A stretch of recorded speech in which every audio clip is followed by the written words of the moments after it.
अभी आप ऊपर पढ़ना, अजीर्ण रोगी में सभी कार्यों का विरेचन, मस्ती, नस्य, धूम, गंडूस, अंजन का निषेध है, लेकिन यहाँ पर ये टर्म नहीं दिया है कि अजीर्ण में आप वमन भी नहीं करा सकते हो। अजीर्ण में आप एक कंडीशन में हम वमन करा सकते हैं, है ना? अजीर्ण में आप एक कंडीशन में करा सकते हैं, चरक सिद्धि अपन ने 2 में पढ़ा था। विरेचन के कौन से रोग हैं? वमन की विधि क्या होती है? केवल एक श्लोक अंडरलाइन करेंगे। निरन्नम ईषत स्निग्धम वा पेया पीत सर्पिशम। निरन्नम ईषत स्निग्धम, निरन्नम का मीनिंग होता है कि खाली पेट आपको कुछ स्निग्ध पेया पीना है, इसमें थोड़ा सा घी मिलाना। ये किस दिन का बोला है? वमन के दिन। आपने स्नेह स्वेदन कराया, खाली पेट से आप निरन्न मतलब खाली पेट, तो आपको भरपेट वमन कराना रहता है ना, तो उसमें आपको कुछ स्नेह मिली हुई पेया का प्रयोग करना चाहिए ना, सर की मिली हुई पेया को पीना चाहिए। आपके पंचकर्मा के नोट्स उसमें सब कुछ लिखा हुआ है, बागवत ने क्या पीने को बोला है सुबह सुबह, चरक ने सुबह सुबह क्या पीने को बोला, ये सारी चीजें वहां पर लिखी वमन के दिन। सम्यक वमन के बाद क्या कर्तव्य करना है? अब यहाँ पे देखो थोड़ा सा समझ में, बोलोगे मैडम भगाती जा रही है, इन्हें देखने क्या कर्तव्य करना है जिस रोगी को वमन नहीं हुआ है, थोड़ा सा देखिए। उसमें पिपली, आंवला, सरसों, नमक के पानी से बार-बार वमन कराइए। रीजनिंग क्वेश्चन में जा सकता है, आपने वमन का द्रव पिलाया, वमन नहीं हुआ, अब आपको क्या करना पड़ेगा? पिपली, आंवला, सरसों और नमक का पानी उसको बार-बार पिलाइए ताकि उसको उल्टियां हुई। अयोग का लक्षण क्या है? मतलब वेगों का ना आना या फिर केवल औषधि का आना, ये अयोग कहलाता है। अयोग में चरक का श्लोक याद करो, अंडरलाइन नहीं करना भाई, पढ़ा रही हूं जस्ट मैं। निष्ठीव कंडू कोट ज्वरा दिया, आपने क्या पढ़ा था? स्फुट कोट कंडू विद का विशुद्धि अविशुद्धि गुरु गात्रता चाहिए, पढ़ा था चरक सहित, पूरा मैच करता है। सम्यक योग में क्या पढ़ा था? क्रमात् कफा पित्त मथ नासत्यम सम्यक यस्य सम्यक वमिता साइज था, तो वही लिखा है कफ पित्त अनिल की क्रमशः निकलना। रेफरेंस पूछे जा सकते सारे श्लोक की, भाई कहां से क्या शुरू, ठीक है? फिर अतियोग का लक्षण क्या है? फिर चंद्रक रक्तवत, है ना? ये अंडरलाइन कर लो। अगर अतियोग हो रहा है संशोधन का, तो वमन का, उसमें चंद्रिका दिखेगी, मोर के पंख की स्प्लिटिंग दिखेगी, तथा कृष्णा दाह अकेला होगा। सम्यक वमन के बाद क्या कर्तव्य करें? अब यहाँ से पढ़ना शुरू करना है। तो चाहे चरक हो, चाहे सुश्रुत हो, चाहे बागवट हो, तीनों आचार्य ने तीनों चीजें लेने को बोला है कि सम्यक प्रकार से वमन होने के बाद आश्वासन देकर स्निग्ध, मध्य, शून्य में से कोई एक धूमपान दे, कंडीशन देकर। वायु का प्रकोप स्निग्ध करा दो, मध्य कहां कराना है, कृष्ण कहां कराना है, वो सब अपने इस पे डिपेंड करता है दोषों पर। तो मध्य मतलब इसका मीनिंग यही है कि प्रायोगिक स्नेह वैरिक में से कोई एक पिला दो, है ना, दोष को देखते हुए। क्रिया आदि का क्रम वही रहता है। अब आते हैं वमन आदि का परिमाण। स्पेशल बागवट का अलग है। वमित वमन आदि का परिमाण। रेचन में द्वित्राण सवितक आन पानी वेगान नियम मेरे के वमने तु पीतम। मन में से 2-3 वेगों को छोड़कर गिनना चाहिए, तो अपने कई बार पढ़ा सब जगह। शुरुआती के 2-3 वेग को छोड़कर हमको वेग काउंट करना चाहिए। वमन में पी हुई औषध को छोड़कर शेष वेगों को गिनना चाहिए। वमन को जो औषध हमने पिलाई उसको छोड़कर गिनना है। वमित को विरेचन, वमन किए व्यक्ति को फिर से स्नेह स्वेदन कराकर कफ का समय बीत जाए तो मृदु मध्य क्रूर कुष्ठ का विचार करके वमन है। मृदु कुष्ठ में क्या विरेचन कराओगे? बहुत इंपॉर्टेंट है। आपने पढ़ा है मृदु कोष्ठ में जो होता है विरेचन, बहुत जल्दी होता है, 3 दिन में स्नेहन हो जाता है, उसमें कम क्वांटिटी लगती है, कम वीर्य वाली औषधि भी लगती है, ये सब आपने पढ़ा है। तो बहुपित्तो मृदु कोष्ठ शीर्णापि विरच्यते। यहाँ पे बहुपित्तो मतलब मृदु कोष्ठ में किस दोष की प्रधानता होती है? पित्त की प्रधानता होती है। इसमें दूर से ही विरेचन हो जाता है, इतना मृदु होता है। क्रूर कोष्ठ में किस दोष का इन्वॉल्वमेंट होता है? वायु का, इसने बोला है, चरक और बागवट ने बोला है। और वात कफ का इन्वॉल्वमेंट होता है, वो किसने बोला है? सुश्रुत ने बोला है। तो प्रभूत मारुता क्रूर कोष्ठा कच्छाध्याम आदि के अपि, इसमें जो है क्रूर कोष्ठ में वायु का प्रकोप होता है, बहुत कठिनाई से इसमें कोई भी संशोधन कर्म होता है। पित्तादि दोषों में क्या विरेचन द्रव्य यूज करना है? पढ़ने की जरूरत नहीं है। अब विरेचन की अप्रवृत्ति में करते हैं, पूरा सर आपको ये पढ़ा चुकी है, कई कॉपी करके हमने वहां लिख दिया। क्या बोले हैं? अगर विरेचन नहीं हो रहा है तो क्या करो? अप्रवृत्तो तु पायेत उष्णाम्बु। विरेचन नहीं हो रहा है, विरेचन औषधि आपने पी ली, अब आपको थोड़ा थोड़ा गरम गरम पानी पी लेना चाहिए और खुद के हाथों को स्वेदेत उदरस्य पानी तापेन च उदरम, खुद के हाथों को थोड़ा सा गर्म करके पेट की सिकाई करना है ताकि आपको विरेचन प्रवृत्त होने लगे। 2 चीजें याद करोगे, विरेचन नहीं हो रहा है तो आपको गर्म पानी पीना है, बार बार नहीं हो रहा है तो आपको हाथ की हथेली को गर्म करके पेट की सिकाई करना है, ठीक है? अगर विरेचन थोड़ा थोड़ा आ रहा है तो क्या करो? बिल्कुल ही नहीं आ रहा तो हम ये कर रहे थे, थोड़ा थोड़ा आ रहा है तो क्या करोगे? उस दिन भोजन करके दूसरे दिन फिर विरेचक औषधि पिलाओगे। थोड़ा बहुत हुआ था, आज हमने औषधि पिलाई, थोड़ा बहुत हुआ 2-4 वीक, तो फिर क्या करोगे आप? आपको वही सही आ रही, कुछ प्रॉब्लम तो नहीं हुई? थोड़ा सा स्पीकर चल रहा है। तो दूसरे दिन उस दिन हमने नॉर्मल खाना खिला दिया शाम को, फिर दूसरे दिन फिर हमको पहली औषधि का विचार करके अगले दिन बड़ी मात्रा में औषधि देना। ये पूरा पंचकर्मा के नोट्स में फिट है।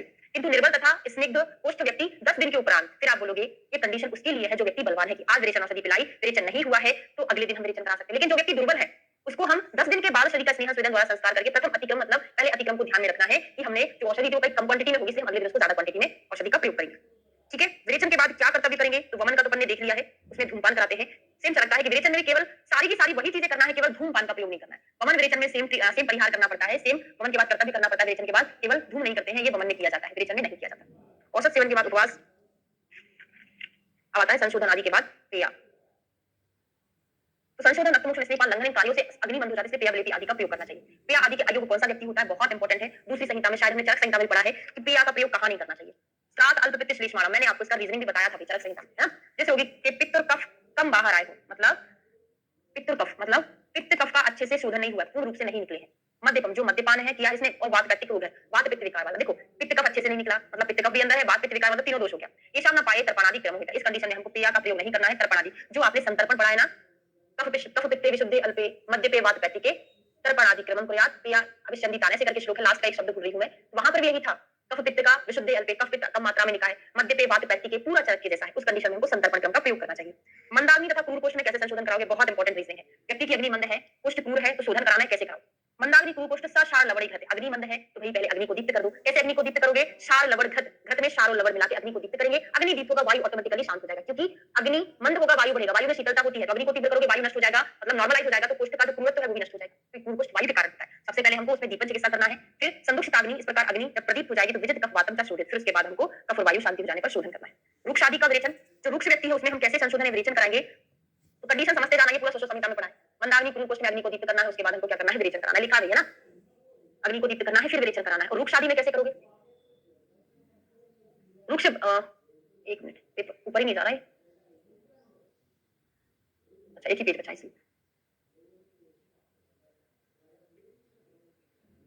एक ही पेज है ना, अगले इस पे होगा। तो रुक्ष आदि में रुक्ष पहली कंडीशन, वहत वायु दूसरी कंडीशन, पूर्व कोष्ठ तीसरी कंडीशन, व्यायाम करने वाले चौथी कंडीशन, पूरे एक दूसरे से रिलेटेड है। क्या है, वायु की वृद्धि याद कर लो, वायु की वृद्धि में पूर्व कोष्ठ, वायु की वृद्धि वायु वृद्धि हो गया, रुक्षता की वायु की वृद्धि, व्यायाम करने से वायु की वृद्धि होती है। वायु की वृद्धि दैट मींस अग्नि की वृद्धि, क्योंकि वायु बढ़ेगा हवा चलेगी तो अग्नि और ज्यादा चलेगी, तो अग्नि की पूरा कंडीशन एक जैसा है। इन 5 प्रकार के व्यक्तियों में विरेचन औषध बिना विरेचन किए ही जीव हो जाती है, इतनी अग्नि तीव्र होती है। क्या विरेचन औषधि पिलाते हैं बिना विरेचन के वो पच जाती है। इसका प्रथम, इसलिए हमको क्या करना है, ये क्वेश्चन का आंसर है एआईपीजीटी कौन से ईयर में आया था मुझे याद नहीं है, उसमें क्वेश्चन पूछा था कि पूर्व कोष्ठ वाले व्यक्ति को आपको सबसे पहले निरुवस्ती देना है, यहां से क्वेश्चन अटेम्प्ट हुआ था, उसके बाद आपको फिर विरेचन कराना है, क्योंकि निरुवस्ती देने से वायु शांत होगी, मतलब सारी चीजें नॉर्मलाइज हो जाएंगी।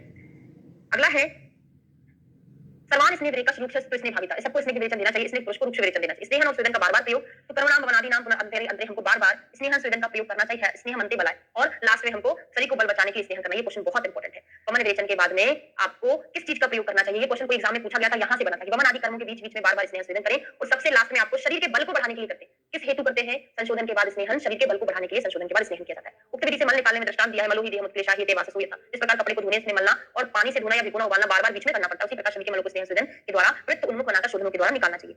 सम्यक शोधन क्या करेगा, सम्यक शोधन बुद्धि प्रसादम बलम, बुद्धि का प्रसादन बल देगा, धातु स्थित ज्वलम, धातु में स्थिरता लेगा, दीप्ति अग्नि बढ़ाएगा, चिराग चपाकम वयसा, मतलब जो बुढ़ापा आता है वो बहुत देरी से आता है, इस सम्यक संशोधन का लक्षण। 3 नंबर का चैप्टर कंप्लीट हुआ। 59 अध्याय 19 नंबर का चैप्टर शुरू करते हैं। ये आपको चरक में पढ़ लिया आपने, है ना, सर ने पंचकर्मा पढ़ा दिया, मैंने आपको सुश्रुत पढ़ा दिया, बस कान हृदय तो ऐसा लगता है भाई इधर उधर का सारा कॉम्बिनेशन चल रहा है। 59 अध्याय,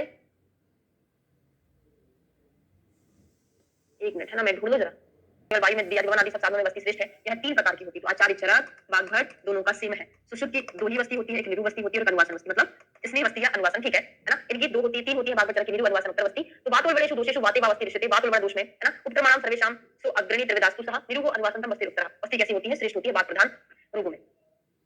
अगले पेज पर आ जाइए, यंत्र की लंबाई, उक्त यंत्र की लंबाई, थोड़ा सा चरक सुश्रुत का एक्सप्लेन करूंगी जरा सा, बस क्या बोले हैं, उक्त यंत्र की लंबाई, अगर किसी को देखना वस्ती नेत्र का प्रमाण यूट्यूब पर मैंने पढ़ाया है, पारे के 80 पेज कंपाइलेशन में, चरक सुश्रुत बागभट अष्टांग बागभट मतलब अष्टांग हृदय का भी बताया था, और शारंग 4 आचार्यों को कंपैरेटिव कोड के साथ याद कराया।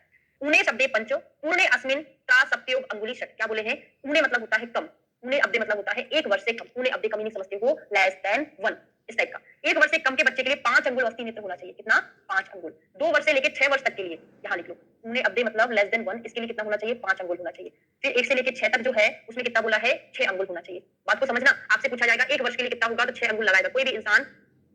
नहीं, पारे के 80 पेज वीडियो अपने ही ऐप के स्टोर पर है ना, कोर्सेज ऑप्शन में जाके वहीं पर 80 पेज कंपाइलेशन पूरा पढ़ाया हुआ है, मैंने डिटेल में पूरा ट्रिक के साथ पढ़ाया हुआ है। यूट्यूब पे पूरा नहीं डाला है, 5-6 वीडियो डले हुए हैं उसके, आप चाहे एक बार वहां से देख लो। तो कम होगा तो 5 अंगुल लगाओगे, अगर एग्जैक्ट 1 वर्ष बोलेगा तो 6 अंगुल लगाओगे। फिर क्या बोले, 7वें वर्ष में 7 अंगुल, 1 से 6 में 6, लास्ट का 6 याद कर लो, 6 में 6 7 में 7, 7वें वर्ष में कितना है, 7वें में 7 अंगुल है।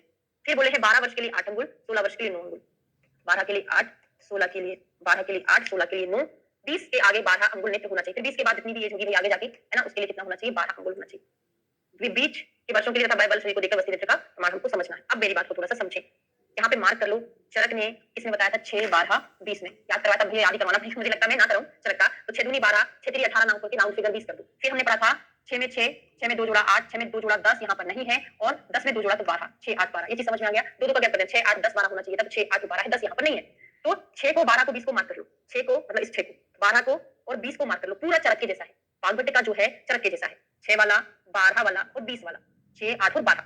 अब इनका 6 में 6, इनका 7 में 7 और सुश्रुत का क्या था, 8 में 8 था, 6 7 8 ऐसे करके याद किया था। अब देखो एक बार थोड़ा सा कष्ट कर लेना, भी यूट्यूब पर मैंने ये वाला तो पढ़ाया हुआ है, वहां से देख लेना, है ना। फिर जो 16 वर्ष में होता है वो 9 अंगुल है, जबकि सुश्रुत का जो है 16 वर्ष में कितना है, 10 अंगुल है।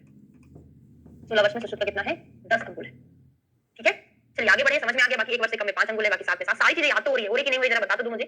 स्वांगुष्ठे स्वामूले स्थौल्यन आग्रे कनिष्ठिका, जो वस्ती नेत्र होता है उसका जो मूल पार्ट होता है वो अंगुष्ठ उदर के समान होता है, जो अग्र पार्ट होता है वो कनिष्ठिका के समान होता है, तो अपने अंगूठे के समान मूल, आगे कनिष्ठिका के समान मोटा होता है। फिर पूर्णे अब्दे अंगुलम आदाय तदा अर्ध अर्धवृत्तम त्रिंगुलम परम छिद्रम मूले अग्र छिद्र की बात करता है। अभी हमने काय की बात करी थी, हमने ये बात करी थी, ये जो वस्ती नेत्र होता है वो कितने वर्ष में कितना लंबा होता है, इस लेंथ की बात करी थी अभी तक। अब क्या बात कर रहे हैं, हम छिद्र की बात कर रहे हैं, है ना, उक्त यंत्र की लंबाई हमारा हो गया है, अब छिद्र की बात करेंगे। कौन से छिद्र की बात करेंगे, हमारा वस्ती यंत्र है, इसका ये छिद्र कितना होना चाहिए, इसकी बात करेंगे। अब ये लंबाई देख लिया, लंबाई ज्यादा होगी ना, 1 वर्ष से कम में 5 अंगुल की लंबाई है, लेकिन छिद्र थोड़ी ना 5 अंगुल का होगा, छिद्र तो छोटा ही होगा ना। तो यहाँ पर देखिए पूर्ण अब्दे अंगुलम आदाय तथा अर्ध अर्धवृत्तम, 1 साल के बच्चे, पूर्ण अब्दे नहीं लिखा, 1 वर्ष से कम नहीं लिखा, ऊने का मतलब होता है 1 वर्ष से कम, पूर्ण अब्दे का मीनिंग होता है 1 वर्ष का हो चुका है। तो 1 साल के बच्चे के लिए 6 अंगुल लंबे यंत्र का छिद्र मूल में 1 अंगुष्ठ होना चाहिए। बात को मेरा समझिए। पूर्ण अब्दे मतलब 1 साल के बच्चा, तो हमने 1 साल के बच्चे का क्या पढ़ा था? 1 से लेके 6, 1 का हो, 2 का हो, 3 का हो, 4 का हो, 5 का हो, 6 सभी में 6 अंगुल होता है। तो 1 वर्ष के बच्चे का जो ये लंबाई था वो तो हमने पढ़ लिया है 6 अंगुल था। अभी-अभी पढ़ा आपने 1 साल के बच्चे के लिए अंतर का लंबाई कितना पढ़ लिया था आपने? 6 अंगुल था। अब इसके छिद्र का प्रमाण बोला है कि 1 वर्ष का जो हो चुका है उसका यंत्र की लंबाई तो इतनी है, छिद्र कितना होना चाहिए? 1 अंगुष्ठ होना चाहिए। जो छिद्र है ना 1 अंगुष्ठ होना चाहिए, इतना अंगुष्ठ ये वाला, इतना पॉइंट होना चाहिए। ये मेरी बात आपको समझ आ गया कि नहीं आ गया? आप मुझसे पूछते फूल लगा-लगा के मैसेज करती, मैडम ये बताओ हमको कि आपने अभी बता दिया कि पूर्ण अब्दे मतलब 1 से लेके 6 तक का जो है आपने 6 अंगुल, तो यहाँ पे अंगुष्ठ भी तो बोला है, वो अंगुष्ठ क्या है? वो छिद्र का प्रमाण है, जो लंबाई है ना वो नेत्र 6 अंगुल का है। क्लियर ना? इस प्रकार इसको आधा-आधा अर्थात 1/4 अंगुल बनाते हुए 3 अंगुल परिमाण तक ही छेद को बढ़ाएं। तो टोटल छेद कितना बनाना है? 3 अंगुल परिमाण तक बढ़ाना है।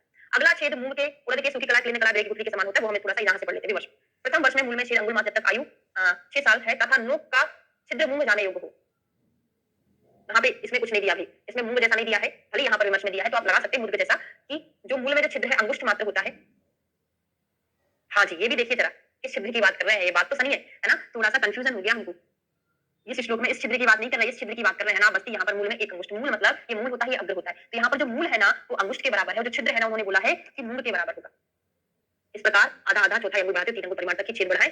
अगला छेद मतलब इसका अगला, आ रही कि नहीं समझ में? श्लोक की बात को समझिए। उन्होंने बोला है 1 वर्ष में 6 अंगुल होता है, और उसका जो मूल भाग होता है अंगुष्ठ प्रमाण होता है। फिर धीरे-धीरे आधा-आधा बढ़ाते जाए। इस प्रकार आधा-आधा अर्थात 1/4 अंगुल बढ़ाते हुए मैक्सिमम जो इसका प्रमाण है कितना होना चाहिए? 3 अंगुल तक ही पहुंचना चाहिए। फिर इसका अगला छेद मींस ये आगे का छेद जो है कैसा होना चाहिए? मूंग के समान होना चाहिए। इतना समझ लिया है? अब थोड़ा सा और समझने की कोशिश करो। इसका तथा नोक का छेद मतलब ये मूंग जाने योग्य है, मतलब ये पूर्ण अब्दे की बात कर रहे हैं। 1 वर्ष के लिए 6 वर्ष तक की बात कर रहे हैं। 1 वर्ष से लेकर 6 वर्ष तक की। क्लियर हो गया?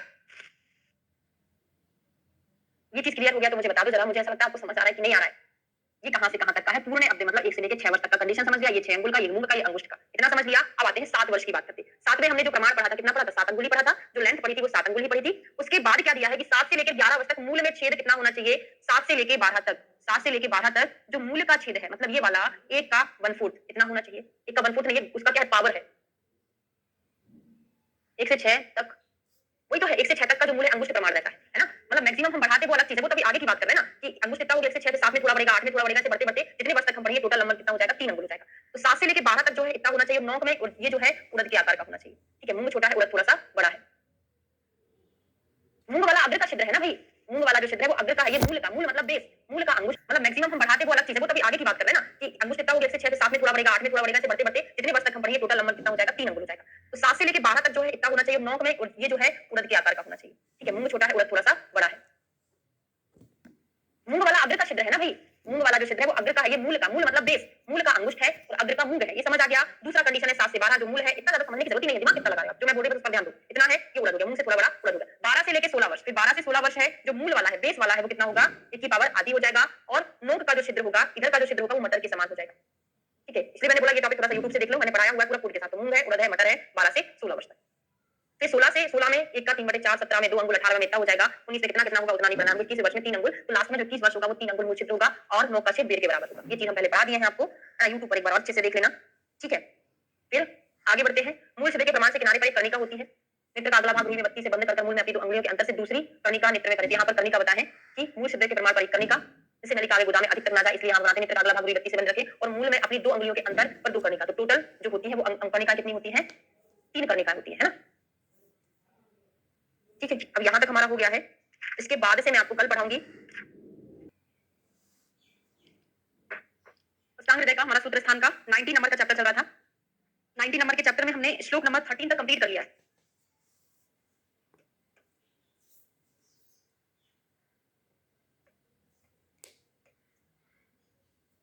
13 तक कंप्लीट हो गया था। इसके आगे से बढ़ेंगे ना, निरूवस्ती की मात्रा, यही तक पढ़ा था ना? आगे तो नहीं हुआ तो थोड़ा सा बता दें, मुझे याद नहीं आ रहा अभी।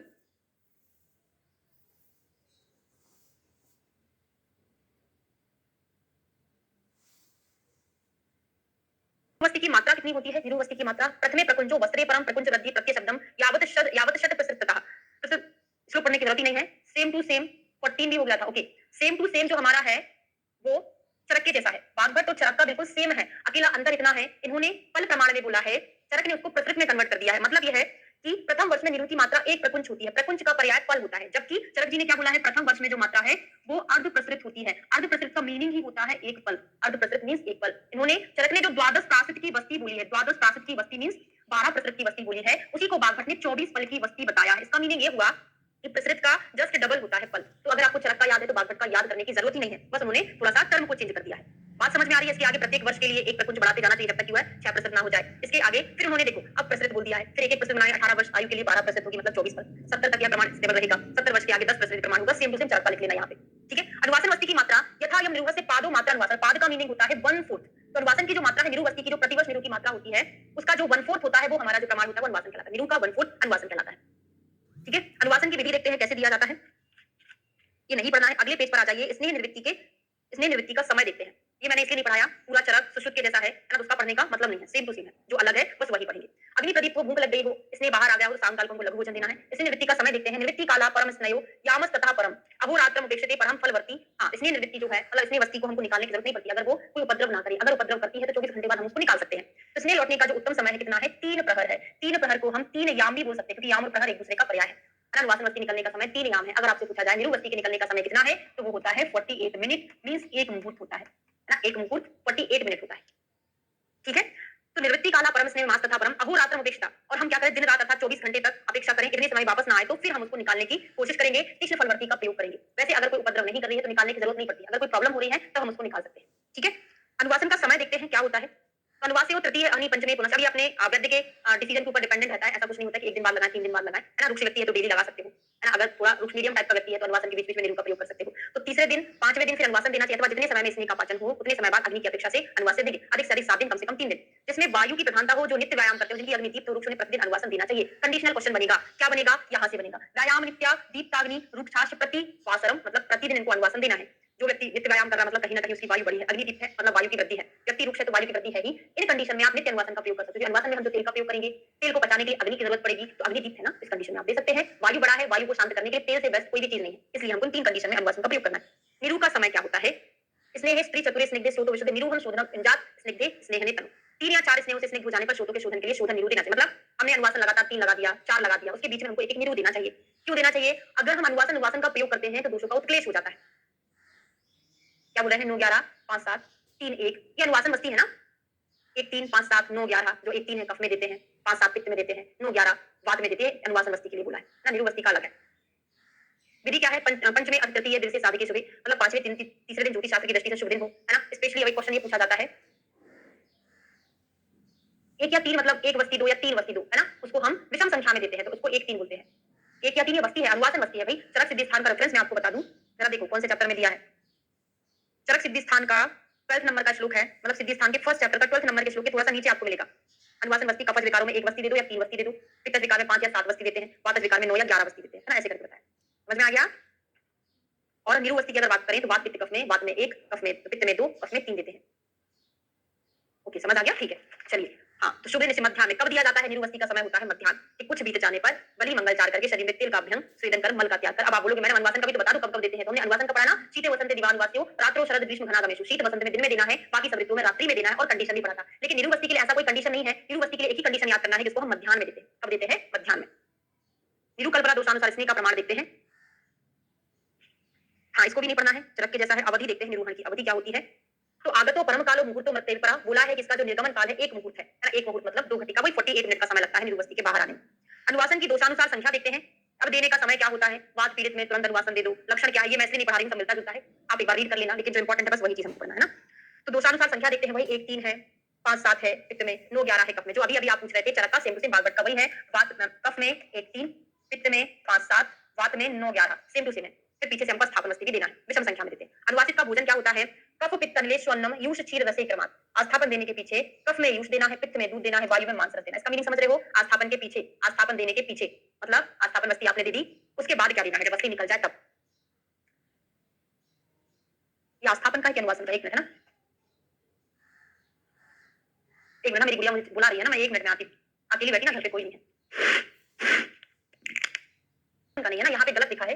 ये आस्थापन के बाद हम जो देते हैं उसका लिखा है। आस्थापन वस्ती दे दी, वस्ती पूरी तरह निकल गई है, अब आप उसको कफ का अगर प्रकोप था उसमें यूज, क्या होता है, लेखन का काम करता है, गर्म होता है तो कफ का लेखन करेगा, है ना। पित्त में पित्त उष्ण होता होता है, दूध शीतल होता है तो पित्त को शमन करेगा। और वायु में मांस रस का प्रयोग करते हैं, तो आपको पता है मांस रस क्या होता है, वर्धन का काम करता है। जो वृद्धि होती है वो क्या करेगी, वृद्धि वायु का शमन करती है। ये अपने चरक में पढ़ा था, बिल्कुल सेम है चरक के जैसा। अब यहाँ पर वात रोग में किन कंटेंट से वस्ती देना है, पित्त में किन कंटेंट से, ये सब पढ़ने की जरूरत नहीं है, सब पढ़े हुआ। दशमूलादि है, पित्त में न्यग्रोदादि पद्मक आदि है, कफ में आरक वदादि वत्सक आदि। अगर आपको ये गण याद है तो आपको ये सारी चीजें याद रहती हैं। सन्निपात में देखते हैं तो त्रयस्ते सन्निपाते अपि दोषान घनन्ति यथाक्रमात्, तीन ही वस्तियां दें क्योंकि ये क्रमशः तीनों दोषों को नष्ट करती है। संसर्ग में 2 ही वस्ती देना चाहिए। सन्निपात में 3 दे दो, पहली बात को, दूसरी पित्त को, तीसरी कफ को नष्ट करेगी, है ना। ऐसे ही अगर 2 दोषों का संसर्ग है तो हमको 2 ही वस्ती देना है। चौथी वस्ती का निषेध क्यों है, ये क्वेश्चन रीजनिंग में जा सकता है। त्रिभ्या परम वस्ती मतो नेच्छन्ते चिकित्सतः, दूसरे चिकित्सक 3 से अधिक वस्ती देना उत्तम नहीं मानते। क्यों नहीं मानते, रीजनिंग क्वेश्चन। ना ही दोषा चतुर्थो अस्ति पुनर्दीयते यतम प्रति, बोले है कि चौथा दोषी नहीं है जिसके लिए हम चौथी वस्ती दे, अतः हमको सन्निपात में 3 ही वस्ती देना चाहिए। अन्य हेतु उत्क्लेशनाम शुद्धिकरण दोषाणाम शमनम क्रमात् त्रिविधे। हाँ, ये जो त्रिविध वस्ती है सेम टू सेम सुश्रुत ने बताई है, बागवत ने बताई, लेकिन चरक ने ऐसी वस्ती का उल्लेख नहीं किया कि क्रमशः हम जो 3 वस्तियां देते हैं, 3 वस्तियों का जो क्रम है उसमें जो पहली वस्ती होती है उत्क्लेशन वस्ती होती है। मतलब पहली हम जो वस्ती दे रहे हैं हमारी बॉडी के अंदर जो दोष सुप्त अवस्था में थे उसको उत्क्लेशित करती है, और जो हम दूसरी वस्ती देते हैं, दूसरी जो वस्ती है वो हमारी बॉडी के दोषों को शुद्ध करती है, निकालती है। दूसरी वस्ती शोधन करती है और बचे खुचे जो दोष हैं उनको तीसरी जो वस्ती है वो शमन कर देती है। तो पहली उत्क्लेशन, दूसरी शुद्धि करती है, तीसरी जो वस्ती है शमन का काम करती है। इस क्रम से भी 3 ही वस्तियां हमको देना चाहिए। दोनों पक्षों की प्रामाणिकता पढ़ने की जरूरत नहीं है। अब आ जाइए, काल वस्तियां 15 होती हैं, सॉरी कर्म काल योग आपने जो पढ़ा था उसमें मैं लिख के बता दूं, कर्म वस्ती, काल वस्ती और योग वस्ती। कर्म वस्ती 30 है, काल वस्ती 16 है और योग वस्ती 8 है। याद कराए थे, 15 का आधा तो नहीं है, लगभग आधा 16, 16 का जस्ट हाफ होता है 8। ये चरक का है। क्रम पढ़े थे 1 12 12 5, काल का पढ़े थे 1 6 6 3, योग का पढ़े थे 1 3 3 1। ये क्या है भाई, किसी को समझ आ गया कि नहीं आया? यहाँ पर एक एक को गोला बना लो। तो आपसे अगर पूछा जा रहा है, प्रीवियस ईयर क्वेश्चन पेपर में कई बार सॉल्व कराया है, आपसे पूछा जा रहा है कि चलो हमको बताओ कि कर्म वस्ती में टोटल निरु वस्ती कितनी है, 12 है, काल में 6 है, योग में 6 है, पड़े हुए हैं, और टोटल जो वस्तियां बची हैं यहाँ पर 18 बची हैं, यहाँ पे 10 बची हैं, 3 और 1 4 और 1 5, यहाँ पर 5 बची हैं। तो ये जो वस्तियां बची हुई हैं ये क्या है, अनुवासन वस्तियां हैं। टोटल अनुवासन वस्ती कर्म में कितनी, 18। फिर बागवट ने अकेला इतना अंतर किया है कि काल वस्ती की जगह 15 बता दिया है कि 16 थी 15, तो 16 में से कौन सी कम किया है, निरु वस्ती को हटा दिया, तो इस तरीके से कितनी हो जाएंगी, 15 हो जाएंगी। वही लिखा है कि कालहा यथा एक स्नेह वस्ती, काल वस्तियां 15 होती है, एक स्नेह वस्ती, अंत में 3 स्नेह वस्ती, वही मैंने लिखा है 1 3 3 और 1 6 6, टोटल अनुवासन वस्ती कर्म में कितनी, 18। फिर बागवट ने अकेला इतना अंतर किया है कि काल वस्ती की जगह 15 बता दिया है कि 16 थी 15, तो 16 में से कौन सी कम किया है, निरु वस्ती को हटा दिया, तो इस तरीके से कितनी हो जाएंगी, 15 हो जाएंगी। वही लिखा है कि कालहा यथा एक स्नेह वस्ती, काल वस्तियां 15 होती है, एक स्नेह वस्ती, अंत में 3 स्नेह वस्ती, वही मैंने लिखा है 1 3 3 और 1 6 6 3, और 6 अनुवासन वस्तियां और 5 निरु वस्तियों के बीच में करके एक स्नेह वस्ती दूसरी निरु वस्ती देवे। ठीक है, समझ में आ गया? अनुवासन को कम नहीं किया ना, निरु को कम किया हुआ है। योग वस्तियां 8 हैं, पढ़ने की जरूरत नहीं है ना, वो सब चरक जैसा। मात्रा वस्ती के लक्षण लिखते हैं, पूरा चरक के जैसा बोला है कि स्नेह वस्ती की जो रिश्व मात्रा, सॉरी स्नेह की जो रिश्व मात्रा होती है उसको हम मात्रा वस्ती बोलते हैं। तो रिश्या स्नेह पानस्य मात्रा योजिता समा, स्नेह पान की जो रिश्व मात्रा के बराबर स्नेह की मात्रा जिस वस्ती में दी जाती है उसको हम मात्रा वस्ती कहते हैं, है ना, स्नेह की रिश्व मात्रा कहलाती है। अब आता है उत्तर वस्ती का विधान। उत्तर वस्ती वस्तु रोगेषु नारीणाम योनि, उत्तर वस्ती क्यों कहलाती है, क्योंकि उत्तर मार्ग से दी जाती है। उत्तर मार्ग मींस क्या होता है, ये योनि मार्ग गर्भाशय से या मेढ्र मार्ग के द्वारा दी जाती है, इस कारण से इसको उत्तर वस्ती कहते हैं। द्विआस्थापन शुद्धेभ्यो विदध्यात् वस्ती उत्तरम, मूत्राशय के रोगों में स्त्रियों की योनि, गर्भाशय के रोगों में मूत्राशय के रोग भी, तो स्त्रियों को 2 या 3 आस्थापन वस्तियों से शोधन करने के बाद उत्तर वस्ती देना चाहिए। उत्तर वस्ती के यंत्र का प्रमाण कितना होता है, पूरा चरक के जैसा है। कितना होता है, अपनी अंगुली की माप से नेत्र 12 अंगुल लंबा होता है। इसके लिए बोला है पुरुष के लिए, स्त्री के लिए तो 10 ही अंगुल होता है, सभी आचार्य का, है ना। गाय की पूंछ गोपुच्छ के समान होता है, मोटा आगे क्रमशः पतला। इसके मूल में तथा मध्य में 2 कर्णिकाएं होती है। उत्तर वस्ती में 2 कर्णिकाएं, बाकी जो मेन वस्ती होती है आस्थापन उसमें 3 कर्णिकाएं होती है ना। तो यहाँ पर दुग्लिका कर्णिका बनी रहती है। अगला छेद सर्शक के समान होता है, सिद्धार्थक के समान होता है। ये पूरा हम पुरुष के लिए पढ़ रहे हैं, 12 अंगुल का, यहाँ पे सिद्धार्थक मतलब सर्शक होगा, वहां पे हम स्त्री के लिए पढ़ेंगे मुद्ग होगा। यहाँ 12 अंगुल था, वहां पे होगा 10 अंगुल ना। हिमादी और कुंड अश्वमार सुमनः पुष्प ग्रंथ उपमा, ये भी बहुत इंपॉर्टेंट है। क्या बोले हैं, इसका जो अगला छेद सरसों के समान है, नीचे स्वर्ण आदि धातु से बना, इसकी आकृति कुंद कनेर चमेली की पुष्प के डंडी के समान मजबूत होना चाहिए। कुंद कनेर चमेली के समान होना चाहिए। उत्तर वस्ती के लिए जो वस्ती कोटक उसका प्रमाण कितना होना चाहिए, मतलब वस्ती मृदु लघु मात्रा शुक्ति होना चाहिए। उत्तर वस्ती की मात्रा शुक्ति प्रमाण किसने बोला है, बागभट्ट ने। अब ये चीज मैंने आपको कई बार पढ़ा दी है, चरक की, सुश्रुत की, है ना, और बागभट्ट की उत्तर वस्ती में किसकी कितनी मात्रा है ना। यूट्यूब पर सेपरेट वीडियो मैंने बनाया हुआ है उत्तर वस्ती में स्नेह की मात्रा, निरु वस्ती की मात्रा से कुछ पढ़ाया है ना, यूट्यूब पर सर्च कर लियो। क्लास में मैंने आपको कई बार पढ़ा दी, इसलिए यहाँ पर अपडेट नहीं पढ़ा रही। मात्रा कितनी होती है, शुक्ति होती है। शुक्ति मतलब क्या होता है, 2 कर्ष ना, मात्रा 2 कर्ष से शुक्ति प्रमाण होता है। स्त्री में उत्तर वस्ती का प्रमाण देखते हैं। स्त्री में उत्तर वस्ती के स्नेह की जो मध्य मात्रा है, एक प्रकुंच मतलब एक पल, है ना, प्रकुंच मध्य मात्रा, बाला नाम शुक्ति, और बालकों में कितनी होती है, 1 शुक्ति 2 कर्ष आधा पल मध्य मात्रा होती है। बात समझ में आ रही है? आपसे पूछा जा रहा है स्त्रियों में उत्तर वस्ती की मात्रा बागभट्ट के अनुसार 1 प्रकुंच होती है और बालकों में 1 शुक्ति होती है। अब मेरी बात को समझ ले, पुरुष, स्त्री और बाला, यहाँ पर पुरुष में जो मात्रा होती है कितनी है, 1 शुक्ति मात्रा है। सेम टू सेम जो पुरुष में है वही बालक में है, मतलब बाला बच्चों में है, कितनी है, 1 शुक्ति है। 1 शुक्ति मींस कितना होता है, 2 कर्ष। 1 शुक्ति मींस कितना है, 2 कर्ष। और यहाँ पर जो मात्रा है जस्ट डबल है, 1 पल। 1 पल मतलब इसी को हम प्रकुंच बोल सकते हैं, इसी को हम 1 पल मतलब 4 कर्ष बोल सकते हैं। तो स्त्रियों में जो मात्रा है वो पुरुष और बालकों की अपेक्षा डबल होती है। ऊपर नीचे पुरुष बाला में 1 शुक्ति कर देना और 1 पल यहाँ पे आ जाएगा। स्त्री का अगर हम उसको कर्ष में निकालें 2 कर्ष 4 कर्ष 2 कर्ष। ये चीज समझ में आ गया, क्लियर हुआ कि नहीं हुआ है? स्त्रियों में उत्तर वस्ती देने का विधान देखते हैं।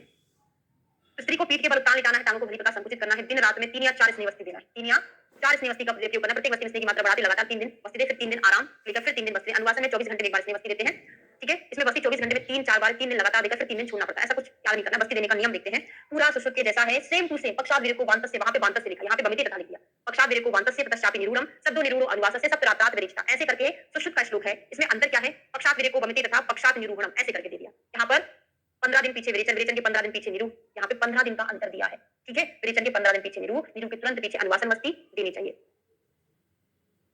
और सेकंड लाइन में उन्होंने ये बोला है कि निरूह और विरेचन के बीच में 7 रात्रि का अंतर होना चाहिए। पहले में उन्होंने ये बोला, देखो ये स्पेशली भागवत का है, तो शुक्र एक बार और रिपीट कर दूं। पक्षात विरेको वांतस्य ततश्चापि निरूढ़म तद्दु निरूह अनुवासस्य सप्तरात्रात विरेचन। इसका मीनिंग होता है कि वमन के 15 दिन बाद आप विरेचन दे दो, विरेचन के 7 रात्रि बाद आप आस्थापन दे दो। उसका मीनिंग ये था। यहाँ पर इन्होंने ये बोला है कि वमन के 15 दिन बाद विरेचन दे दो, ठीक है, और विरेचन के 15 दिन बाद निरूह दे दो, ऐसा बोल दिया। और दूसरी कंडीशन उन्होंने ये बोल दिया है कि या फिर आप क्या कर सकते, निरूह के तुरंत बाद अनुवासन देना, वो चीज अलग है। निरूह के 7 रात्रि का अंतर तो रखना है आपको विरेचन और निरूह के बीच में। ये बात आपको समझ आ गई कि नहीं? जरा मुझे बता दो। क्लियर हो गया?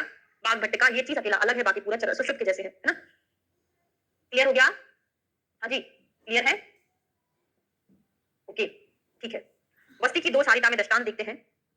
यथा कुसुम आदि युतातो याद रातम हरित पटा तथा द्रवीकृता देहात वस्ती निर्भरते मलान। जिस प्रकार कुसुम आदि से मिले जल में वस्त्र केवल रंग को ही ग्रहण करते हैं, उसी प्रकार द्रवीभूत शरीर में से वस्ती मलों को ही ले जाती है, दूसरी धातु को नहीं ले, अर्थात दोष मात्र को बाहर निकालती, धातु को नहीं निकालती है। तो हमारा चैप्टर कंप्लीट होता है। अगला चैप्टर शुरू करते हैं, विंशति अध्याय नस्य विधि अध्याय। अब जो एमपीपीएससी हुआ था हमारा, एमपी का पीएससी 2022 में हुआ था, जिसका रिजल्ट अभी 2023 का सितंबर भी आ जाएगा, मुझे लग नहीं रहा कि आ जाएगा रिजल्ट, है ना। एक साल होने वाला है।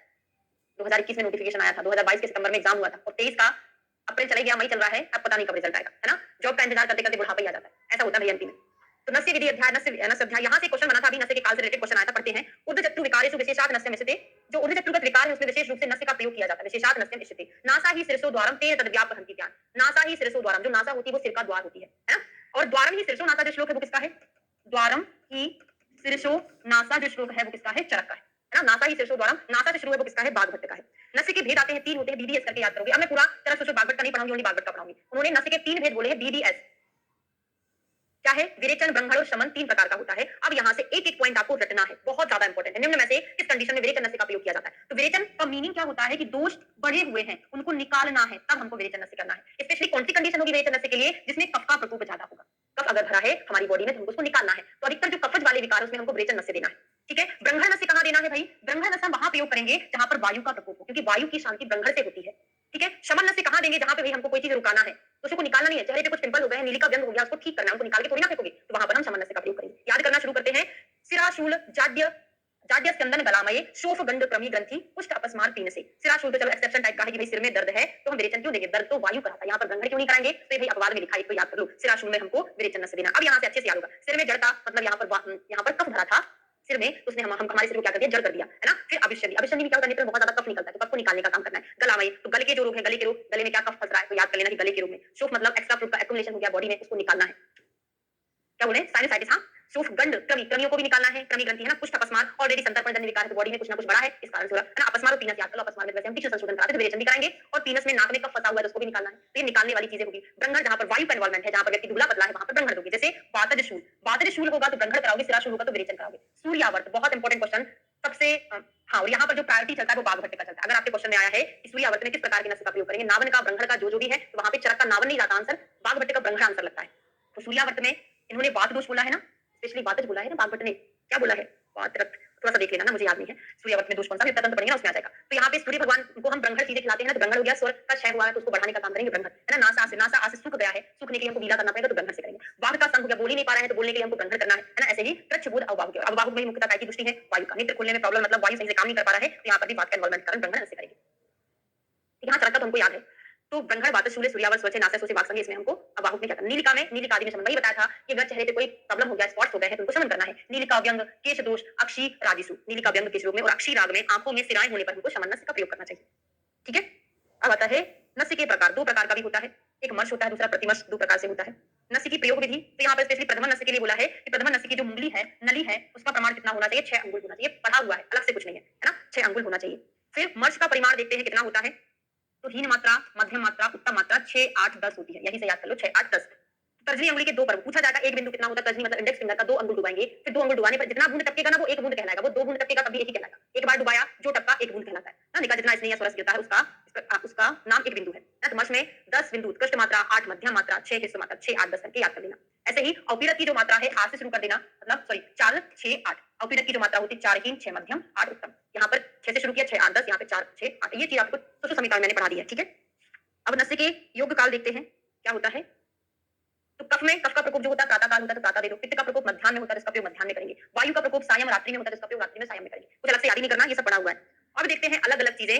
स्वस्थ अवस्था में शरद और बसंत ऋतु में पूर्वाह्न में नस्य देना चाहिए। ये काल मैंने आपको कहाँ पढ़ा दिया था, जब सुश्रुत चरक संहिता पढ़ाया था तब आपको पढ़ाया था। बस बहुत हो गया, मुझे सुबह सुबह की ओपीडी चाहिए। बताया था कि नहीं बताया, मुझे इतना बता दो, याद है कि नहीं है।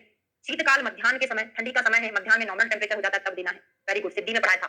ग्रीष्म काल में इन्होंने सायं में बोला, जबकि चरक ने कहा बोला है ग्रीष्म काल में पूर्वाह्न देना। इतना ही तो अंतर था, बाकी कोई अंतर ही नहीं था। चरक ने ग्रीष्म काल में पूर्वाह्न देने को बोला था, बागभट्ट ने सायाह्न देने को बोल दिया, ठीक है। वर्षा में शीत में उन्होंने मध्याह्न, इन्होंने मध्याह्न। वर्षा काल में जब दुर्दिन हो तब नहीं देना, बाकी देना है। अंतर इतना था, उनको गुस्सा आ गया, बस बहुत हो गया, मुझे भी सुबह ही नस्य देना है। तो बस बहुत हुआ, तो बसंत साथ शरद, तो बसंत और शरद में उन्होंने क्या बोला, स्वस्थ अवस्था में पूर्वाह्न में देगी, क्योंकि उनको गुस्सा आ गया कि चरक भी तो गर्मी के दिन में सुबह सुबह दे रहा है, मुझे भी तो कुछ दे दो। तो उन्होंने गर्मी के दिन में सायं में दे दिया, फिर उन्होंने बस बहुत हुआ करके ट्रिक बना लिया था, ठीक है। अब देखते हैं वात से आक्रांत शिरो रोग में, हिक्का में, अपतानक, मन्यास्तम, स्वरभ्रंश में प्रतिदिन सायं प्रातः नस्य दे, अन्य अवस्थाओं में एक दिन छोड़कर नस्य दे। ये क्वेश्चन पूछा गया था एग्जाम में। क्या पूछा था कि वात से आक्रांत है, शिरो रोग में वायु बहुत ज्यादा प्रबल होती है, हिक्का में, अपतानक में, मन्यास्तम, स्वरभ्रंश, कुल मिलाकर जहां पर वातज विकार है डेली डोज सुबह शाम को, लेकिन अन्य विकारों में आपको एक दिन छोड़कर देना। ये क्वेश्चन हमारा एमपीपीएससी में पूछा था कि लिमिटेशन क्या होती है नस्य की, शिरोधारा का पूछा था, नहीं नस्य का ही पूछा था। बागभट्ट ने 7 दिन बोला है, जबकि सुश्रुत ने 7 दिन 21 दिन बोला है। ये किसका था, 7, 21, ये सुश्रुत का था। बागभट्ट ने वाली 7 दिन देने को बोला है ना। ये अपने चिकित्सा स्थान सुश्रुत संहिता में पढ़ा था। अगला आता है नस्य से मूर्छा आने पर क्या करना है। तो मूर्छा होने पर सिर को छोड़कर शीतल जल से, हाँ शीतल जल से हमको परिषेक करना चाहिए। विरेचन नस्य के पश्चात क्या करेंगे, तो विरेचन नस्य के पश्चात हमको पीछे 2 शादी की अपेक्षा से इसलिए नस्य से विरेचन करने से नस्य की तीक्ष्णता कम हो जाती है, मतलब हमको पीछे से आदि इसलिए देना चाहिए। विरेचन के बाद क्या होगा, दोष वायु बढ़ सकता है। तो ये क्वेश्चन एग्जाम में पूछा था कि विरेचन नस्य देने के बाद हमको क्या करना है, स्नेह नस्य देना चाहिए, ताकि विरेचन करने से जो नस्य की तीक्ष्णता थी वो इसने समाप्त कर देगा। और नस्य लेने के उपरांत उत्पन्न स्थिति में कितने दिन तक, कितनी मात्रा तक लेना है, 100 मात्रा तक लेता रहना चाहिए। सम्यक नस्य के क्या लक्षण है ना, हाँ फिर धूमपान करने, गुनगुने, कंठ शुद्धि के धारण करना। नस्य के सम्यक वही सुख, उच्छ्वास है, स्वप्न बोध, सुश्रुत संहिता का याद कर लो, काम बन जाएगा। चरक बागभट्ट का याद करने की जरूरत नहीं है। हीन योग में वही रुक्षता होगा, अक्षी स्तब्धता है ना, मूढ़ शून्यता होगा। और अति में क्या होगा, कंडू, ये अच्छे से याद कर लेना। ये क्वेश्चन मैंने गलत कर दिया था, है ना, ये सुश्रुत संहिता से पूछा था, उसी से काम बन जाएगा आपका। वहां पर भी कंडू होना नस्य के अतियोग में था, ये हमने एमपीपीएससी में क्वेश्चन मैंने खुद गलत कर दिया। कंडू हमने अयोग लगा दिया था, है ना, क्योंकि हमेशा जो कंडू वगैरह होती है ना वो अयोग में है। श्लोक तो याद नहीं था भाई, भूल गए थे, पहले याद किया था हमने। तो कंडू जो है अतियोग में है, ना कि अयोग में है। भारी प्रमुख ना सलाला सा और चिपीना, सब समझ में आ रहा है। बाकी बाकी सुश्रुत का ही याद करिए। प्रतिमश नस्य देखते हैं, प्रतिमश का विषय। तो छत छाम बाल व्रत, ये डेली लिया जाता है तो सभी प्रकार के लोगों के लिए बढ़िया रहता है। छत छाम बाल व्रत सुखात्म सुप्रयोज्य अकाल वर्षे अपि उराशा निर्बल बाल व्रत, सुखी जीवन व्यतीत करने वालों में अनाथ दुर्दिन में भी इसका प्रयोग किया जाता है ना। मध्य पीते अवल श्रुत्रे क्रमी दूषित मूर्धा मूर्धा विकार उत्कृष्टो क्लिन्न दोषो ना, हीन मात्रा, ये क्या होता है, मात्रा में कम प्रयोग किया जाता है, इस कारण से इसका कोई दुष्प्रभाव नहीं होता है। प्रतिमश का फल, प्रतिमश का काल देखते हैं कितने होते हैं। तो प्रतिमश के जो काल हैं उन्होंने 15 बताए हैं, है ना। कौन कितने बताए हैं, 15 बताए हैं। सुश्रुत के जो प्रतिमश के काल हैं वो कितने हैं, 14 हैं, ठीक है। कौन कौन से एक्स्ट्रा है थोड़ा सा देख लेते हैं। रात्रि भोजन के बाद, पवन दिन में सोकर मुसाफिर थकान, है ना, सर्वभ्यंग गंडुस मुझे अंजन मलते दातुन, हास्य के उपरांत क्या बोला है इन्होंने, हास्य उपरांत एक्स्ट्रा बताया है। और क्या चीज को छोड़ा है, मैंने आपको सुश्रुत संहिता पढ़ाया तब लिखाया था क्या, इन्होंने हास्य उपरांत एक्स्ट्रा बोला है और ग्रह निर्गच्छता नहीं बताया। इन्होंने ग्रह निर्गच्छता नहीं बताया है, जो सुश्रुत ने बताया था, बस हास्य उपरांत बताया है। मतलब इनके 14 हो जाने के एक और चीज कुछ एक्स्ट्रा ऐड किया है। अब मुझे, मैंने आपको पारी के 80 पेज कंपाइलेशन में दोनों चीज लिखाया है कि हास्य उपरांत बताया है, ग्रह निर्गच्छता नहीं बताया, एक और चीज कुछ ऐड किया हुआ है, शिरो अभ्यंग है शायद, है ना। यही है क्या, जो पारी के 80 पेजेस पढ़ा है वो बताए मुझे, यही है कि नहीं है, है ना। मैं थोड़ा सा देख लूं, अब बुक यहाँ रखी नहीं मेरे पास, है ना, तो मैं देख नहीं पाऊंगी, बताओ जरा। अच्छा यही था, ओके, है ना। तो इन्होंने सुश्रुत से अलग क्या बोला है, शिरो अभ्यंग और हास्य उपरांत अलग बोला है, और ग्रह निर्गच्छता को नहीं माना। इस प्रकार से 15 हो जाते हैं ना। मुझे याद था भाई, मुझे लग रहा है एक बार मैं कंफर्म कर लूं आपसे, है ना। अब अगला आता है प्रतिमश का फल। अवस्था के अनुसार नस्य आदि का विधान देखते हैं। अब ये एज लिमिटेशन बड़ी इंपॉर्टेंट है। क्या है, 7 वर्ष से कम 80 वर्ष के उपरांत आयु में नस्य नहीं देना चाहिए। शायद अभी यूपीपीएससी का जो पेपर हुआ था उसमें एक गलती हो गई थी। क्या हो गई थी, उसमें 8 वर्ष, उसमें गलती नहीं हुई थी, है ना, पढ़ने वालों को गलती हो गई थी कि 7 वर्ष ना नस्यम ऊन सप्ताह दे। यहाँ पर 8 वर्ष लिखा ही नहीं है भाई, यहाँ पर ऊन मतलब होता है कम। 7 वर्ष से कम और 80 वर्ष के उपरांत, किसी ने समझ लिया 7 वर्ष से कम मतलब 7 से 80 तक देना है, ऐसा नहीं है। 7 वर्ष से कम में नहीं देना है, 80 के बाद नहीं देना है, ऐसे करके याद करना। तो 7 वर्ष से कम में नहीं देना मतलब 7 में देना है, 7 से कम में नहीं देंगे, 7 में तो दे सकते हो, है ना, इसका मतलब ऐसा होता है। और 80 वर्ष के उपरांत नस्य नहीं देना चाहिए। 18 साल से कम आयु वाले को धूम नहीं देना चाहिए। तो 7 से 80 याद हो गया, 7 से कम में नहीं देना है। 18 साल धूमपान स्वास्थ्य के लिए हानिकारक होता है। पिक्चर देखो, सबसे पहले यही दिखता है थिएटर में, ठीक है, घर पे भी यूट्यूब पर ये दिखता है। 18 धूम नहीं देना है। 5 साल से कम में गवल नहीं देना है। तो देखो 5 साल से कुल्ला करके स्कूल जाते ना, 5 साल के बाद कवल करके स्कूल जाते थे, आप तो ब्रश करके जाते, पहले के जमाने में ऐसे ही होता था। 10 साल से कम और 70 साल मतलब 10 से 70 के लिए बोला है क्या, वमन विरेचन द्वारा शोषण नहीं करना चाहिए। वमन विरेचन की लिमिटेशन 10 से 70 मतलब 10 से कम, 70 से ज्यादा में नहीं करना है। लेकिन किसी आचार्य का जो पारी का 80 पेजेस कंपाइलेशन है उसमें मैंने आपको चरक का, शारंगर का, बागभट्ट का, सभी आचार्य का अलग अलग पढ़ा है, तो वहां से देख लेना उसको। अभी ओनली बागभट्ट का याद करो। प्रतिमर्श नस्य का सर्वदा प्रयोग। ये कोटेशन पूछा गया था किस आचार्य का है, या फिर यहाँ पर ये पूछा था कि वस्ती की तुलना किस नस्य से की गई है, तो प्रतिमर्श नस्य वस्ती की तुलना की है। अजन्म मरणम सस्तम प्रतिमर्शस्तु वस्तीवत। प्रतिमर्श वस्ती के समान ही जन्म से लेकर मरण तक दिया जाता है। नित्य सेवन इससे करना चाहिए, नित्य सेवन करने से मर्श नस्य की भांति गुणकारी होता है। तेल की श्रेष्ठता देखते हैं, तो तेलम देव नस्यार्थे नित्याभ्यासेन सस्ते शीर्षा श्लेष्माधात्म स्नेहा स्वस्थम नेत्रे। स्वस्थ पुरुष को नित्य प्रतिव्रत के नस्य में तेल ही उत्तम होता है। मर्श प्रतिमर्श के भेद ये नहीं करना हमको। ये हमारा चैप्टर कंप्लीट होता है। लास्ट में अणु तेल भी बताया हुआ है ना। 9 बार 10 बार बकरी के दूध में पकाना है, पूरा सेम टू सेम चरक के जैसा है। गुण क्या होता है, घन उन्नत प्रसन्न, त्वचा प्रसन्न होती है, स्कंध ग्रीवा बक्ष में बल आता है, इंद्रियां दृढ़ हो जाती, फलित वगैरह नहीं होता। ये नस्य के गुण है। तो हमारे 2 चैप्टर कंप्लीट होते हैं आज। कल हम 21 आज इतना ही है ना, 21 22 और 23 शुरू कर देंगे। 22 कंप्लीट हो जाएगा, 23 हमारा कल ही कंप्लीट हो जाए। ठीक है, आप छोटे छोटे अष्टांग हृदय सूत्र स्थान का हमारा 21 चैप्टर शुरू होगा आज। 21 है ना, 20 तक हमने कर लिया था। नस्य विधि हो गया था, धूमपान शुरू करेंगे, मतलब धूमपान चैप्टर शुरू करेंगे। ठीक है, चलिए 21 अध्याय धूमपान विधि अध्याय। धूमपान के भेद, तो पारिक 80 पेजेस कंपाइलेशन में आपने अगर फर्स्ट पेज पढ़ा होगा, उसमें मैंने आपको चरक का, सुश्रुत का, बागभट, शारंगधर चारों का कंपेयर करके पढ़ाया है। तो फर्स्ट पेज पहले जरूर देख लेना। यूट्यूब पर ही वो मैंने अपलोड किया है ना। जो बच्चे पारिक का उनको नहीं पता है, मुझे पता होना चाहिए पढ़ना है आपको 80 पेज है ना, तो यूट्यूब पर आगे सर्च करके देख लेना पारिक फर्स्ट पेज, उसमें आपको चारों का कंपैरेटिव मिल जाएगा। अभी मैं ओनली बागभट का पढ़ाऊंगी, क्योंकि चरक में मैंने आपको सभी का पढ़ा दिया था ना। ठीक है, धूमपान क्यों आवश्यक है, तो जत्रु ऊर्ध्व कफ वात था, ऊर्ध्व जत्रुगत विकार जो कि स्पेशली वात कफ से उत्पन्न है। धूमपान कैसा होता है भाई, उष्ण होता है। तो पित्त में तो हम इसका प्रयोग नहीं करेंगे ना, किसमें करेंगे हम, वात कफज विकार में करेंगे। उच्छेदाय च जातानाम प्रेत धूपम धूमम सदात्मवान, तो वात कफज विकारों में प्रयोग किया जाता है। धूमपान के दोषानुसार कितने भेद होते हैं, तो आचार्य चरक ने 3, बागभट्ट के 3, सुश्रुत के 5, ये चरक और बागभट्ट का है। सुश्रुत के 5 और शारंगधर के 6, इस प्रकार से हमने भेद पढ़ा हुआ है, देखेंगे आप वहां पे। तो यहाँ पर बागभट्ट के भी 3 ही है जो चरक के हैं, स्निग्ध, मध्य और तीक्ष्ण, बस नाम थोड़ा सा चेंज कर दिया। चरक ने क्या बोला था, प्रसव बोला था। प्रसव मींस प्रा फॉर प्रायोगिक, सा फॉर स्नेहिक, वा फॉर वैरिचनिक, है ना। प्रसव से हमने प्रायोगिक, स्नेहिक, वैरिचनिक याद किया था। ठीक है, तो यहाँ पर उनका स्निग्ध है, मध्य और तीक्ष्ण है। तो जो क्रमशः जो स्निग्ध होता है उसका प्रयोग हम वात में करते हैं, वात कफ में मध्यम करते हैं, और कफ में हम तीक्ष्ण धूम का प्रयोग करते हैं। पित्त का कहीं भी लेना देना नहीं है, तो आप कर दो वात में हम प्रायोगिक, पित्त में स्नेहिक और वैरिचनिक, कफ में ऐसा नहीं है, पित्त में तो करते नहीं है, तो वात में स्निग्ध करेंगे, वात कफ दोनों का इन्वॉल्वमेंट है भाई, तो मध्यम करेंगे, और तीक्ष्ण का हमको प्रयोग कहां करना पड़ेगा, कफज विकार में करना पड़ेगा। धूमपान के अयोग्य रोगी कौन से होंगे, तो ना रक्त पित्ता है ना, अति विरक्त दोष, विरक्त उदर मिहिषु, तिमिर, उर्द अनिल ना, आद्यमान, रोहिणी और मत्स्य, मध्य, दधिशी, मतलब जो कुल मिलाकर उष्ण चीजों का सेवन कर रहे हैं उनको हमको प्रयोग नहीं करना है। विष वाले को नहीं करना। जितनी भी उष्णता जन्य कंडीशन है, किसी में भी हमको धूमपान का प्रयोग नहीं करना चाहिए। और सिर से अभिहत, सिर में किसी ने डंडा मार दिया, ऐसे करके अपन ने तरफ सिद्धि 2 में याद किया था कि सिर में शस्त्र दंडहत करके याद किया था। सिर में डंडा मारना मतलब सिर में नस नहीं करना, जिसको डंडा पड़ा है ना। पांडु रोग और जागृति, जो रात्रि जागरण किया हुआ है उसको भी नहीं करना, पांडु में भी नहीं करना है। रक्त पित्त का रोगी, विरेचन की उदर और प्रमेह रोगी, प्रमेह के रोगी में भी नहीं करना है। तिमिर, उर्ध्ववात, आद्यमान, रोहिणी रोगों में बस्ती देने पर तथा मछली, मध्य, दही, दूध, मधु, स्नेह या विष खाने पर, सिर में चोट लगने पर और रात में जागने पर धूम नहीं देना चाहिए। सारी कंडीशन हमने पढ़ी, क्या पढ़ी, उष्णता जन्य पढ़ी अधिकतर। लेकिन आप 2 चीजों को ध्यान दो, उर्ध्ववात मतलब वात का इन्वॉल्वमेंट है, आद्यमान में वात का इन्वॉल्वमेंट है, लेकिन इन 2 कंडीशन में भी धूम का प्रयोग नहीं कर रहे हैं, जबकि उन्होंने पहले बोल दिया था कि वात कफजन्य विकार में करेंगे, लेकिन यहाँ पर नहीं किया जा रहा। तो जो चीज थोड़ा सा अलग लगती है हमको कि हमसे गलती हो सकती है एग्जाम में, उनको स्पेशली अंडरलाइन कर लो। उतने में तो भाई करेंगे नहीं, आंख की प्रॉब्लम है, धूमपान करेंगे तो और ज्यादा बढ़ जाएगा। धूमपान के उपद्रव, उनकी चिकित्सा, तो धूमपान जो अकाल में अधिक मात्रा में जो धूमपान करते हैं, सेम टू सेम चरक संहिता के जैसा, इसलिए मैं नहीं पढ़ा रही हूँ। रक्त पित्त है, आंध, बाधिर, तृष्णा, मूर्छा, मद, मुहकर, क्या क्या है, रक्त पित्त है, अंधता, बहरापन, प्यास, मूर्छा, इस प्रकार शीतल उपचार इसमें हमको करना है। तो शीतो विदिता, वहां पे मुकत्व भी मिलता है। हमने गांधी जी के 3 बंदर से याद किया था, कौन, बुरा ना देखो, बुरा ना सुनो, बुरा ना बोलो, तो मुकत्व, अंधत्व, बहरापन तीनों मिल रहा था चरक में। यहाँ पर शायद मुकत्व नहीं दिया है, दिया ही नहीं है ना। तो यहाँ पर चलिए धूमपान के पृथक पृथक काल देखते हैं। तो थोड़ा सा, हाँ पहले मैं चरक का आपको बता देती हूँ, पढ़ लिया है लेकिन भाई मन नहीं मानता है ना कि आपको याद है कि नहीं है, तो कंपैरेटिव करके थोड़ा सा पढ़ लेते हैं ना। तो चरक के जो धूमपान के काल हैं वो कितने होते हैं, तो प्रायोगिक धूमपान के काल, चरक ने प्रायोगिक धूमपान के काल 8 बताए हैं। बाकी किसी और, हाँ बाकी किसी और का उन्होंने ऐसा काल नहीं बताया है ना, स्नेहिक के क्या होते हैं, वैरिचनिक के क्या होते हैं, ऐसा किसी का नहीं बताया। उन्होंने वो दैनिक काल बताया है ना, प्रायोगिक, स्नेहिक और वैरिचनिक का जो अलग से दैनिक काल होता है वो देख लेते, बाकी प्रायोगिक का अकेला जो 8 काल होते हैं वो चीज अलग है ना। अब चरक के दैनिक काल मतलब दिन में कितनी बार दिया जाता है, तो प्रायोगिक के दैनिक काल जो होते हैं मतलब प्रायोगिक दिन में कितनी बार दिया जाता है, वो होता है 2 बार। तो याद कराया था मैंने, परीक्षा 2 होती है, एक मेन परीक्षा और एक प्रैक्टिकल परीक्षा। तो प्रायोगिक 2 हो गया, स्नेहिक जो है एक होता है, तो स्नेहन हम दिन भर में एक बार कराते हैं। और वैरिचनिक होता है, WHO ने अतिसार कितना बोला है, विरेचन कितने बोले हैं, 3 से 4 वेग अगर हो जाए तो उसको वैरिचन बोलते हैं, अतिसार बोलते हैं। तो वैरिचनिक 3 से 4 अपन ने ऐसे कोड बनाकर याद कराया था। ठीक है, ये हो गया आपका। अब यहाँ पर इसको इधर ही खत्म करो। अब मैं आपको याद कराने वाली हूँ अष्टांग संग्रह और हृदय का, जो बहुत ही कंफ्यूजिंग है, हमेशा कंफ्यूजन ही होता रहता है। थोड़ा सा ऊपर जगह दिया है, यहाँ पर लिख लो। पहले हम लिखेंगे अष्टांग हृदय के, फिर लिखेंगे अष्टांग संग्रह के। पारिक 80 पेज कंपाइलेशन में फर्स्ट पेज पर मुझसे थोड़ी सी मिस्टेक हो गई है शायद, एक बार आप देख लेना, वहां पे शायद मैंने हृदय का 24, संग्रह का 23 बता दिया, ऐसा कुछ हुआ है, मुझे ऐसा लग रहा है। एक बार आप उधर मैच करना, जो मैं लिखा रही हूँ आपको ये याद करना है। अष्टांग हृदय का जो टोटल काल है वो कितने हैं, धूमपान के 23 काल है ना। और संग्रह ने ज्यादा संग्रह कर लिया, तो संग्रह के जो टोटल काल है वो कितने होते हैं, 24 होते हैं। अच्छा उल्टा हो गया है, हाँ उसको सही कर लेना, ठीक है।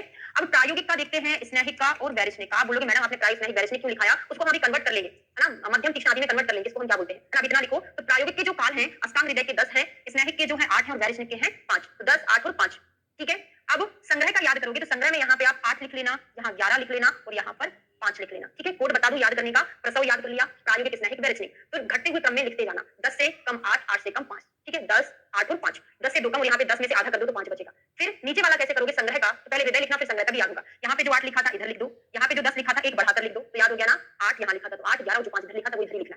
हुआ कि नहीं हुआ, ऐसे करके आपको लिख लेना, भी बहुत मेहनत लगा था मुझे ढूंढने में, संग्रह में भी मैंने देखा, कंपेयर किया, तब यहाँ पे लिखा है, ठीक है, याद हो गया। अब चलिए शुरू करते हैं भाई, द्रवित धूमपान के पृथक पृथक काल देखते हैं। धूमपान के समय तो यहाँ पे हम जो 8 कार्यों के अंत में 8 पढ़ रहे हैं वो स्नेहिक पढ़ रहे हैं, मतलब यहाँ पे हमने जो दूसरे नंबर पर लिखा वो स्नेहिक होता है, कितना, 8 कार्य के बाद करना है। कौन कौन से 8 कार्य के बाद करना है, याद रहे ना रहे चलेगा, पारिक में जो मैंने 80 पेज में सुश्रुत संहिता में तो पढ़ा है, सुश्रुत संहिता के अच्छे से याद कर लेना, किन के बाद किन कर्मों के बाद कौन सा धूमपान कराते हैं, फर्स्ट पेज पारिक में पढ़ाया है, सुश्रुत संहिता में पढ़ाया है, ठीक है। तो इनमें हमको स्निग्ध धूमपान करना है, स्निग्ध मतलब होता है मृदु धूमपान। तो पिछले पेज पे हमने जो 3 चीजें पढ़ी थी, स्निग्ध, मध्य और तीक्ष्ण। स्निग्ध कोई चीज, स्निग्ध मतलब होता है मृदु, है ना, उसी को हम क्या बोलते हैं, स्नेहिक बोलते हैं, प्रायोगिक नहीं बोलेंगे, स्नेहिक बोलेंगे, ठीक है। तो उपयुक्त कालों में कौन कौन सा है, स्निग्ध धूमपान कहाँ कराते हैं, छींक में, जम्हाई, मल त्याग, मूत्र त्याग, स्त्री प्रसंग, शस्त्र कर्म, हास्य और धातु, इन 8 कार्यों के अंत में स्नेहिक करना है।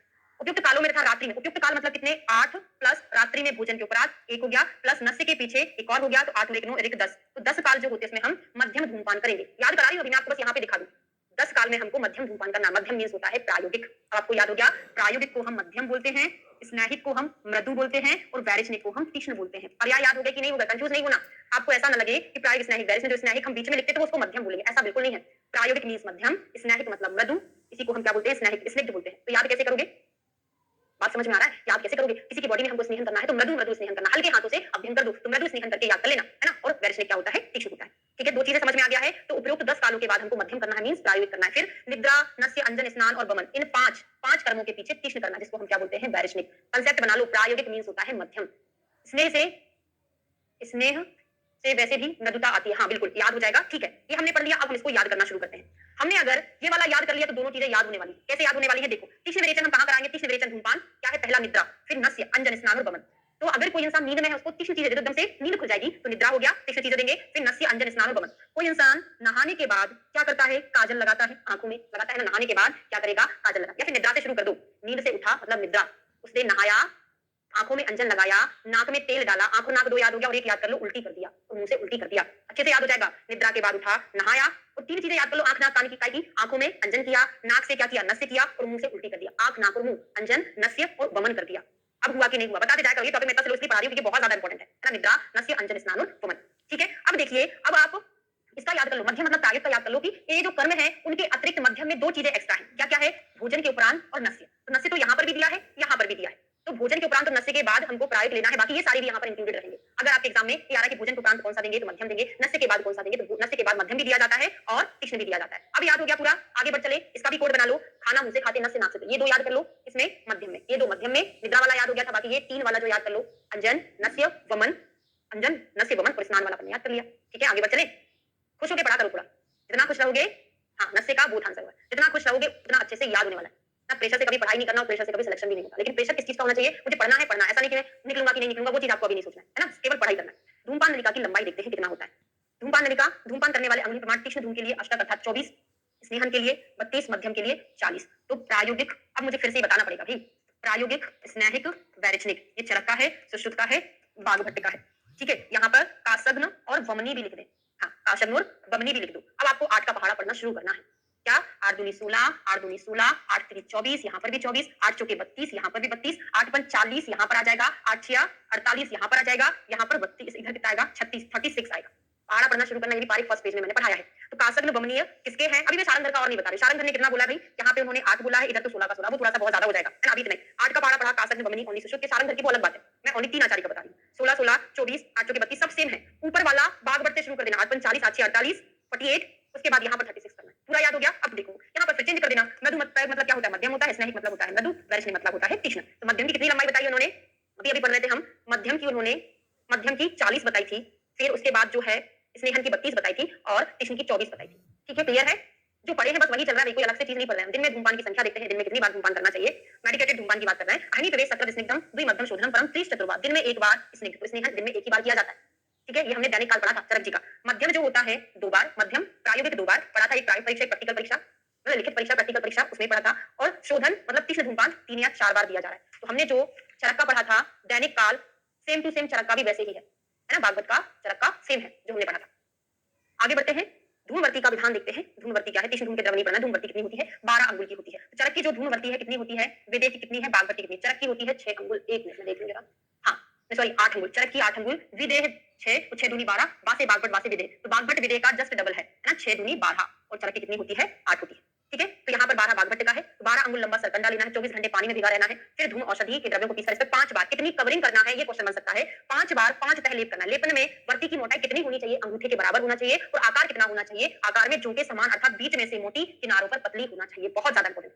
मैंने आपको पहले ही बोला कि बागवती की जो एक्स्ट्रा चीजें हैं, चरक पूरा याद करना है, सुश्रुत थोड़ा उससे कम याद करना है। बागवत केवल वही चीज आपको फोकस करना है जो अलग है, ठीक है ना। तो 12 अंगुल बिल्कुल अलग था, अंगुष्ठ तो आपने कई जगह पढ़ा है, अंगुष्ठ वाला और किनारों पर पतला होना चाहिए, बीच में मोटा होना चाहिए, जो कि आता है। अब धूमपान का कुछ दूसरा प्रकार भी बताए हैं, ये अलग से है। बागवत का जो तीनों प्रकार है उसमें इंक्लूड नहीं किया। आपसे क्वेश्चन पूछा जाएगा कि बागवत के अनुसार धूमपान 3 ही प्रकार लगाओगे, जो चौथा है ये अलग से वर्णन है इसका, उसमें इंक्लूड नहीं करोगे, है ना। धूमपान शराब संपुट छिद्री, शराब संपुट के समान छिद्र होता है, नाड़ी नष्ट 10 अंगुल, इन्होंने 10 अंगुल का भी एक धूमपान नेत्र बताया है। अष्टांगुल का भी एक धूमपान नेत्र बताया, 10 अंगुल या 8 अंगुल का भी धूमपान नेत्र बताया है ना। तो शराब संपुटों में 10 अथवा 8 अंगुल नमनीय लगाकर कास रोग में दिया जाता है, कास रोग में दिया जा रहा है। अभी मैंने क्या बताया था आपको, पूरा ही बताना पड़ेगा। कासग्न और वमनीय ये बताया था। शारंगधर आप पढ़ोगे तो शारंगधर जी ने वमनीय 8 बताया है, कासग्न 16 बताया। कासग्न वमनीय 8 और 16 बताया, किसने? शारंगधर ने। 8 दूनी 16, और कुछ व्रण धूपन भी तो बताया है। व्रण वाला कितना है? 10 है क्या? मैं कुछ गलत तो नहीं बता रही हूँ? किसी के पास लिखा है क्या? पारिक का फर्स्ट पेज मैंने जो पढ़ाया था, एक बार जरा देख के बताओ, सही लिखा है? कासग वो मुझे पता है, व्रण वाला। कासग्न वमनीय मैंने सही लिखा है? कासग्न 16 है।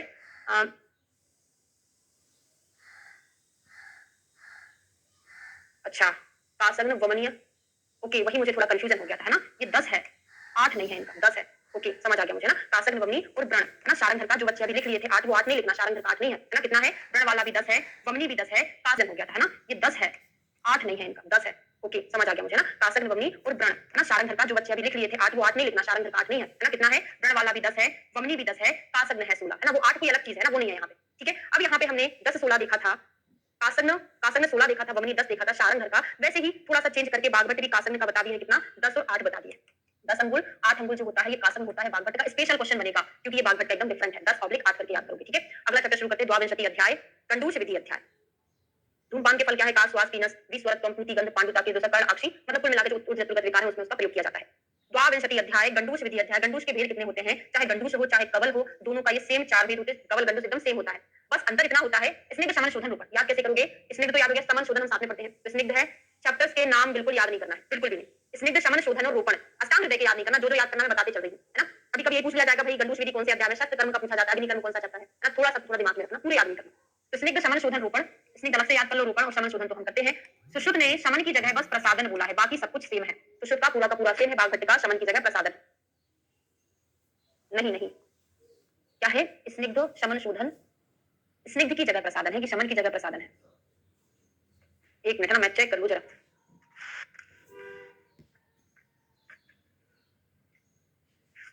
जरा बताइए, शमन की जगह ही है ना, शमन की जगह ही है, ठीक है। आगे बढ़ते हैं, इसमें जो स्निग्ध गंडूष है, स्निग्ध में हम मधुर, अम्ल, नमक से सिद्ध किया हुआ स्नेह से प्रयोग करते हैं। तो मधुर, अम्ल जो लवण है वो कैसे रस होते हैं, है ना, कफवर्धक होते हैं, तो स्निग्ध होंगे, तीनों तीनों स्निग्ध होते हैं, मधुर, अम्ल, लवण स्निग्ध है। शमन गंडूष में हम तिक्त यूज करते हैं, ये क्वेश्चन बहुत इंपॉर्टेंट होने वाला है आगे जाके, बागभट्ट से स्पेशल है। तो जो शुरुआती के 3 रस है वो स्निग्ध, मधुर, अम्ल, लवण, उनका प्रयोग हम स्निग्ध गंडूष के लिए करते हैं। शमन के लिए हम कषाय का प्रयोग नहीं करते, शमन के लिए हम तिक्त का प्रयोग करते हैं। और कषाय और मधुर औषधि, कषाय तथा मधुर से तथा शोधन गंडूष तिक्त से, ना। शमन गंडूष 3 चीजों का प्रयोग करोगे शमन में, तिक्त, कषाय और मधुर। पित्त शामक जो रस है ना वही है कषाय, तिक्त, मधुर। जो पित्त शामक रस है उसमें शमन करना है। बाकी शोधन गंडूष में तिक्त, पटु मतलब वही पटु, पटु के लिए कटु, लवण के लिए बोला है। अम्ल, लवण उष्ण द्रव्यों से किया जाता है। पटु किसके लिए बोला है? कटु के लिए थोड़ी ना बोला है पटु, ठीक है। रोपण गंडूष कषाय द्रव्यों से किया जाता है। थोड़ा सा रट लेना ना, मेरे पास कोई ट्रिक नहीं है इसको याद कराने की। अब ये क्वेश्चन प्रीवियस एग्जाम में बहुत ज्यादा पूछा जाएगा, पूछा गया है ना, आगे भी आएगा कि दंत हर्षे दंत चाल मुख रोग में क्या यूज करें। किसी के सेंसिटिविटी है, किसी के दांत हिल रहे हैं, मुंह के रोग हैं, उसमें हमको सुखोष्ण किसका गंडूष रखना है? सुखोष्ण तिल कल कुदक का गंडूष रखना चाहिए। मिसप्रिंट तो नहीं है मैम, कटु, हाँ वो कटु मिसप्रिंट है, कटु होगा, तिक्त, कटु, अम्ल, है ना, वो कटु ही होगा, पटु नहीं लिखा, मिसप्रिंट हुआ है ना, श्लोक में नहीं लिखा। तो तिल कल कुदक का गंडूष हमको यूज करना चाहिए। ये क्वेश्चन पूछा गया था हमारा जो अभी एमपीपीएससी हुआ था, उसमें भी आया हुआ है। सामान्य गंडूष क्या होता है? नित्य गंडूष हम किसका यूज करते हैं? तेल का यूज करते हैं, या फिर मांस रस का उत्तम होता है। दंतहर्ष दंतचाल के लिए तिल तलकुदक का यूज करेंगे और जो हम डेली नित्य गंडूश यूज करते हैं उसका मांसरस और तेल का प्रयोग करेंगे। उषा दाह आदि में कौन सा गंडूश प्रयोग करेंगे? तो यहाँ पे अगर दाह वगैरह है, विषपान है, तो हमको शीतल चीजों का गंडूश धारण करना चाहिए, हमको दूध या घी का गंडूश धारण करना चाहिए। हाँ, पटु लवड़ को बोला है अष्टांग हृदय ने। पटु कटु को नहीं बोला, पटु लवड़ को बोला है। मधु का गंडूश धारण करने से मुख में क्या आती? विशुद्धता आती, निर्मलता आती, शीघ्र उत्पत्ति होती, मुख में जो गण है उसका संधान करता है। अष्टांग में सूत्र स्थान बहुत ज्यादा इंपॉर्टेंट है। बाकी की चीजें थोड़ा थोड़ा स्पेशल पॉइंट बस देखना है, उसमें हमको डिटेल नहीं पढ़ना है ना। यही खासियत है अष्टांग हृदय की, सूत्र से ज्यादा क्वेश्चन पूछे जाते हैं, बाकी निदान चिकित्सा से जो अलग है बस उसी को फोकस करना, वही एग्जामिनर पूछेगा, है ना। बाकी मिलता जुलता पूछेगा तो बन ही जाएगा। विशुद्धता शीघ्र मुख में व्रण बनते हैं और व्रण भरता है, प्यास और दाह को शांत करने वाला होता है। धान अम्लादि गंडूश का फल क्या होता है? ये भी क्वेश्चन पूछा है। धान याम्ल गंडूश मुख की जो विरसता होती है, दुर्गंधता होती है, दुर्गंधता को नष्ट करने के लिए धान याम्ल का प्रयोग करते हैं। देखिए, धान याम्ल जब बनाते बहुत गंदी स्मेल आती है उसकी, लेकिन मुख की गंदगी को साफ करता है ना। तो खुद कीचड़ में कमल खिलता है, लेकिन कमल कितना अच्छा दिखता है, ऐसे ही है धान याम्ल खुद गंदा होता है लेकिन गंदगी को साफ करता है। तो विरसता और मुख की दुर्गंधता को नष्ट करने वाला होता है। फिर अगला है गंडूश धारण विधि का समय। तो बात रहे स्थान में धूप में रुई को बैठाकर उसे कंधे ग्रीवा पर पहले स्वेदन करके मर्दन करें, फिर गंडूश को बिना पिए ही मुख को कुछ ऊंचा करके मुख में रखें। ऐसा तब तक करें जब तक कि मुख कफ से ना भर जाए तथा नासिका और आंखों से कफ ना बहने लगे। ये क्वेश्चन भी पूछा जाता है कि गंडूश का धारण हमको तब तक करना चाहिए जब तक कि नासिका आंखों से स्राव ना होने लगे। गंडूश और कल्क के भेद क्या होते हैं? तो जो असंचार, ये भी क्वेश्चन पूछा गया है, सब जगह सेम है कि जो संचरित नहीं होता है, पूरी तरह मुख में भरा होता है उसको गंडूश कहते हैं। इसके अलावा जो संचरित होता है मुख में उसको कवल कहते हैं। ठीक है, मन्यादि रूप में कवल का धारण भी करने को बोला है। प्रतिसारण के भेद देखते हैं। सुश्रुत जी ने प्रतिसारण के 4 भेद बोले हैं और बागभट ने 3 भेद बोले। सुश्रुत के कितने हैं? सुश्रुत के 4 हैं, बागभट के 3 होते हैं। कौन कौन से? कल्प, रसक्रिया और चूर्ण। सुश्रुत का मधु भी ऐड हो जाता है, कल्प, रसक्रिया, चूर्ण और मधु। ठीक है, मुखलेप के भेद तथा प्रयोग देखते हैं। सभी जगह सेम है मुखलेप के भेद। शारंगर में भी ऐसे बताया हुआ है, 3 होते हैं, दोषनाशक, विषनाशक और वर्णकारक। दोषनाशक आपने पढ़ा है कितने होते हैं, है ना। विषनाशक कितना मोटा लगाते हैं, ऐसे करके भी नीचे आने वाला है। यह बात और कफ में गर्म लगाना चाहिए और पित्त और विष में या वर्ण के लिए अतिशय शीतल लगाना। गोरा हमको ना ठंडा लगा लो भाई, पित्त विषय उष्णताजन्य है तो उसमें भी हमको ठंडा लगाना पड़ेगा। मुखलेप का प्रमाण 3 प्रकार का होता है, सेम टू सेम शारंगर के जैसा बोला है। 1/4 भाग जितना मोटा है वो दोषनाशक होता है। दोष कितने होते हैं? 3, चौथा भी किसी किसी ने माना है तो 4, तो 1/4 करके याद कर लो। विषनाशक स्पेशल जो विष वाले सांप है 3 प्रकार के होते हैं, स्पेशल टाइप के, दर्वीकर मंडली राजीमान, बाकी 2 ऐसे होते हैं। तो याद कर लो कि विष वाले दर्वीकर मंडली राजीमान 3 है तो उसमें वनथर्ड का प्रयोग करेंगे और आधा भाग जितना है उसका प्रयोग हम किसने करेंगे? वर्ण सर ने भी याद कराया होगा कि ब्यूटी में लोग 50% पैसा उड़ा देते हैं पार्लर में, है ना। तो वर्ण कारक कितना होता है? आधा होता है। लेकिन उड़ाने से भी कुछ नहीं मिलता ना, जैसे रहते लोग वैसे ही रहते हैं। अब आगे आता है, ये इधर थोड़ा सा मल्टीपल कथनात्मक क्वेश्चन में पूछा जा सकता है कि कौन सा लेप के संदर्भ में सत्य है या असत्य है। ठीक है, तो मुख का आलेप गीला ही स्थित रहता है, सूखा हो जाने पर कांति को दूषित करता है, इसलिए फेस पैक जब भी लगाते हैं उसको सूखने नहीं देना, गीले में निकाल दो, स्किन को झुर्रियां ला देता है। सूखे लेप को गीला करके हटाना है, लेप को हटाने के पीछे अभ्यंग करना है। लेप हटा दिया, थोड़ा सा खट स्नेहन कर लेना है। मुख पर लेप तभी तक लगा रहने जब तक वह गीला रहे, सूखा होने तक हमको वेट नहीं करना चाहिए। मुख पर लेप करके क्या क्या चीजें ना करें? तो दिन में ना सोएं, ज्यादा ना बोले, खिंचेगा तो भी झुर्रियां पड़ेगी, अग्नि में, धूप में, टेंशन भी ना ले, क्रोध का परित्याग करें। पीनस में, अजीर्ण में, नस्य देने पर, अनुग्रह, आरोचक में, रात्रि जागरण में मुख लेप नहीं करना है। सर्दी है, लेप पीनस के साथ लेप भी बह के बाहर हो जाएगा, ऐसे करके याद कर सकते हो, अजीर्ण की कंडीशन है। नस्य जिसने दिया तो पीनस नस्य नाक वाला याद कर लो, है ना। मैंडिबल में क्या हो गया? ग्रह हो गया, काम ही नहीं कर रहा तो लेप ही ना लगाओ, आरोचक को रात्रि जागरण। लाभ क्या मिलता है? कोई अकाल बलि पलित व्यंग आदि चीजों को नष्ट करता है। अब मस्तिष्क में तेल धारण याद करते हैं। अभ्यंग से को पिचोगस्ती चतुर्विधम, मस्तिष्क में तेल धारण, है ना। पिचोगस्ती चतुर्विधम, मस्तिष्क में तेल धारण, है ना। मूर्धनी तैल बोले हैं इसको। मूर्धनी तेल 4 प्रकार का होता है। किसकी देन है मूर्धनी तेल? मूर्धनी तेल देन है बागभट की। कौन कौन सा होता है अभी याद करते हैं, उनका क्रम याद करते हैं। सिरो, अभ्यंग, परिषेक, पिचूर, वस्ती, 4 प्रकार का। इसमें उत्तरोत्तर अधिक गुण समझना, मतलब सबसे बेस्ट होता है बस्ती। क्रम कई बार पूछा है तो याद कर लो। सिर पर केवल मालिश करेंगे तो कम फायदेमंद होगा। परिषेक करेंगे, कंटिन्यूअसली धारा गिराएंगे, धारा रुकेगी तो नहीं, यहाँ पे बह जाएगी तो उससे थोड़ा सा अच्छा होगा। लेकिन पिचू धारण करेंगे, लंबे समय तक हमारे सिर पर रखा रहेगा तो उससे अच्छा होगा। और वस्ती का, शिरो वस्ती का प्रयोग करेंगे तो उसमें कंटिन्यूअसली तेल कितने दिन तक, देर तक भरा रहेगा तो और ज्यादा लाभ करेगा। तो अभ्यंग, फिर परिषेक, फिर पिचू रखना, फिर वस्ती को ही रख देना, ये उत्तरोत्तर अच्छे होते हैं। इसमें जो अभ्यंग होता है क्या करता है, ये भी क्वेश्चन एग्जाम में पूछा गया, बहुत इंपॉर्टेंट है। अब मैं 4 श्लोक आपको पढ़ाने वाली हूँ, बहुत अच्छे से याद करना है आपको। अभ्यंग का प्रयोग तब जो रोक्ष कंडू मलादि, अगर हम सिर पर मालिश करेंगे तो क्या होगा? हमारी स्किन जो फटी फटी सी थी ना, वो क्या करेगी? रुक्षता जो थी वो ठीक कर देगी। तो सिरो अभ्यंग रुक्षता को, अगर सिर में खुजली हो रही थी उसको भी ठीक करेगी। रोक्ष, कंडू और मल आदि में हमको इसका प्रयोग करना है। रुक्षता ठीक होगी, खुजली हो रही थी वो भी ठीक हो जाएगी और मल भी निकल जाएगा। परिषेक कहाँ करना है? देखो, परिषेक अगर कहीं पर फुंसियां हैं तो हम उसको मालिश तो नहीं कर सकते ना, दर्द होगा तो हम उस पर डायरेक्ट धारा गिरा सकते हैं। अगर किसी का सिर दर्द हो रहा है, सिरोधारा कराते हैं तो कितना अच्छा लगता है। तो सिर दर्द में भी हम इसमें परिषेक करा सकते हैं ना। अनुशिका, शिरस्तोद, अगर कहीं दाह और पाक है तो हम अभ्यंग करेंगे तो दाह पाक और ज्यादा बढ़ जाएगा ना, जलन होगा उसको ना, सहन नहीं कर पाएगा, तो उसमें परिषेक कर दो भाई, ठंडे तेल से परिषेक कर दो। तो अनुशिका, शिरस्तोद, दाह पाक गण में हमको परिषेक करना है। मोस्ट इंपोर्टेंट क्वेश्चन पढ़ा रही हूं इस चैप्टर का, ध्यान रखना। रोक्ष, कंडू, मल में अभ्यंग, मतलब स्पेशली बागभट्टी की जो चीजें हैं स्पेशल, तो वो तो आपको याद करना है ना। बाकी चीजें सिमिलर है, अन्य आचार्य से उनको भले ही आप छोड़ दो, लेकिन जो अलग है बहुत इंपॉर्टेंट है उसको याद करो। फिर आता है पिचू धारण कहाँ करोगे? जहां पे आपके बाल गिर रहे हैं, केश साथ, स्फुटन, आपकी सिर की जो स्किन है वो त्वचा फट गई है, तो देर तक तेल को धारण करोगे तो वो क्या होगा? पिचू धारण, उसको अच्छे से जो केश भूमि फटी हुई थी उसको क्या सिल देगी, है ना। तो बालों को गिरना, सिर में त्वचा का फटना, धूपन में और नेत्र स्तंभ में पिचू धारण करना है। और वस्ती, जहां पर स्पर्श ज्ञान, सुप्ति, अर्दित, अर्दित में थोड़ा सा डीपली हमको स्नेहन चाहिए, तो देर तक इसने यहाँ रखोगे तो यहाँ की चीजों को ठीक करेगा ना, ये कोड याद करने का। ठीक है, रात्रि जागरण है, नासा सूख गई है तो नासा को स्निग्ध करने के लिए तेल का धारण करना पड़ेगा। तिमिर में थोड़ी सी डेंजरस कंडीशन आ जाए, थोड़ी डीपली डिसीज आ जाए, जैसे नासा शोष है, अर्दित है, तिमिर है, थोड़ा सा डीप प्रॉब्लम है, अंदर की प्रॉब्लम है, तो इसमें हमको वस्ती का प्रयोग करना है, सिरो वस्ती का। शिरोवस्ती का विधान क्या होता है? इसका जो विधान है, घुटनों के बराबर ऊंचे कोमल आसन पर रोगी को बैठना है, वमन आदि से शुद्ध करके तेल का अभ्यंग किए हुए स्वेदन करा के सायंकाल को देना, इतना याद करना है, वस्ती सायंकाल में देना है। दूसरा याद करना है, इसका जो लंबाई होता है वो कितना होना चाहिए, 12 अंगुल चौड़ा होना चाहिए। गाय या भैंस का चमड़ा लेकर वस्त्र से ढांपे रहना है, माथे कानों तक फैलाकर रस्सी से बांध देना है। इस पर माश का कल्प, कौन सा कल्प लगाना है, माश उड़द का। फिर रोगी के अनुकूल सिद्ध हुए गुनगुनाते स्नेह से सिर्फ इतना डालें कि वह हाँ, और एक क्वेश्चन ये बनता है कि आप जो वस्ती है उसमें कितना तेल डालते हो कि बालों की भूमि से 1 अंगुल ऊपर तक उठा रहे, बालों की भूमि है उसे 1 अंगुल तक ऊपर उठा रहे, इतना आपको तेल भर के रखना है उसमें। क्वेश्चन क्या-क्या बनेगा, पहला, दूसरा और तीसरा, 3 क्वेश्चन बनेगा शिरोवस्ती की विधि से। अब इसमें का धारण कब तक करना है, सेम टू सेम सुश्रुत संहिता जैसा है। जैसे हमने तर्पण में याद किया था 600, 800 और 1000, ऐसे याद किया था ना, 6, 8, 10 वातिस पित्तज कफज में ऐसे याद किया था। तर्पण से 10 गुना होता है शिरोवस्ती का धारण मात्रा, 10 गुना मतलब 1 शून्य बढ़ा 10,000, 8,000 पित्त में, और कफ में क्या हो जाएगा, 6,000 हो जाएगा। कुछ याद आ रहा है कि नहीं आ रहा है? स्वस्थ अवस्था में केवल 1000 दिया हुआ है, ये भी आपको स्पेशल याद करना है। बागवती का स्वस्थ अवस्था में 1000 मात्रा तक धारण करना है। कान में तेल धारण भी पूछा गया है एग्जाम में कि कान को तेल से भरने में, कान की जड़ को मलते हुए कान में तेल भरें, जब तक धारण करें तब तक कि दर्द कम ना हो। स्वस्थ अवस्था में कितनी मात्रा लेना है, 100 मात्रा लेना है। स्वस्थ अवस्था में 100 मात्रा इसका प्रयोग करना चाहिए। मात्रा का लक्षण क्या है, मात्रा क्या होती है, बार बार मात्रा पढ़ते हैं। दक्षिण हाथ का अग्रभाग दक्षिण घुटने पर जितने समय में चारों ओर घूमता है या आंख बंद करके आप खुलने में जितना समय लगता है उसको मात्रा कहते हैं। आंख बंद किया, खुल लिया, ये एक मात्रा। ऐसे ऐसे करके बार बार आंखें बंद करो, ऐसे 100 मात्रा तक उसको धारण करना। ठीक है, ये चैप्टर हमारा कंप्लीट होता है। अगला चैप्टर हमारा है कौन सा, त्रयोविंशति अध्याय। क्रियाकल्प, इसमें कुछ सिलेक्टेड लाइन ही पढ़नी है तो चलो शुरू ही कर देते हैं। त्रयोविंशति अध्याय, आश्रोतन अंजन विधि अध्याय। तो नेत्रों में आश्रोतन, क्वेश्चन पूछा था, पूरा क्रियाकल्प नहीं पढ़ाऊंगी। चरक, सुश्रुत, शारंध्र का आपने पढ़ा, नहीं सुश्रुत बागभट शारंध्र का आपने पढ़ा। क्रियाकल्प जो होता है चरक, सुश्रुत और बागभट के क्रियाकल्प कितने हैं, 5 हैं। शारंध्र के जो क्रियाकल्प हैं वो कितने हैं, 7 हैं। कौन सा एक्स्ट्रा बोला है, ठीक है चलो कल से करा देंगे, है ना।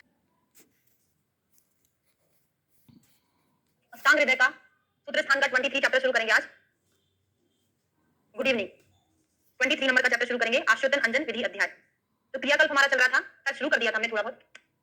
क्वेश्चन पूछा जाता है कि आचार्य बागभट ने, पहले मैं शारंध्र की बात कर लूं। शारंध्र जी ने जो प्रथम उपक्रम है, सॉरी नित्य क्रियाकल्प में जो प्रथम उपक्रम है वो क्या बोला है, सेक बोला है। सुश्रुत जी ने प्रथम उपक्रम जो है क्या बोले हैं, तर्पण बोले हैं। और बागभट्ट का प्रथम उपक्रम क्या है, बागभट्ट को मैं अष्टांग हृदय लिख देती हूँ, अष्टांग हृदय ने आश्चोतन बोला प्रथम उपक्रम। कोड बनाकर याद कर लेते हैं, शा से शारंध्र, शारंध्र का सा से सेक होता है। सुश्रुत का पूरा फुल फॉर्म लिख दो, तो सुश्रुत क्या है, ता लास्ट में है, ता से ही तर्पण याद कर लेना। सुश्रुत में ता, ता से तर्पण, और अष्टांग का आ से हो जाएगा आश्चोतन। सर ने आपको शाला के पढ़ा दिया है, वहां पे क्रियाकल्प पूरा पढ़ा दिए हैं। आपके शाला के जो नोट्स हैं अभी न्यू वाले जो आपके पास होंगे बेस्ट हैं, उसमें पूरा जितना भी क्रियाकल्प है, जो चीजें चेंजेस है शारंध्र की है, बागभट्ट की है, जो सुश्रुत से डिफरेंट है, वो सारी चीजें उसमें लिख दी है। तो आपको अलग से यहाँ से डिफरेंट चीजें याद करने की जरूरत नहीं पड़ती है, मतलब सब्जेक्ट में भी आपको वो क्वेश्चन कवर हो रहा है, सभी पढ़ ही रहे हैं। ठीक है, तो शुरू करते हैं। सर्वेशाम अक्षी रोगाणाम आदाब आश्रोतनम हितम, सभी प्रकार के अक्षी रोगों में, सर्वेशाम अक्षी रोगाणाम, सभी प्रकार के अक्षी रोगों में जो आद्य उपक्रम है, आदि उपक्रम है, वो क्या है, आश्रोतन है। ये क्या करता है, रक्तोदक, रक्तोदक नहीं है, रक्ततोद कंडू घर्ष ना, अश्रु दाह राग निवारणम, ये क्या करता है, पीड़ा को, है ना, ये हमारी जो रेडनेस होती है आंख उसको, और पीड़ा को, जो कंडू है उसको, घर्ष को, जो क्या हुई रगड़ाहट हो रही है उसको, दाह राग आदि को ठीक करता है आश्रोतन। आश्रोतन कैसे करते हैं, सेक कैसे करते हैं, सभी को पता है। सॉरी हाँ, रक्त नहीं है, रुख है, रुख है, रक्त नहीं है, रुख मतलब वेदना। ठीक है, अब इसमें जो आश्रोतन होता है, परिचय होता है, उसमें क्या डिफरेंस होता है। आश्रोतन जो है खुली आंखों पर करते हैं, 2 अंगुल दूरी से करते हैं। जो सेक है बंद आंखों पर करते हैं, 4 अंगुल दूरी से करते हैं। ये चीज आपको पता है ना, चालक में आपने पढ़ा है। तो आश्रोतन परिचय पलकों को बचाकर जो आलेख किया जाता है उसका नाम विडालक, ये अलग चीज है। विडालक क्या बोलते हैं, अष्टांग संग्रह सूत्र अध्याय 32 में बताया है विडालक के बारे में। विडाल को बहिर्लेपो नित्य पक्ष निवर्जित तस्य मात्रा पर गया मुख लेप विधानवत, ऐसे जो श्लोक है शारंध्र का है, क्या है, विडाल को बहिर्लेपो ऐसे करके पढ़ा होगा आपने। अभी अभी जो मैंने बोला वो शारंध्र का श्लोक था। तो अव्यक्त रुजादि तुल्यगुणम पक्ष परिहारी, मतलब पक्षों को छोड़कर जो हम आंखों पर करते, इसमें विडालक मतलब बिल्ली की आंख के जैसी हमारी आंख दिखाई देती है, ऐसा दिखता है।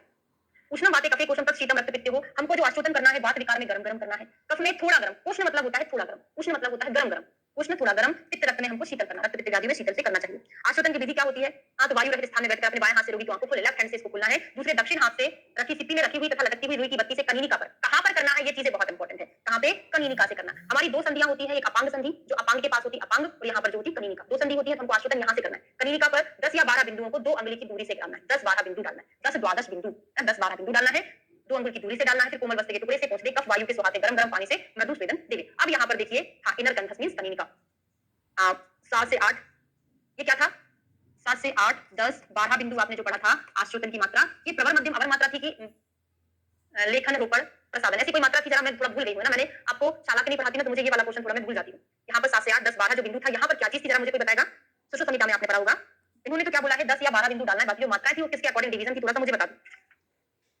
अब लेखन आदि अंजन के द्रव्य देखते हैं।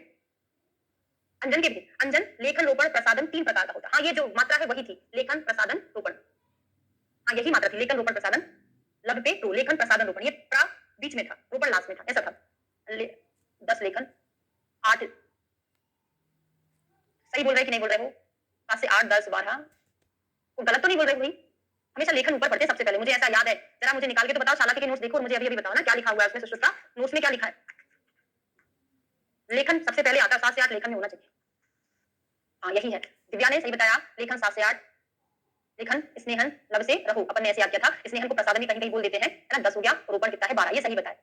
हाँ, ओके, ठीक है। देखते हैं अंजन के लिए लेखन, रोपण, दृष्टि प्रसादन जैसे 3 प्रकार का होता है। लेखन यत्र कषाय अम्ल पटु उष्ण। पटु मतलब क्या होता है?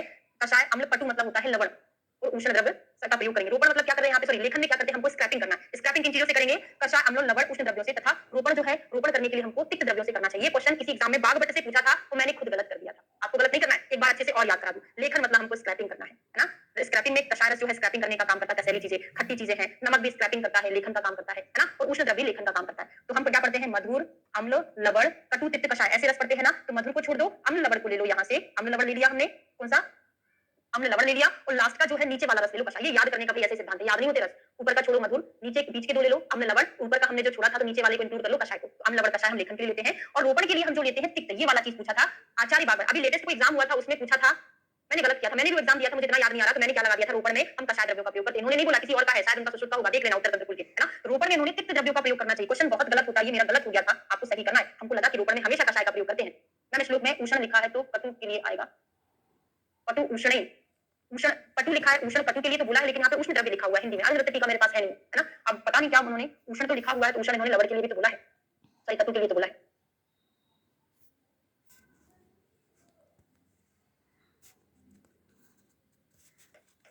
पटु और उष्ण, पटु जो होता है अम्ल लवण के लिए आता है ना? और उष्ण जो है कटु के लिए होता है, तिक्त के लिए नहीं होता। ऐसा है ना बागवट का? पटु को कटु नहीं बोला है, उष्ण को लवण नहीं, पटु को बोलते हैं लवण ना? पटु मतलब होता है इनका लवण है, उष्ण जो होता है कटु होता है, ऐसा बोला है। लेकिन यहाँ पर उन्होंने इधर लिखा है, वो भी सकता भी है ना? अरुण टीका अगर किसी के पास हो तो आप एक बार देख लेना। चलिए भाई आगे बढ़ते हैं। एक चीज हमारा क्लियर हो गया है, क्वेश्चन जो गलत होता है वो याद कर लो। तिक्त द्रव्य क्या है कि तिक्त द्रव्यों से करना चाहिए। प्रसादन जो है, प्रसादन मधुर एवं शीतल द्रव्यों से करना चाहिए, है ना? स्वादु शीतई प्रसादन, मधुर और शीतल द्रव्यों से प्रसादन करना चाहिए। तीक्ष्ण अंजन संतप्त नैनी तक प्रसादन, अगर हम किसी की आंखों में तीक्ष्ण अंजन का प्रयोग कर रहे हैं, उसके बाद हमको तुरंत प्रसादन अंजन का भी प्रयोग करना चाहिए ना? तीक्ष्ण अंजन से अभी तक साथ में करना चाहिए। इस अवस्था में तीक्ष्ण के बाद प्रयोग करने पर इसकी प्रत्यंजन संज्ञा होती है। अब क्वेश्चन पूछा जाता है, तीक्ष्ण अंजन के बाद हम जो दोबारा अंजन लगाते हैं उसको हम क्या टर्म देते हैं? उसको हम टर्म देते हैं प्रत्यंजन। जो किसी अंजन के बाद में लगाया जाता है उसको प्रत्यंजन कहते हैं। अंजन की शलाका देखते हैं, पूछा गया क्वेश्चन है, अंजन शलाका जो होती है विदाउट रेफरेंस पूछा जाएगा। 8 अंगुल लगाओगे, किसका है ये 8 अंगुल? सुश्रुत का है। बागवट का कितना है? 2 अंगुल ज्यादा होता है, 10 अंगुल होता है। 10 अंगुलम तनुर्मध्यो शलाका मुकुलानाम, क्या होता है? 10 अंगुल लंबी है। तनुर्मध्यो, तनुर मतलब होता है पतली, कहां पर पतली होती है? बीच में पतली होती है। शलाका मुकुलानाम, सिरों पर क्या होती है? गोल होती है, मुकुल के आकार की होती है। लेखन कार्य में हम ताम्र का प्रयोग करते हैं, रोपण में हम काल का प्रयोग करते हैं, काल लो मतलब तीक्ष्ण लोह का प्रयोग करते हैं, और अंगुली का, और केवल अंगुली से अंजन करें। हाँ, रोपण में काल लोह या फिर अंगुली का प्रयोग करें। फिर स्वर्ण उत्थान रुपया चा प्रसाद है, रोपण में स्वर्ण या चांदी की बनी शलाका उत्तम होती है ना? यहाँ पर प्रसादन के लिए बोला है, सोने या चांदी गलत लिखा है, प्रसादन लिखा। देखो हिंदी में भी बहुत गलत लिखा हुआ है ना, तो यहाँ पर मतलब उसी का उष्ण मतलब कटु हो सकता है, यहाँ पर भी उन्होंने गलत लिख दिया। प्रसादन में स्वर्ण या चांदी की बनी शलाका होना चाहिए। एक एक चीज को हम याद कर ले। तो पहले आ जाइए ताम्र लेखन के लिए। सुश्रुत संहिता में आपने याद किया है, इसको याद कर लो कोड बना के। ताम्र लिपि, ताम्र लिपि मतलब क्या होता है? ताम्र शलाका लिपि से लेखन करने प्रयुक्त होती है, ताम्र शलाका लेखन में प्रयुक्त होती है। ठीक है, एक चीज याद हो गया, रोपण में अंगुली और क्या है? लोह। तो लारा दत्ता करके एक ट्रिक बनाई थी, या फिर आप रोते हैं तो क्या होते हैं? आपके काले काले आंसू टपकते हैं, है ना? उनको आप उंगली से साफ करते हो, याद कर लो। रोपण में रोते हैं, रोते से आंसू टपकते हैं तो उंगली से साफ करते हो काले काले आंसू को, तो काला लोह और अंगुली से साफ करते हो। और अगर कोई आपके लिए, अभी सोना इतना महंगा हो गया है कि आपको अगर कोई सोना गिफ्ट में लाएगा तो इतना सा लाएगा प्रसाद के रूप में, सोना चांदी प्रसाद के रूप में थोड़ा सा लेके आएगा, तो प्रसाद में सोना चांदी आपको याद हो जाएगा। याद हो गया? अगला आता है अंजन की त्रिविध कल्पना। 3 प्रकार की कल्पनाएं होती है, पिंड, रसक्रिया, चूर्ण। त्रिविधे अंजन कल्पना, गुरु मध्य लघु दोषो ताम क्रमेण प्रयोजन। इनमें मात्रा बताई है कि जो पिंडी, रसक्रिया, चूर्ण होता है, इनमें गुरु दोष में हम पिंड का प्रयोग करते हैं। देखो पिंड मतलब क्या है? एक प्रकार का सॉलिड पार्ट है, वो कैसा होता है? हैवी होता है। तो पिंड गुरु दोष में, मध्यम दोष में हम रस क्रिया का प्रयोग करते हैं, और लघु दोष में हम चूर्ण का प्रयोग करते हैं। मैंने तो नहीं पढ़ाया, लेकिन मैं हमेशा ऐसे कोड बनाती, गोरच करके याद करना। गोरस बोलते ना, गोरस समझते हो? गोरस वर्ग, उसको गोरस ना पढ़ के गोरच पढ़ लो, तो गो से हो जाएगा पिंडी, रस क्रिया, चूर्ण, गुटिका, है ना? इन्होंने पिंडी बोला है, सुश्रुत ने इसको गुटिका बोला, इसलिए मेरा ट्रिक मैंने कहा गलत कहां से फिट हो गया। गुटिका रा से रस क्रिया, चा से हो जाएगा चूर्ण, उत्तरोत्तर हीन बल वाले होते हैं, तो गुटिका की जगह इन्होंने पिंडी नाम दे दिया। पिंडी मतलब वही गोल है, गुटिका मतलब ये गोल है, तो गोरच करके याद कर लेना। गुटिका, रस क्रिया, चूर्ण, उत्तरोत्तर हीन बल वाले होते हैं। तर्पण आदि, तीक्ष्ण आदि चूर्ण का प्रमाण देखते हैं, ये भी क्वेश्चन पूछा जाता है। तीक्ष्ण पिंड में मात्रा, अब इन्होंने ऐसा बोला है, क्या बोला है? एक तीक्ष्ण हो गया और एक हो जाएगा मृदु हो जाएगा। यहाँ पे आप लिखोगे पिंडी, ठीक है, तीक्ष्ण मृदु, यहाँ पर पिंडी के बाद रस क्रिया लिखोगे और यहाँ पर लिखोगे चूर्ण। ऐसा फॉर्मेट पढ़ने वाले हम। तो तीक्ष्ण पिंड की मात्रा जो होती है हरेणु, एक हरेणु, और तीक्ष्ण मृदु देवस रस क्रिया की मात्रा दूंगी, एक हरेणु, और यहाँ पे हो जाएगा 2 हरेणु। फिर तीक्ष्ण हरेणु के समान तीक्ष्ण रस क्रिया की मात्रा बेलज के बराबर, और यहाँ पर हो जाएगा तीक्ष्ण मृदु देवस रस क्रिया की मात्रा दूंगी, एक हरेणु, और यहाँ पे हो जाएगा 2 हरेणु। फिर तीक्ष्ण हरेणु के समान तीक्ष्ण रस क्रिया की मात्रा बेलज के बराबर, और यहाँ पर हो जाएगा 1 बेलज और यहाँ पर 2 बेलज। ठीक है, एक विलज, दो विलज, यार विलज मतलब होता है विडंग, विलज मतलब क्या है? विडंग, अभी याद करा रही हूँ, अभी लिख रही हूँ मैं। चूर्ण में क्या होता है? 2 शलाका और यहाँ पर 3 शलाका। साथ में आपको शालाक्य के क्रियाकल्प वाला नोट्स खोलकर बैठ जाना है ना? चीजें तभी समझ में आएगी। उन्होंने 3 मात्रा बताई थी, उत्तम मात्रा, मध्यम मात्रा, हीन मात्रा, इन सब चीजों की। यहाँ पर उन्होंने केवल 2 ही मात्रा बताई, मध्यम तो बताया ही नहीं है। तीक्ष्ण, मृदु, पिंडी, रसीला, चूर्ण लिख लेना। एक हरिणु, 2 हरिणु, एक विलज, 2 विलज, पर्याय याद रख लेना, कभी एग्जाम में विडंग आ गया तो कंफ्यूज हो जाओगे। और शलाका में 2 शलाका और 3 शलाका। क्लियर है? शालाक्य के नोट्स में लिखा है, सर आप पढ़ाए होंगे ना? रात्रि आदि में अंजन करने का निषेध, तो अंजन का निषेध हमने वहां पे शालाक्य के नोट्स में लिख के दिया है और वहां पर ये भी स्पेसिफाई किया है कि आचार्य बागभट्ट ने निषि मतलब रात्रि में अंजन का निषेध किया है, जबकि सुश्रुत ने रात्रि में अंजन लगाने को बोला है। ये चीज हमने आपको अलग से एक लाइन में लिख कर दी है कि क्या डिफरेंशिएशन है यहाँ पे सुश्रुत और बागभट्ट के मत में। ठीक है, तो कहां कहां हमको अंजन नहीं लगाना है? एक तो रात में नहीं लगाओ, है ना?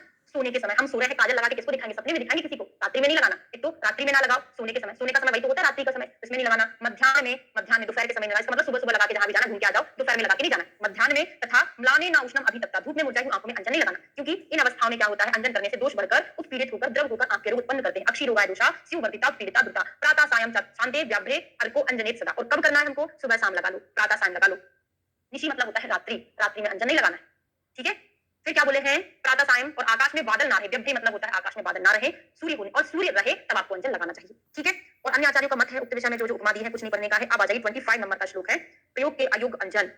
कौन कौन से अंजन का प्रयोग नहीं करना चाहिए हमको? तो अति तीक्ष्ण, अति मृदु, स्तोक, अति तीक्ष्ण, स्तोक बहु, है ना? अति अल्प अधिक मात्रा में, और अति पतला हो, अच्छा बहुत पतला हो, घन मतलब बहुत मोटा हो, अत्यंत शीतल बहुत ठंडा है, तब अंजन गरम गरम अंजन, ऐसा हमको प्रयोग आंखों में नहीं करना चाहिए। नेत्र धोने की विधि क्या होती है? इसको नहीं पढ़ना है। अब देखिए लास्ट श्लोक है 23 नंबर का, इससे पहले का और देख लेते हैं। कंडु आदि में तीक्ष्ण अंजन, तो आंख में कंडु या जड़ता होने पर तीक्ष्ण अंजन फिर बरतना चाहिए, धूमपान करना चाहिए। तो ये चीज इंपॉर्टेंट हो सकती है। कंडुता जागृति अंजन, अगर कंडुता है जागृता है उसमें हमको तीक्ष्ण अंजन का प्रयोग करना चाहिए या फिर धूमपान करना चाहिए। तीक्ष्ण अंजन अभितप्ते तो चूर्णम प्रत्यंजनम हिमम, अगर आपने तीक्ष्ण अंजन का प्रयोग किया था, उससे आपको आंख में दाग हो रहा है, आपकी आंखें अभितप्त हो गई है, तो आपको शीतल प्रत्यंजन का प्रयोग करना चाहिए। अंजन के बाद में जो लगाया जाता है उसको हम प्रत्यंजन बोलते हैं। ठीक है, तो ये चैप्टर हमारा कंप्लीट हुआ। समराइज कर लो, हमने बागभट्ट का अलग से क्या याद किया? तो प्रथम उपक्रम याद कर लिया, फिर श्लोक नंबर 11 पर आए, वहां पे हमने लेखन आदि, इसमें स्पेशली मैंने तिक्त वाले को आपको फोकस कराया जो मैंने गलत किया था। तिक्त में मतलब ऊपर में तिक्त रस है, बागभट्ट का कषाय नहीं है। होमवर्क क्या है आपका? वहां पे आपको लिखना है लेखन में सुश्रुत ने कौन से रस बोले हैं, रोपण में कौन से बोले हैं, है ना, और प्रसादन में कौन से बोले। क्योंकि हम लोग क्या करते हैं, चरक सुश्रुत पर ध्यान देते, बागभट्ट पर नहीं देते। तो मैंने आपको पहले भी बोला है, एग्जामिनर बागभट्ट से अधिकतर वही क्वेश्चन बनाता है जो दोनों संहिताओं से डिफरेंट चलता है। सभी लोग का दिमाग तो रोपण में 100% कषाय चलता है, लेकिन यहाँ पर तिक्त रस है। ठीक है, अंजन शलाका देखा, अंजन का निषेध हमने देखा, उसका प्रमाण वगैरह देख लिया कितना अंजन किसमें होता है। कंप्लीट। अगला चतुर्विंशति अध्याय शुरू करते हैं, तर्पण। चतुर्विंशति अध्याय तर्पण, 24 नंबर का चैप्टर पढ़ते हैं, तर्पण। ठीक है, तर्पण के विषय में देश काल कुछ नहीं पढ़ना है, विधि देख लेते हैं। तर्पण क्या करता है? पूरा सुश्रुत के जैसी विधि है, अलग कुछ है ही नहीं। उत्तान लेटना नेत्र केशों के बाहर जो केवल आटे से हमको पाली बना लेना है, ऊंची नीची ना हो, अच्छे से पाली हो, यह पाली 2 अंगुल ऊंची हो, ये थोड़ा सा अंडरलाइन कर लो। 2 अंगुल ऊंची होना चाहिए, मजबूत होना चाहिए। 2 दूसरे से देखिए घट को गरम गरम पानी में रखकर पिघलाकर इसको नेत्र के चारों ओर बनी पाली में डाल दें, तत्वों ही वादजनते में कठिनाई से आंख गरम खुल पा रहे हैं। वसा को घी के स्थान पर बरते, पाली में घी वसा को बरौनियों के अगले भाग डूबने तक भरे, इतना याद कर लो। नक्तांति वातादि तिमिर कच्छ बोधि के बसाम, अगर हम नॉर्मली घट का प्रयोग कर रहे हैं तर्पण में, अगर हमको ये प्रॉब्लम हो रही है, नक्तांतिता है, वातजन्य विकार है, तिमिर है ना, कच्छ बोधादि के अगर आंखों को उठाने में हमको प्रॉब्लम हो रही है, तो हमको तेल ना प्रयोग करके वसा का प्रयोग करना चाहिए। तो ये वाला क्वेश्चन पूछा जा सकता है भाई 100%, स्पेशल है बागभट्ट का। ठीक है, अब रोगानुसार औसत धारण का समय देखते हैं। तो घट का आवाज करने के उपरांत रोगी धीमे धीमे आंखों को खोलते रहे। रोगी के इस प्रकार करने में वैद्य मात्रा को गिने। वर्तन रोगों में 100 मात्रा, संधि रोगों में 300, सित रोग में 500, असित मतलब कृष्ण रोगों में 700, दृष्टि रोग में 800, अधिमंत वात में 1000, पित्त में 600, स्वस्थ में 600, कफ में 500 मात्रा तक धारण करे। थोड़ा सा इसके बारे में अपन शालाक्य का पोर्शन मुझे कंपेयर करके पढ़ाना पड़ेगा, क्योंकि अगर आपको वो चीज क्लियर नहीं है तो आपको ये पढ़ने का फायदा नहीं मिलेगा, है ना। ये यहाँ पर तर्पण।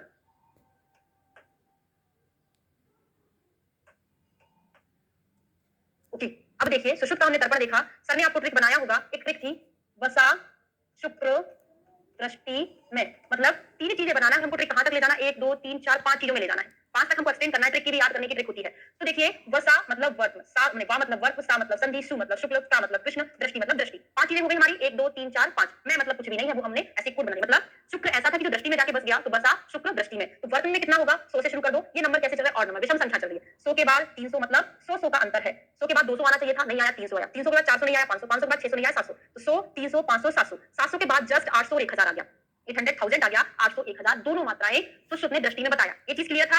अब देखिए हमने कफ पित्त वात से शुरू किया, तो मैंने आपको हमेशा याद कराया, जब भी आपको ऐसी मात्रा याद करना, भले यहाँ पर कुछ भी लिखा है, आपको तो क्रम वात पित्त कफ का बना के याद करना, क्योंकि एग्जाम में आप भूल क्या जाते हो। गलती ये नहीं करना कि आप कफ पित्त वात का याद करो, एग्जाम में आप वात पित्त कफ लिखने बैठे हो। हमेशा यहाँ उल्टा सीधा लिखा हो, लेकिन आपको वात पित्त कफ क्रम बनाकर याद करना। फिर भले आप याद कर लो, 6 में 2 जोड़ा 8, 8 में 2 जोड़ा 10, 6 8 10, फिर यहाँ पे 2 शून्य लगा देना, तो आपका हो जाएगा 600 800 1000। ठीक है, स्वस्थ नेत्र में कितना है? 600 से 1 कम कर देना, 500 हो जाएगा। 6 8 10 करके हमने ये याद कर लिया। अब आते हैं बागभट्ट। बागभट्ट में क्या था? बागभट्ट ने जो बोला था पूरा नहीं लिखा शायद बागभट्ट का यहाँ पे, हाँ यहाँ पे पूरा नहीं लिखा है, अभी मैं ऐसे ही पढ़ाने वाली हूँ। इधर थोड़ा सा लिखा है, अधिमंत्र वातज में उन्होंने कितना बोला है? 1000। तो तो वातज में कितना था 1000 मैच कर रहा है, उन्होंने एक्स्ट्रा चीज क्या ऐड कर दिया, एडिट वाले को याद करो, अधिमंत ऐड कर दिया, ठीक है। स्वस्थ पित्तज में उन्होंने 600 बोला, तो यहाँ पर कहा था, यहाँ से शुरू करो, कोड बना रही हूँ आपको। इन्होंने क्या किया, 6 को धक्का दे दिया, मतलब शिफ्ट कर दिया। बागभट ने इसको थोड़ा सा खिसका दिया तो 600 यहाँ पहुंच गया। अब यहाँ पर थोड़ा इसको खिसका दिया तो यहाँ पर 500 पहुंच गया। मेरी बात समझ में आ रही, धक्का देना मतलब इसको शिफ्ट कर दिया। स्वस्थ वाला कहाँ पहुंच गया, कफ में पहुंच गया, 500 इधर आ गया। 600 वाला 800 की जगह ले लिया तो पित्तज में। इतना चीज याद कर लेना कि बागभट ने पित्तज और स्वस्थ में एक ही मात्रा बोली है 600, बाकी दृष्टिगत में उन्होंने एक ही मात्रा बोली है 800। 1000 इन्होंने नहीं बोला, इन्होंने 1000 में अधिमंत और वातज ऐड कर दिया। अधिमंत जो यही तो हो रहा था आपको में। मेरी बात समझ में आ गई। आपको याद करने का तरीका कैसे बनाना है, पहले आप याद कर लो सुश्रुत का, फिर सुश्रुत को धक्का मुक्की कर दो। मैंने इसको धक्का दिया, पूरी डिजिट चेंज हो जाएगी। क्या होगी चेंज, बात इसमें कफ में 500 चला गया, ये 600 पित्त में आ जाएगा, 800 से हमको कोई लेना ही देना नहीं है। आ गया, समझ में आ गया कि नहीं आया, पहले बता दो। अब आ जाएंगे हम बुक पर, क्या लिखा है भाई। सुश्रुत का हमने याद कर लिया तो हमको बागभट्ट का याद हो जाएगा आराम से। तो क्या है, हाँ, वर्तमाले में 100 सुश्रुत जैसा, संधि में 300 सुश्रुत जैसा, पसा शुक्ल, शुक्ल मतलब होता है सित में 500, असित मतलब होता है कृष्ण, कृष्ण में 700, दृष्टि में उन्होंने 800 1000 बताया था, इन्होंने दृष्टि में कितना बताया है, ओनली 800 बताया। अधिमंत में जो हमने पढ़ा था और वात रोग में 1000 था, बिल्कुल सही। पित्त में 600 था, पढ़ लिया है। स्वस्थ में भी 600 था, पढ़ लिया है। कफ में कितना था, 500। ये हमको सारी चीजें याद होगी। डायरेक्ट पढ़ते तो क्या याद हो पाता, नहीं हो पाता, इसलिए मैंने आपको नोट्स निकाल के याद कराया। सुश्रुत का हमने टिप ऑफ टंग रट लिया है, बागभट्ट में सुश्रुत को धक्का मुक्की करके याद कर लिया। क्लियर है, चलिए आगे बढ़ते हैं।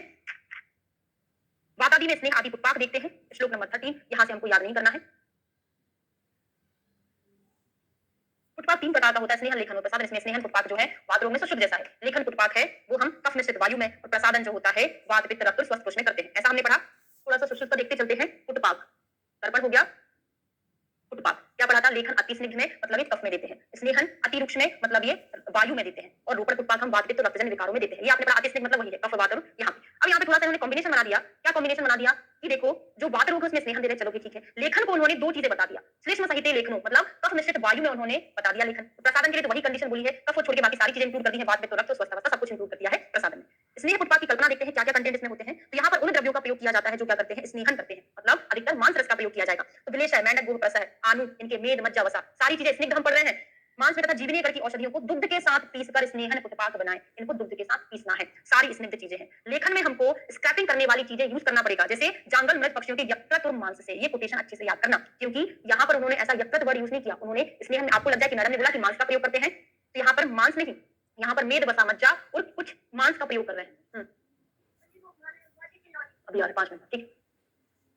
तो क्या बोल रहे थे कि यहाँ पर मेद, वसा, मज्जा के साथ मांस का प्रयोग करते हैं, यहाँ पर यकृत मांस का प्रयोग कर रहे हैं, और सारी स्क्रैपिंग करने वाली चीजें मुक्ता, लोह, ताम्र, सैंध, स्रोतो, अंजन है, शंख, समुद्र, फिर लेखन का काम करने वाले होते हैं। प्रसादन में प्रसादन वाला कंफ्यूज कर जाता है हमको स्नेहन से। स्नेहन में तीनों चीजें साथ में याद कर लो भाई, मेद, वसा, मज्जा। मांस तो यहाँ पर ही प्रयोग किया जा रहा है, लेकिन यकृत का स्पेशली यहाँ पर ही प्रयोग किया जा रहा है यकृत, लेकिन यहाँ पे मज्जा, वसा, आंत, हृदय, मांस से मधुर मधुर चीजों का भी प्रयोग किया जा रहा है। मधुर चीजें क्या करती हैं, प्रसादन का काम करती है। फिर प्रसाद में हम मीठी चीजें किसी को देते हैं, स्त्री गाय आदि के दूध के साथ पीसकर प्रसादन करें। जब चीजें सिमिलर होती है तो याद करने का मात्र एक तरीका ये होता है कि हमको एक एक चीज पकड़ लेना। यहाँ पे हमने मुक्ता, प्रवाल, ताम्र वगैरह पकड़ लिया, लेखन करता है। यहाँ पे हमने वो चीजें देख ली, यहाँ पे हमने क्या पकड़ा, मधुर, काकुल आदि गढ़ पकड़ लिया, ठीक है। एक एक चीज को याद कर लेना। फिर शतम द्वय त्रीणी धारित अब देखते हैं, इनका धारण काल देखते हैं। अब ये विधि तो सब सेम है भाई, लेखन 100, स्नेहन 200, प्रसादन 300। तो लव से रहो, है ना, हमेशा लव से प्यार से रहना चाहिए। लव मतलब क्या है, लेखन, से मतलब होगा स्नेहन, रहु मतलब हो जाएगा रोपण। 100 मात्रा, 200 मात्रा, 300 मात्रा। देखो रियलिटी क्या है, मतलब आप अपने लिए किसी से ऐसा व्यवहार नहीं चाहते कि वो आपसे चिल्लाए, आपको गालियां दे, तो आपको दूसरे के लिए वो व्यवहार नहीं करना चाहिए। भगवान ने जिंदगी कितनी दी है, 60-70 साल की दी है, ज्यादा ज्यादा 80 साल को जिएगा, है ना। नफरत, बुराई, लड़ाई झगड़ा ना करके प्यार से रहोगे ना तो जिंदगी बहुत अच्छी चलेगी, ऐसा मानना है। लेकिन वो जिंदगी प्यार भरी कब चलती है, जब आपके पास कुछ हो ना, पैसा हो। कैसे पैसा होगा, मेहनत करोगे तो पैसा होगा ना। अब आपके ऊपर डिपेंड करता है कि आपको अपनी जिंदगी खुशहाल निकालनी कि नहीं निकाली। खुशहाल जिंदगी बनाने के लिए अभी आपके पास केवल क्या, जो बच्चे फर्स्ट ईयर से ज्वाइन, उनके पास 4-5 साल है, जो इंटर्नशिप में उसके पास 1 साल है। हमारा कैरियर बनाने का यही मेन समय होता है। अगर मतलब 2 चीजें होती हैं, किसी को अगर अभी का सुख चाहिए ना तो उसको बाद का सुख नहीं मिलेगा, मतलब 2-3 साल का जो सुख आपकी पूरी जिंदगी का सुख हराम कर देगा, और जो अभी का दुख है ना 2-3 साल का, वो आपकी पूरी जिंदगी ऐशो आराम से निकालने वाला है। तो आप इतना माइंड सेट कर लो कि भाई मुझे 2-3 साल मेरी जिंदगी को पूरा खुशहाल बनाने वाला है। 2-3 साल भले ही मैं बहुत मेहनत कर लूंगा, पढ़ाई कर लूंगा, लेकिन मुझे मेरे बच्चों की, मेरे मम्मी पापा, मेरे सास ससुर की मुझे जिंदगी बहुत अच्छे से निकालनी, ऐसा डिसाइड करोगे ना, डेफिनेटली होने वाला है। ठीक है, आगे बढ़ते हैं। स्नेह लेखन पुटपादी के बाद क्या करना चाहिए हमको, स्नेह लेखन फुटपाथ के ही पीछे हमको धूमपान करना चाहिए, प्रसादन के बाद नहीं। अब ये क्वेश्चन फिर पूछा जाएगा कि कौन से फुटपाथ के बाद आपको धूमपान करना है, तो स्नेहन और लेखन के बाद करना है, प्रसादन के बाद नहीं करना। तो हाइलाइटेड क्वेश्चन बनेगा एग्जाम। फिर हमारा चैप्टर कंप्लीट होता है। अगला आता है हमारा पंचविंशति अध्याय, यंत्र विधि। तो यंत्र विधि आपको सर ने शल्य तंत्र में पढ़ाया है, पूरा सुश्रुत का आपको पता है, और बागभट्ट का हर एक के ब्रैकेट में लिख दिया है, तो वहां से पढ़ो। बाकी जो चीज सेपरेट है वही हम बागभट्ट की शल्य तंत्र कंप्लीट है, वहां पे आपको यंत्र शस्त्र अष्टांग हृदय से अलग से पढ़ने की जरूरत ही नहीं है। साथ में लिखा है इन्होंने कितनी शलाका बताई, इन्होंने कौन-कौन सी एक्स्ट्रा बताई, इन्होंने मुचुंडी मुचुंडी कौन-कौन संबंध एक्स्ट्रा बताए। तो कंपैरेटिव चीजें पढ़ने में आपको ज्यादा अच्छे से याद रहती है। ठीक है, चलिए शुरू करते हैं 25 नंबर का चैप्टर, पंचविंशति अध्याय, यंत्रों का स्पष्टीकरण। तो नाना प्रकार के नाना स्थानों को पीड़न करने वाले शल्यों को बाहर निकालने के जो उपाय हैं उसको यंत्र कहते हैं। यंत्र साधना अर्शभगंध आदि के दर्शन कार्य में प्रयुक्त होती है। तो हमने आपको एक चीज पढ़ाई होगी शल्य तंत्र में। क्या पढ़ाई थी जरा कोई बताएगा मुझे? आचार्य सुश्रुत का, अष्टांग हृदय का और अष्टांग संग्रह के हमने यंत्र पढ़े होंगे। कितने कितने होते हैं जरा बताओ मुझे? तीनों आचार्य के यंत्र पढ़े हैं। इनके कितने हैं? 101 है ना? अष्टांग हृदय के कितने हैं? 116 है। ओके, अष्टांग संग्रह के कितने हैं? असंख्य हैं। ऐसा हमने पढ़ा था। ये चीज कंफर्म कर लो। अब मैं आपको यहाँ पर ये पढ़ाने वाली आपका दिमाग घूम जाएगा। जो चीजें लिखी हुई है हमेशा से बस आप उनको याद कर लो, क्योंकि आपको ये काउंट करने में कभी होगा नहीं कि 116 हो रहा है, असंख्य हो रहा है, कभी नहीं हुआ। इन्होंने यहाँ पे काउंट करके बोला ही नहीं है। जो आपके शल्य के नए नोट्स है ना, उसमें हमने स्पष्टीकरण दिया हुआ है पूरा। इन्होंने संख्या नहीं बताई, बस ऐसा बोल दिया कि सुश्रुत के समान होते हैं, कुछ एक एक्स्ट्रा भी होते हैं, तो उन्होंने निश्चित संख्या नहीं बताई है। लेकिन जो अपन अपनी जो कुछ टेक्स्ट बुक है अलग अलग, पारिक वाली ऑथेंटिक बुक नहीं है, लेकिन एग्जामिनर क्या होता है वही क्वेश्चन बनाता है, उन्हीं बुक का आंसर मान डालता है ना। भले हमको सही तक कितनी भी पता हो, लेकिन उन्होंने जो माना उसमें जो आंसर लगाया वही मान लेता है। कुछ चीजें अपन को क्वेश्चन के हिसाब से चलनी पड़ती है, ठीक है? हमेशा शास्त्रोक्त नहीं जाया जाता। तो देखते हैं, शुरू करते हैं। यंत्रों के रूप कैसे होते हैं? तो अनेक रूप कार्याणि यंत्राणि विविधान्यता, बहुत प्रकार के होते हैं। विकल्प, विकल्प, बुद्धिया, चास्तुलम, यथा वक्षते। अब तो आप शुरू कर दीजिए। स्वस्तिक यंत्र से शुरू करते हैं। स्वस्तिक यंत्रों के इन्होंने वही 6 प्रकार के यंत्र बताए हैं। स्वस्तिक, संदर्भ, नाड़ी, शलाका, उपयंत्र। संख्या भले 116 बताई है, लेकिन प्रकार तो वही है, भेद जो होते हैं ना, टाइप्स वही बताए हैं। तो स्वस्तिक यंत्र कैसा होता है? पंख वृक्ष से है। उन्होंने पशु वाले पक्षी वाले अलग अलग बताए थे। पशु वाले 9 बताए हैं, पक्षी वाले कितने बताए हैं? 15। ऐसा ही है, पशु 9 पक्षी 15, ऐसा ही है। तो 15 और 9 कितने हो जाएंगे? 24 हो जाएंगे। तो टोटल कितने बताए हैं? 24 प्रकार के। अष्टांग हृदय असंख्य यंत्र नहीं, अष्टांग संग्रह का असंख्य है। हृदय के 116। पहले जो कहीं लिखा होगा पारिक 80 पेजेस में लिखा है, वो मैंने आपको करेक्ट कराया होगा, कुछ गलत लिखा है ना। पारिक 80 पेज कंपाइलेशन देखना, वहां पे मैंने सही कराया, ठीक है? तो ऐसे हो गया। लंबाई कितनी है? 18 अंगुल सुश्रुत के जैसी है। लोहे के बने होते, सुश्रुत के जैसा है। कंठ प्रदेश में मसूर के आकार वाली कीलों से जुड़े होते, सुश्रुत के जैसा है। अंकुश के समान मोड़े होते हैं। मजबूत यंत्रों में अस्थि में लगे हुए शल्य को निकालना चाहिए। हमने एक भी चीज एक्स्ट्रा नहीं पढ़ी, पूरा सुश्रुत का है। 18 अंगुल लोहे का बना, मसूर जैसे सिर पर जुड़ा होता है, अस्थि में शल्य को निकालने के लिए प्रयोग किया जाता है। तो अस्थि संलग्न शल्य के हरणार्थ इसका प्रयोग करते हैं, ठीक है? कुछ अलग से याद नहीं किया है। अब आ जाइए संदंश यंत्र। ये चीज हम अलग से याद करेंगे। संदंश यंत्र 2 होते हैं आचार्य सुश्रुत के, बागभट्टे के 4 होते हैं, है ना। 2 संदंश मसूर के समान कील से आगे जुड़े रहते हैं और 16 अंगुल सेम साइज होता है। आचार्य सुश्रुत और बागभट्ट ने बताया। इसका उपयोग त्वचा, शिरा, स्नायु, मांस में फंसे शल्य को निकालने में किया जाता है। तो ये जो पैराग्राफ दिया हुआ है पूरा सुश्रुत के जैसा है। कोड बनाया होगा सर ने कि दंश मतलब ये होता है। संदंश मतलब दंश, 2 होते हैं, एक नाग का एक नागिन का, ऐसे करके 2 याद कर लेना। बागभट्ट ने बोला नाग नागिन का 2 थोड़ी ना होगा, एक का 2 होता है, 2 का कितना हो जाएगा? 4 हो जाएगा। दंश 2 है, सुश्रुत के दंश 4 है, बागभट्ट के 2 नाग के 2 नागिन के, ऐसे करके कोड बनाएगा, ठीक है? अब जो यहाँ पर दिया है पूरा सही दिया है। फिर मैंने आपको वहां पे सर ने आपको याद कराया होगा नाग नागिन का तो त्वचा पर दंश होता है। त्वचा के बाद वो धीरे धीरे फैल जाता है, शिरा, स्नायु, मांस आदि में फैल जाता है। कोड बनाया था। अब जो एक्स्ट्रा है वो आपको स्पेशली याद करना है। बागभट्ट ने 2 और एक्स्ट्रा बोले हैं। कैसा? एक षडंगुल वाला, दूसरा मुचुंडी संदंश। नाम ऐसा दिया है। 2 तो पहले बता दिए, 2 एक्स्ट्रा कौन से हैं? एक षडंगुल संदंश है जो 6 अंगुल का होता है, दूसरा मुचुंडी होता है। 2 नाम याद कर लिया। क्वेश्चन ऐसा पूछा जा सकता है कि मुचुंडी यंत्र का वर्णन किसने किया है? बागभट्ट ने किया है ना। अब किसके लिए किया है ये क्वेश्चन भी बन सकता है। तो षडंगुल जो होता है वो सूक्ष्म शल्य को निकालने के लिए किया जाता है। जैसे पलकों के जो बाल है, हमारे जो आईलैशेस हैं, पलकों के दूसरे बालों को जो आंख में पैदा हो जाते हैं, मतलब कुछ क्या हो जाता है, जो पलकों के जो लैशेस है ना, वो क्या हो जाती है? अंदर की ओर मुड़ जाती है, उसको निकालने के लिए इसका प्रयोग किया जाता है। तो याद कर लो कि 6 अंगुल इतना लंबा है, 6 अंगुल की इतनी छोटी सी चीजों को निकालने के लिए प्रयोग किया जाता है, तो याद रहेगा, ठीक? मुचुंडी क्या होता है? मुचुंडी सूक्ष्म दंत्र मूले रोचक आभूषण, मतलब मुचुंडी जो होता है ना वो सूक्ष्म दांतों वाला होता है। अपने सोचते इतना सूक्ष्म दांतों वाला होता है, इससे अपने को क्या करना है? देखो, सूक्ष्म शल्य को निकालने के लिए षडंगुल का प्रयोग किया जाता है। सूक्ष्म दांत वाला जो होता है मुचुंडी, और गंभीर व्रण मांसों के लिए इसका प्रयोग किया जाता है। गंभीर मतलब क्या हो रहा है? इसका उपयोग गहरे व्रणों के मांस को निकालने के लिए और अर्म रोग तथा छिन्न शेष वस्तु को निकालने के लिए किया जाता है। तो याद कर लो, नाम ही कितना खतरनाक सा है, मुचुंडी। बहुत अजीब सा लगता है, किसी गुंडे का नाम ले रहे हो तो गंभीर परिस्थिति बन जाती है। गुंडा आपके सामने आता है, मुचुंडी नाम का गुंडा। मुचुंडी गंभीर व्रण के मांस को निकालने के लिए। आर्मी जो लोग होते हैं, आर्मी को आर्मी पढ़ दो ना, आर्मी मैन भी जो होते हैं बहुत गंभीर प्रवृत्ति के होते हैं, ठीक है? हो गया, मुचुंडी कंप्लीट हो गया है। अब आता है नाड़ी यंत्र। ताल यंत्र तो वही होते हैं जो सुश्रुत के हैं, 2 एक ताल है, द्विताल है। इसका प्रयोग कहां? स्तूप जो होता है कर्ण नाड़ी शल्य को निकालने के लिए प्रयोग किया जाता है, पूरा सुश्रुत के जैसा है। नाड़ी देखते हैं, नाड़ी यंत्र बीच में खोखले होते हैं, अनेक मुख वाले होते हैं। इनका प्रयोग स्रोतोगत शल्य को निकालने के लिए किया जाता है, पूरा सुश्रुत का है। याद कराए होंगे कि स्रोत मतलब होता है सोर्स। अगर किसी सोर्स से हमको जल पहुंचाना है तो हमको पाइप से पहुंचाना पड़ता है। पानी का जो सोर्स होता है ना, क्या हुआ? नाड़ी यंत्रों के स्वरूप तथा कार्य पिछली क्लास में हमने ताल यंत्र तक पढ़ लिया था ना, उसके आगे से पढ़ेंगे नाड़ी यंत्रों के स्वरूप और कार्य क्या होते हैं।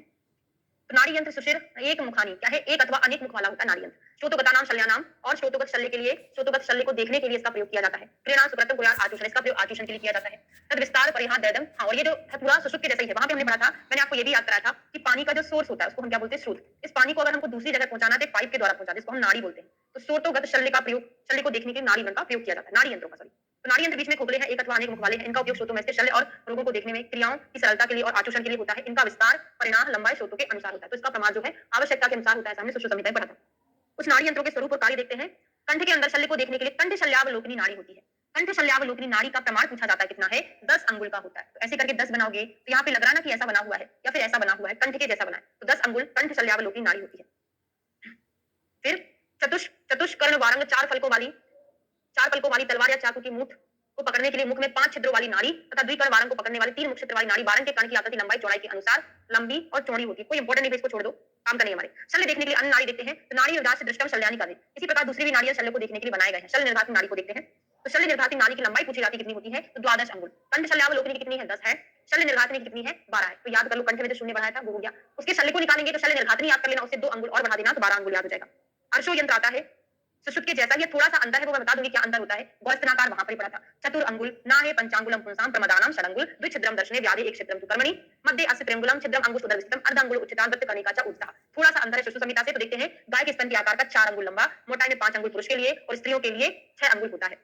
4 हमने देख लिया, पुरुष में 4 और 5 पढ़ा था, स्त्रियों में सुश्रुत में हमने क्या पढ़ा था हस्ततल और 6 पढ़ा था। तो यहाँ पर हमने हस्ततल पढ़ा ही नहीं है स्त्रियों के लिए, ओनली एक कॉमन पढ़ा कि आकार 4 अंगुल है, मोटाई अलग अलग बोल दी स्त्रियों में भी पुरुष में भी, केवल एक चीज कॉमन बोल दिया है। मोटाई में 5 अंगुल पुरुष के लिए है, पासे 5 पासे पुरुष याद करना, स्त्रियों के लिए कितना याद कर लेना 6 अंगुल। सुश्रुत के जैसा है, वहां पे एक चीज एक्स्ट्रा थी जो यहाँ पर नहीं है। इसके 2 छेद होते हैं है ना, एक छेद द्विछिद्रम दर्शने व्याधि एक छिद्रम तु कर्मणि, एक छेद रोग को देखने के लिए तो दूसरा छेद कर्म करने के लिए होता है। इस यंत्र के मध्य में 3 अंगुल, यहाँ पे थोड़ा सा गलत लिखा, उसको सही कर लो, एक छेद वाला नहीं, जो 2 छेद वाला होता है, मतलब यहाँ पर भी छेद है वहां पर भी छेद, हम उसको क्या देखेंगे 2 छेद वाले का उपयोग द्विछिद्रम दर्शनी, 2 छेद वाले का उपयोग हम दर्शन करते हैं व्याधि का, और एक छिद्र वाले का जो उपयोग है एक छिद्र वाले का उपयोग हम कर्म करने के लिए करते हैं। इसको करेक्ट कर लीजिएगा, श्लोक में सही लिखा, हिंदी में गलत हो गया, यहाँ से क्वेश्चन ऐसा पूछा जा सकता है ना। इस यंत्र के मध्य में 3 अंगुल का एक छेद होता है, यह छेद अंगूठे के मध्य के भाग के समान विस्तृत होता है, तो 3 अंगुल का एक छेद होता है मध्य में, यह छेद अंगूठे के मध्य भाग के समान विस्तृत होता है और इसके ऊपर में आधा अंगुल ऊंची उठी करने का भी होती है। नासा यंत्र, भगंदर यंत्र वही है, शमी यंत्र बहुत इंपॉर्टेंट है। शमी यंत्र यंत्र अर्श यंत्र के समान होता है, परंतु इसमें छेद नहीं होता, इसका उपयोग अर्श को दबाने में होता है, स्पेशली बाघभट्ट का है तो स्पेशल क्वेश्चन बनेगा। शमी यंत्र किसके जैसा होता है, अर्शो यंत्र के जैसा ही शमी यंत्र होता है। अंतर इसमें इतना होता है कि शमी यंत्र में छेद नहीं होता, जो अर्शो यंत्र में छेद था ना 2 वाला भी 1 वाला, लेकिन शमी यंत्र में छेद नहीं होता और अर्श को दबाने के लिए इसका प्रयोग किया जा रहा है। अगर देखो छेद होगा तो दबाएंगे तो कैसे दबेगा, नहीं दबेगा ना, अगर छेद नहीं होगा दबाएंगे तो आराम से दबेगा। तो शमी यंत्र अर्शो यंत्र की भांति होता है, अर्श को दबाने के लिए इसका प्रयोग किया जाता है। भगंदर यंत्र देखते हैं छिद्र के अर्शो यंत्र में ही छिद्र से ऊपर के भाग में उष्ट को संपूर्ण रूप में हटा देना चाहिए। नासा यंत्र, घ्राण अर्बुद घ्राणाश में एक छेद वाली 2 अंगुल लंबी नाड़ी होनी चाहिए, इसकी मोटाई प्रदेशनी, ये इंपॉर्टेंट है। नासा यंत्र की जो मोटाई है प्रदेशनी मतलब होता है इंडेक्स फिंगर के बराबर होनी चाहिए, यह यंत्र भगंदर के समान ही होता है। ठीक है, कितना होता है, इसमें एक छेद होता है और लंबाई कितनी होती है 2 अंगुल होता है, मोटाई कितनी इंडेक्स फिंगर के बराबर होती है। अंगुली ताड़क का प्रमाण पूछा जाता है, किसके द्वारा बनाया जाता है ये भी पूछा जाता है। तो अंगुली ताड़क यंत्र दांतम वाक्षम व चतुरंगुल किसका बना होता है, दांत का, वाक्ष मतलब होता है वृक्ष की लकड़ी का होना चाहिए, इसकी लंबाई 4 अंगुल होती है, 4 अंगुल। द्विछिद्रम, इसमें छेद कितने होते हैं, अंगुली ताड़क में 2 छेद होते हैं, आकार गौस्तनाकार होता है, तद वक्ता विवृतो मुखम, इसका प्रयोग मुख को विवृत करने के लिए किया जाता है, आपने देखा होगा है ना, इसमें 2 छेद होते हैं, इसका मुख को खोलने में किया जाता है, जैसे तलवार चाकू की मूठ वारंग इसमें लटकाने के लिए, नहीं ये नहीं है। अब देखा होगा कि नहीं देखा होगा, इसका प्रयोग अगर कहीं पे कॉन्स्ट्रिक्ट पार्ट उसको चौड़ा करने के लिए अंगुली ताड़क अंगुली में लगाया जाता है, उसका प्रयोग किया जाता है। देख लेना 4 अंगुल का है, आकार इसका गौस्तनाकार है, इसमें 2 छेद होते हैं, इसका प्रयोग मुख को विवृत करने के लिए किया जाता है। ठीक है, आगे बढ़ते हैं। योनि वृक्षण बहुत ज्यादा इंपॉर्टेंट है, प्रमाण पूछा जाता है। योनि वृक्षण का जो प्रमाण होता है 16 अंगुल होता है, मध्य सुषम षोडश अंगुलम चतुर्भिक्तम अम्भोज मुकुला नाम, ये भी बहुत इंपॉर्टेंट है। इसका जो मुकुल होता है, मुख होता है भोज मुकुला नाम बोला है, और अंगुल प्रमाण कितना है 16 अंगुल होता है। ये पूरा आपने शल्य तंत्र में पढ़ा है, आपका रिवीजन चल रहा है, उसमें बाघभट्ट का एक भी पॉइंट नहीं छूटा है जो ना लिखा हो, यंत्र शस्त्र वाला कंप्लीट लिखा हुआ जो एडवांस में है। ठीक है, षडंगुल 2 यंत्र होते हैं, ये नाड़ी यंत्र के अंदर पढ़ रहे हैं, नाड़ी यंत्र के अंदर ये षडंगुल यंत्र भी आता है, जबकि पेज पलटा के देखो जरा, हमने 6 अंगुल वाला संदंश भी पढ़ा था, वो एक अलग था, 6 अंगुल का संदंश मुचुंडी संदंश अलग चीज था। अब यहाँ पे षडंगुल 2 यंत्र है, नाड़ी यंत्र भी है। मुकुल पुष्प होता है भाई है ना, मूल में 4 शलाका है, लिखा होगा कमल की कली के समान आकार का 4 टुकड़ों वाला। ठीक है, मुकुल मतलब वही कमल की कली टाइप का फूली होता है। तो षडंगुल 2 यंत्र हो गया, 2 यंत्र नाड़ी व्रण के अभ्यंग के लिए, नाड़ी व्रण को धोने के लिए, इनकी लंबाई 6 अंगुल होती है, तो 2 होते हैं नाड़ी व्रण। षडंगुल आपसे पूछेगा षडंगुल जो 2 यंत्र होते हैं वो क्या होते हैं, नाड़ी यंत्र होते हैं है ना। 6 अंगुल नाम से दिया हुआ है, इनका आकार वस्ती यंत्र के समान होता है, तो वस्ती यंत्र आकृति, ये क्वेश्चन भी बन सकता है। एक तो षडंगुल नाड़ी यंत्र है, दूसरा वस्ती यंत्र के जैसे इनकी आकृति होती है, मुख्य अंगुष्ठ कलाए थे है ना, मूल में अंगुष्ठ के समान और मुख में मटर के समान छिद्र होता है, आगे से कर्णिका रहित, मूल में कोमल, चर्म वस्ती पुटक से बंधा रहता है। अब आ जाइए शंग यंत्र। शंग यंत्र वही वात पित्त कफ जिसका प्रयोग वात में किया जाता है ना, शंग का ना, वही शंग हम पढ़ रहे हैं। त्रिअंगुल आस्यम, इसका जो मुख होता है 3 अंगुल का होता है, रक्त आदि के आचूषण के लिए 3 अंगुल वाला मुख वाला सींग होना चाहिए। लंबाई कितनी होती है 18। तो शंग देखो सींग ही बना दो, मुख तो कितना कम होगा ना 3 अंगुल का होगा, लेकिन लंबाई बहुत ज्यादा होती है, कितनी 18। ये भी आपने शल्य में पढ़ा है ना, शल्य तंत्र में पढ़ा है। मुख 3 है, लंबाई 18 है, उसका जो अग्र होता है उसमें सिद्धार्थ तक चला जाए, इतना चला जाए सिद्धार्थ। स्तन चुचुक आकृति मतलब जो निपल की आकृति होती है उसकी आकृति वैसे ही होती है ना, तो इसके सिरे भली प्रकार बना हुआ आकार इसके चुटुक आकार की होनी चाहिए। और ये कितना होता है 12 अंगुल का भी सींग कहा है ना। बाघभट्ट ने संग्रह अष्टांग संग्रह इसको 12 अंगुल बताया, लेकिन यहाँ पे आपको 18 अंगुल याद करना। 3 चीजें याद हो गई, मुख 3 का, ये 18 का, सिद्धार्थ के समान उसकी चुटुक आकृति का होता है। ठीक है, अलाबू देखते हैं। अलाबू स्यात् 10 अंगुलो अलाबू, अलाबू जो होता है 12 अंगुल, ये कितना था 18 अंगुल का था, ये कितना होता है 12 अंगुल का होता है ना। जो अलाबू बना दो, इसका जो पूरा प्रमाण है 12 अंगुल का, और मोटाई गोलाई 18। देखो लंबाई कम होगी, लेकिन अलाबू ऐसा होता है ना, इतना बड़ा सा होता है तो मोटाई गोलाई इसकी ज्यादा होगी, मोटाई गोलाई ज्यादा होगी, लंबाई कम होगी। लंबाई 12 है, मोटाई गोलाई 18 हो जाएगी, जो इसकी लंबाई थी 18 उसके जैसा हो जाएगा। इसकी मुख की गोलाई 3 या 4 अंगुल, तो वही सेम है, जो इसका मुख था 3 अंगुल, यहाँ पर वही है 3 या 4 अंगुल का मुख होगा, बस इसकी गोलाई थोड़ी सी ज्यादा हो जाती है। इसके अंदर पितृ गोस्पत आदि ज्यादा गर्म करके यह रक्त को निकालने में प्रयोग किया जाता है। अब आता है घटी यंत्र। तो घटी यंत्र अलाबू के समान होता है। एक क्वेश्चन पूछा जाता है गुल्म विलयन के लिए किसका प्रयोग किया जाता है, तो गुल्म के विलयन के लिए हम घटी यंत्र का प्रयोग करते हैं। ठीक है, अब आता है अनेक विध शलाका। शलाका यंत्र नाना प्रकार के, यहाँ पर भी उन्होंने निश्चित संख्या, जैसे नाड़ी यंत्र की निश्चित संख्या नहीं बताई है, वही काउंट कर करा के आती है। ऐसे ही शलाका यंत्र की भी उन्होंने निश्चित संख्या नहीं बताई। उन्होंने क्या बोला है, नाना कर्माकृति, बहुत प्रकार की होती है ना, कौन कौन सी, इनका प्रमाण भी आवश्यकता के अनुसार होता है, जो कि अपने कहा पढ़ा था, सुश्रुत में पढ़ा था। ठीक है, अब देखते हैं ऐशन कर्म करने के लिए जो शलाकाएं हैं ना, यथाग्र प्रमाण, हाँ ऐशन करने के लिए जो गंडू पद मुख की जो शलाका होती है वो ऐशन कर्म के लिए प्रयोग किया जाता है। तो ऐशन घूमने कार्य के दो शलाकाएं कैचू के समान होती है, सुश्रुत के जैसा है। ऐशन के लिए दो शलाकाएं गंडू पद के आकार की होती है। स्रोतों से शल्य को निकालने के लिए मसूर के पत्ते के समान मुख वाली दो शलाका, ये 8 या 9 अंगुल लंबी नहीं पढ़ना। षड्विध शंकु यंत्र देखते हैं। अब ये क्वेश्चन पूछा जाता है, शंकु यंत्र का वर्णन स्पेशली किसने किया है, तो ये बागभट्ट ने किया शंकु यंत्र का। ठीक है, षड्विध शंकु बताए हैं, तो शंकु कितने होते हैं, शंकु शलाका के अंतर्गत आते हैं। हमने क्या शुरू किया है पढ़ना, शलाका यंत्र, शलाका के अंदर शंकु यंत्र आता है। तो ये कैसे होते हैं, 6 होते हैं। इनमें जो 2 होते हैं वो 16 अंगुल वाले होते हैं, दो 16 अंगुल 12 अंगुल, मतलब दो जो है एक 16 अंगुल का एक 12 अंगुल, तो दो ये हो गए, एक 16 एक 12। इनका काम व्यूहन के लिए करते हैं, तो शंकु का प्रयोग व्यूहन के लिए करते हैं। सांप के फड़ के मुख के समान होते हैं, व्यूहन, हाँ व्यूहन कर्म में उसका मुख कैसा होता है, सर्प फणमुखी। तो हमने याद किया था ना सुश्रुत संहिता में, सर्प फणमुखी शलाका व्यूहन कर्म के लिए प्रयुक्त की जाती है। तो हमने याद करा था कि सांप एक चक्रव्यूह बनाकर बैठता है, सर्प चक्रव्यूह से व्यूहन हो जाएगा, बनाकर बैठता है। ठीक है, तो याद हो जाएगा, इसमें दो शंकु यंत्र, एक 16 का एक 12 का है, मुख सर्प फड़ के समान होता है, कर्म करता है व्यूहन कर्म। 10 अंगुल और 12 अंगुल, फिर देखो 16 अंगुल 12 अंगुल हो गया, फिर 10 अंगुल 12 अंगुल के दो शंकु और होते हैं जो चालन के लिए होते हैं, तो सरपुंखा, सरपुंख का चालन, तो शंकु से चालन कर्म भी किया जाता है। इनका मुख सरपुंखा के समान होता है, तो पंखे को चलाते हैं तो चालन कर्म, बात वही है ना, तरीका अलग है। सरपण व्यूहन वहां भी पढ़ा था, सरपुंखा चालन वहां भी पढ़ा था, लेकिन कुछ चीजें यहाँ पर एक्स्ट्रा दे दी, ये शंकु यंत्र के अंदर आते हैं। ठीक है, खींचने के लिए बडिश के आकार के दो शंकु होते हैं, और आहरण के लिए दो शंकु और बता दिए जो बडिश, हमने वहां पर पढ़ा था सुश्रुत में कि आहार मतलब होता है डिश, जहां पर डिश रहेगी उसको हम क्या बोलते हैं, आहार। डिश मतलब होता है आहार, तो बडिश का प्रयोग हम आहरण के लिए करते हैं। मेरी बात को बताइए थोड़ा सा आप लोग, हमने वहां पे 28 प्रकार की शलाकाएं पढ़ी थी, वहां पे 2 प्रकार की व्यूहन कर रही थी, 2 प्रकार की चालन कर रही थी, 2 प्रकार की आहरण कर रही थी। उनका नाम क्या था, सरपरमुखी, सरपुंखमुखी और बडिशमुखी। वही चीज है, लेकिन उन्होंने इसका अलग से स्पेशल नाम दे दिया शंकु, शंकुमुखी, है ना, बस उनका कहने का तरीका अलग है, लेकिन चीजें वही है। समझ आ रहा है कि नहीं आ रहा है, बता दो जरा। गर्भ शंकु यंत्र देखिए, अभी आगे है, अगला है ना, ये सर्विस शंकु के अंदर नहीं, अलग से है। तो आगे से झुका हुआ गर्भ शंकु, शंकु के आकार का होता है, प्रमाण पूछा जाता है, अष्ट अंगुल 8 अंगुल होता है, इसका प्रयोग किसके लिए किया जाता है, मूल गर्भ। तो गर्भ शंकु का प्रयोग गर्भ में किया जाएगा ना, तो मूल गर्भ को निकालने के लिए इसका प्रयोग करते हैं। सर्प फणमुखी, तो अब ये क्वेश्चन स्पेशली बागभट्ट का बनता है कि बागभट्ट ने सर्प फणमुखी शलाका का प्रयोग अश्मरी को निकालने के लिए किया है। स्पेशली बागभट्ट का क्वेश्चन है, सर्प फणमुखी शलाका अश्मरी को निकालती है।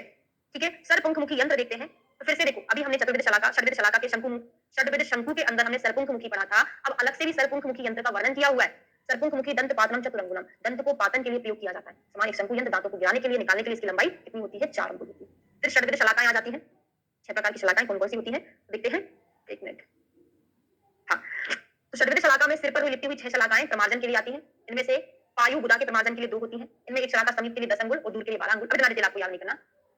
अच्छा, क्लास का अगर नोटिफिकेशन नहीं आता है तो आपको सिंपली ऐप को ओपन करना है, होम पर ही, होम स्क्रीन पर सबसे नीचे स्क्रॉल डाउन, याद रखो प्रमार्जन के लिए 6 शलाकाएं होती हैं। पायु के प्रमार्जन के लिए 2 हो गई, एक पास वाले के लिए 10 अंगुल, दूर के लिए लंबी 12 अंगुल। नासिका के लिए फिर 2 होती हैं, 6 अंगुल और 7 अंगुल। ऐसे कान के लिए होती हैं 8 अंगुल और 9 अंगुल। हाँ ठीक है, चलिए क्षार अग्नि कर्म की शलाकाएं देखते हैं। तो क्षार अग्नि कर्म में वही जाम्बुष्ट आदि शलाका का प्रयोग, शलाका जाम्बुष्टानाम क्षार अग्नि, तो जाम्बुष्ट शलाका का प्रयोग क्षार और अग्नि के लिए किया जाता है ना। क्षार के लिए 3 और अग्नि के लिए 3, इस प्रकार से टोटल शलाका कितनी हो जाती है, 6 शलाका हो जाती है, 3 जाम्बुष्ट होती है। ठीक, अब आते हैं क्षार औषध उपयोगी शलाका। और क्षार औषध कार्य करने के लिए दबे हुए चिपटे हुए मुख वाली 8 अंगुल लंबी 3 शलाकाएं चाहिए। इनका मुख प्रमाण में कनिनिका, मध्यमा, अनामिका, अंगुली की नखों के समान, ये इंपॉर्टेंट है, ऐसा इन्होंने बताया और किसी ने नहीं बताया। क्या बोले हैं, 8 अंगुल लंबी होनी चाहिए क्षार औषधि के लिए। इसमें जो तीनों का प्रमाण होता है, कनिनिका, मध्यमा और अनामिका, ये जो 3 अंगुल है इनके बराबर होता है ना, इनकी नखों का, इनका मुख इनकी नखों के बराबर होना चाहिए। अब मेध शोधन, शोधनांजन उपयोगी शलाका, मेहन की शुद्धि मतलब उत्तर वस्ती, अंजन आदि के लिए अपने अपने यंत्र पहले पहले बता दिए। इस प्रकार 19 प्रकार के अन्यंत्र यहाँ पर बताए हैं। तो अन्यंत्र कितने होते हैं, इनके 19 होते हैं, जबकि हमने उपयंत्र पढ़े थे, उपयंत्र कितने होते हैं सुश्रुत के 25 होते हैं। और अनुयंत्र जो है अष्टांग संग्रह के कितने हैं, 25 में अगर हम 4 ऐड कर दे तो 29 हो जाता है, लेकिन इन्होंने अन्यंत्र कर्म दिया। मेरी बात को समझे, सुश्रुत ने उसको उपयंत्र कर्म दिया है जो 25 है, उन्हीं को अष्टांग हृदय ने, संग्रह ने अन्यंत्र बोला है। इनके जो अन्यंत्र है 19 है, मतलब 19 है, संग्रह ने इसमें 4 और ऐड कर दिया तो 29 हो जाता है। कौन कौन सा ऐड किया है, कोड बनाया था हमने, आत्र पाक का भय, मतलब आत्र पाक काल भय, का से काल, बाकी सब एक ही जैसा, आत्र पाक काल और भय, ये 4 और ऐड किया है एक्स्ट्रा। कौन कौन से अन्यंत्र होते हैं, 19 प्रकार के, तो सुश्रुत से आपका काम चल जाएगा, अष्टांग हृदय का याद करने की जरूरत नहीं पड़ेगी। ठीक है, स्कांत, रज्जु, पत्थर, मुदगर, बद्ध, आंत, जिह्वा, बाल, शाखा, इस प्रकार से ये 19 प्रकार के होते हैं। अब आते हैं यंत्र के कर्म, तो निर्घातन है ना, उन्मंथन, पूरण, मार्काशोधन, संव्यूहन, 5वां आहरण, 6वां बंधन, पीड़न, आचूषण, उन्मन, नमन, चालन, भग्न, भंग, व्यावर्तन और ऋजुकरण, है ना। इस प्रकार से ये यंत्र के कर्म होते हैं। 14 होते हैं, 15 होते हैं, कुछ 15 टाइप का याद आ रहा है मुझे, 15 है क्या, थोड़ा सा देख लो यंत्र के कर्म कितने हैं, एक आध कुछ मिस लग रहा है मुझे। सर ने आपको लिखा होगा या शल्य तंत्र के नोट्स में लिखा होगा, थोड़ा सा वहां से देख के मुझे बताओ। अगला चैप्टर शुरू करते हैं, षड्विंशति अध्याय, 15 ही है, ओके, है ना। ये थोड़ा सा काउंटिंग में गलत हो गया होगा, कहीं एक आधी चीज हमारी रह गई होगी, है ना। चलिए 26 नंबर का चैप्टर शुरू करते हैं। तो आ जाइए श्लोक नंबर 3 के, हाँ, मंडलाकृति पर उत्पल आधारक ना, कुछ लोग हाँ द्विमुख इस प्रकार से इनके कितने होते हैं 26 होते हैं। 26 में से जो एक्स्ट्रा है बस उसी को याद करना था। तो एक कोड बना लो, सर्पलिंग की खोज करो कर्ण। जो शस्त्र होते हैं कितने होते हैं? सुश्रुत जी के शस्त्र हैं 20 हैं, अष्टांग हृदय के शस्त्र हैं 26 हैं, उनमें हमको ओनली 6 याद करना है। अच्छा ओके, है ना? कितने याद करना है? 26 अच्छे याद करना है। कोड बना लो, सर्पलिंग की खोज करो कर्ण। ठीक है, तो सर्प से हो जाएगा सर्पफण, लिंग से हो जाएगा लिंगनाश वेदिनी, है ना? लिंगनाश वेदिनी। अब ढूंढ लेना भाई, है ना? ची से हो जाएगा कुर्च, खोज से हो जाएगा खज, कर्ण से हो जाएगा कर्ण, है ना? करो से करतरी और कर्ण से कर्ण हो जाएगा। ये आपको सर ने लिखाया होगा भी, है ना? तो सर्प, सर्पफण, लिंगनाश वेदिनी, कूर्च, खज और कर्ण, ये 6 उन्होंने एक्स्ट्रा बताया हुआ है। मंडलाग्र शस्त्र देखते हैं। इसमें जो मंडलाग्र होता है, मंडलाग्र फले तेषाम तर्जन अंतर नखानी लेखने छेदने योज्यम पोतिकी शुंडिकादिषु। मंडलाग्र का प्रयोग किसमें किया जाता है? सुश्रुत संहिता से याद करो। छेले मक मैंने याद कराया था। तो छेले मक, छे से छेदन, ले से लेखन, मक से क्या होगा? मां से मंडलाग्र, का से करपत। तो मंडलाग्र करपत का प्रयोग हम छेदन लेखन में करते हैं। ये चीज आपको ठीक से याद है। किसमें छेदन और लेखन कर रहे हैं? ये पोतिकी और शुंडिका आदि में कर रहे हैं। ठीक है, इसका प्रमाण कितना होता है? ये थोड़ा सा डिफरेंट बताया है। कितना होता है? मंडलाग्र तर्जनी के अंतरनक के समान, तर्जनी मतलब इंडेक्स फिंगर के अंतरनक के समान इसका प्रमाण होता है। वृद्धि पत्र का प्रयोग, छेद हे वृद्धि नमु। मेरी बात समझ में आ रही कि नहीं इतना तो बता दो मुझे। ये जो चैप्टर है यंत्र शस्त्र पढ़ने से पहले सुश्रुत संहिता का यंत्र शस्त्र जरूर पढ़ना, तभी आपको समझ में आएगा मेरी बात, है ना? वहां पे मैंने छेद हे वृद्धि नमु बताया था कि छेदन भेदन करने के लिए हमको वृद्धि पत्र का प्रयोग करना पड़ता है। आकार कैसा होता है? छुरा के आकार का होता है। मैं पूरी चीजें नहीं पढ़ाऊंगी क्योंकि यहाँ पे सेम टू सेम दिया हुआ है, ओनली कुछ चीजें पढ़ेंगे हम। सर्प वक्र का प्रयोग ये उन्होंने अलग से बताया है। इसका प्रयोग नाक कान के अर्श को काटने के लिए किया जाता है। अच्छा समझ में आ रहा है? ठीक है, तो सर्प वक्र का उपयोग नाक कान के अर्श को काटने में किया जाता है। देखो सर्प हमने बनाया, उसमें हमने नाक कान बना दिया, तो ये सर्प बन गया ना। तो सर्प वक्र का उपयोग नाक कान के अर्श को काटने के लिए किया जाता है। केसरी नहीं पढ़ेंगे भाई, गंडूपत के आकार की होती है। ठीक है, वेतस पत्र भी नहीं पढ़ेंगे, वेधन के लिए प्रयोग किया जाता है। ये सब आपने पढ़ा है ना? जो चीज अलग है उसको पढ़ेंगे, है ना? अब आता है कुठारी। कुठारी तो वहां पर भी था लेकिन फिर भी देख लो, अस्थियों के ऊपर स्थित सिरा का वेधन किससे करते हैं? कुठारी शस्त्र से करते हैं। इसके अस्थियों के ऊपर देखो, अस्थियां कैसी होती है? बहुत मजबूत होती है। तो जो कुठारी लोग होते हैं ना, वो अस्थियों को काटने का काम करते होंगे। जस्ट ट्रिक है भैया, ऐसा नहीं समझ कोई कुठारी होते बोले मैडम तो बोले हड्डियां काटते हैं, ऐसा नहीं है। ठीक है, ठीक है। ताम्र द्विमुखी शलाका, द्विमुखी लिंगनाश वेदनी शलाका इन्होंने बताया है ना? सुश्रुत ने यहाँ पे शलाका के अंदर सॉरी यंत्र शस्त्र के अंदर काउंट नहीं किया उसको, इनका अलग से है। बाकी वो लिंगनाश वाला उत्तर तंत्र का अलग चीज है। तो लिंगनाश वेदनी जो यंत्र है, ताम्र की बनी शलाका दो मुख वाली होती है। मुख में कुरुबक पियवासा के फल की कली के आकार की होती है, इसमें लिंगनाश का वेधन करते हैं। तो लिंगनाश वेदनी शलाका स्पेशली इन्होंने बताई है, सुश्रुत का नहीं है। अंगुली शस्त्र देखते हैं। तो अंगुली शस्त्र जो है मुद्रिका निर्गतम मुखम। मुद्रिका हम कहाँ पहनते हैं? अंगुली में पहनते हैं ना। तो मुद्रिका अंगुली शस्त्र जो है मुद्रिका जैसा होता है, छल्ले के जैसा होता है। छल्ले में से मुख निकलने तक फलक आधा अंगुल बड़ा, मंडलाग्र का वृद्धि पत्र के समान होना चाहिए। वृद्धि की तर्जनी अंगुली के अग्रिम पर्व के बराबर, तत् प्रदेशनी अग्रिम पर्व प्रमाण, प्रदेशनी के अग्रिम पर्व के बराबर पर में पहने मुद्रिका होना चाहिए। इसको बस याद कर लो, मुद्रिका को याद कर लो। ठीक है, बाकी का याद करने की जरूरत नहीं है ना। इसके बाद हम कल कंटिन्यू करेंगे। ठीक है, तो हमारा कंटिन्यू चल रहा है 26 चैप्टर शस्त्र विधि ना। इसमें हमने सर्प वक्र तक पढ़ लिया था, कुठारी भी हो गया था, ताम्रमय द्विमुखी शलाका भी हो गया था, अंगुली अंगुली भी पढ़ ली है ना। करपत्र पर आते हैं। अंगुली शस्त्र कल की क्लास में पढ़ लिया था। वडिश वाला देखते हैं। वडिश शस्त्र, तो वडिश शस्त्र कैसा होता है? शुंडिका अर्म आदि में प्रयोग किया जाता है। तो यहाँ से क्वेश्चन ये बनता है कि आचार्य बागभट्ट के अनुसार शुंडिका अर्म आदि में किस शस्त्र का प्रयोग किया जाता है? तो वडिश का प्रयोग किया जाता है। वडिश कैसा होता है? अंकुश के जैसा होता है, मतलब जो जिसको पकड़ने में यूज किया वो चिमटी टाइप के नहीं होता है ना। तो उसको क्या करते हैं? शुंडिका अर्म आदि को पकड़ने के काम में आता है। ठीक है, तो शुंडिका अर्म आदि को पकड़ने के काम में वडिश आता है। करपत्र कितना होता है? तो पहले मुझे ये बताइए, आचार्य सुश्रुत के अनुसार करपत्र कितना प्रमाण होता है करपत्र का? तो छेदे अस्थानाम, अस्थियों को छेदन कर्म करने के लिए करपत्र। ये क्वेश्चन बहुत पूछा गया एग्जाम में। करपत्र का प्रयोग अस्थि को छेदन करने के लिए प्रयोग किया था। इसका कर्म तो आहरण, हाँ बिल्कुल, वडिश का कर्म आहरण होता है। इनको पकड़ने में प्रयोग किया जाता है ना। शुंडिका अर्म आदि को प्रयोग भी किया जाता है पकड़ने के लिए। करपत्र का प्रमाण 6 अंगुल है। अच्छा 9 अंगुल क्या है फिर? आचार्य सुश्रुत का 9 अंगुल क्या है? थोड़ा सा मुझे देख के बताओ ना शल्य में। तो अस्थियों के छेदन के लिए प्रयोग किया जाता है। धार इसकी कैसी होती है? खरदार होती है। और प्रमाण कितना होता है? 10 अंगुल होता है। बागभट्ट ने इसको 10 अंगुल बोला है और सुश्रुत ने इसको कितना बोला है? 9 अंगुल क्या है? मुझे कोई बताएगा? 9 अंगुल क्या पढ़े थे आचार्य सुश्रुत के अनुसार? नक्षत्र एचनी 8 अंगुल का था, बाकी सारी चीजें 6 अंगुल की थी और एक चीज कोई तो भी 9 अंगुल का भी था। करपत्र ही था क्या? देखो ना और मुझे बताओ। करतरी शस्त्र, करतरी क्या करता है? करतरी मतलब होता है कैंची, सही है। 9 अंगुल क्या है फिर थोड़ा सा बताएं।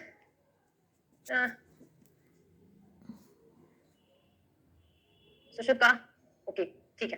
करपत्र कितना है? बाकी के सब 6 अंगुल में इसको इंक्लूड किया हुआ है। जो नक्षत्र होता है ओके, बागभट्ट के अनुसार नक्षत्र होता है। अच्छा मुझे इसमें कंफ्यूजन था। बागभट्ट का जो नक्षत्र होता है वो कितना होता है? 9 अंगुल का। ठीक है, सुश्रुत का करपत्र कितना? 6 अंगुल का, इनका 10 अंगुल का। बागभट्ट का जो नक्षत्र है 9 अंगुल का, जबकि सुश्रुत का जो नक्षत्र है वो कितना होता है? 8 अंगुल। नए नए 8 करके याद किया था। नक्षत्र रेशमी 8 अंगुल का होता है। ठीक है ओके। तो करपत्र कैसा है? अस्थि को छेदन में इसका प्रयोग किया जाता है। 2 अंगुलम सूक्ष्म दंत, इसमें जो दंत होते हैं बहुत सूक्ष्म होते हैं, छोटे छोटे दांत होते हैं ना। तो बारीक दांत वाला, मुट्ठी से जुड़ा हुआ, इसे लोक भाषा में हम क्या बोलते हैं? आरी भी बोलते हैं।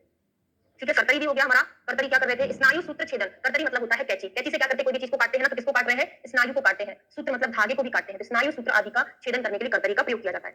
नक्षत्र आता है, प्रमाण अकेला यहाँ से याद कर लो, नक्षत्र कितना होता है, 9 अंगुल लंबा होता है, नवांगुलम। प्रयोग क्या किया जाता है, वक्र ऋजुधारा। नक्षत्र दो प्रकार का होता है, एक वक्रधार, दूसरा ऋजुधार। ये तो सुश्रुत ने भी बताया हुआ है कि नक्षत्र 9 अंगुल, इसी का है ना नक्षत्र का।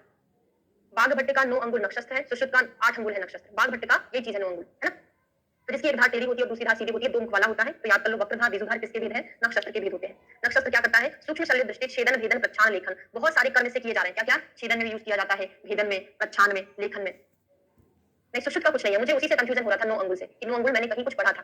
चलिए नहीं पढ़ाती ना मैं आपको, ना तो मुझे थोड़ा सा कंफ्यूजन हो जाता है वहां, क्योंकि नोट्स में लिखा हुआ है ना, तो वो चीज मुझे याद नहीं थी। ठीक है, तो क्या क्या बहुत सारे कर्म में इसका प्रयोग किया जा रहा है, छेदन, भेदन, प्रच्छान और लेखन। अगला है सूची शस्त्र। सूची शस्त्र कितना प्रकार का होता है, 3 प्रकार की सूची होती है बाघभट्ट के अनुसार। कौन कौन सी, एक व्रत होती है, दूसरा गूढ़ होती है, तीसरा क्या होती है, डना। पाशे, तीसरा सूचयत्र, सीवने। सीने के लिए 3 रिश्व है, मध्य है, दीर्घ सुइयों के, ये गोल एवं धागा डालने के स्थान पर गूढ़ एवं गहरी होती है। 3 प्रकार की है, याद कर लेना कौन कौन सी है, रिश्व है, मध्य है और दीर्घ है। इस तीनों सुइयों के लिए कॉमन टर्म बताया उन्होंने कि गोल भी होती है, गूढ़ मतलब होता है गहरी भी होती है, एवं दृढ़ मतलब कठोर भी होती है। अलग अलग भेद नहीं है, ये एक ही मतलब तीनों सूचियों का सामान्य लक्षण बताया है, और ये बोला है कि 3 प्रकार की होती है, रिश्व, मध्य और दीर्घ।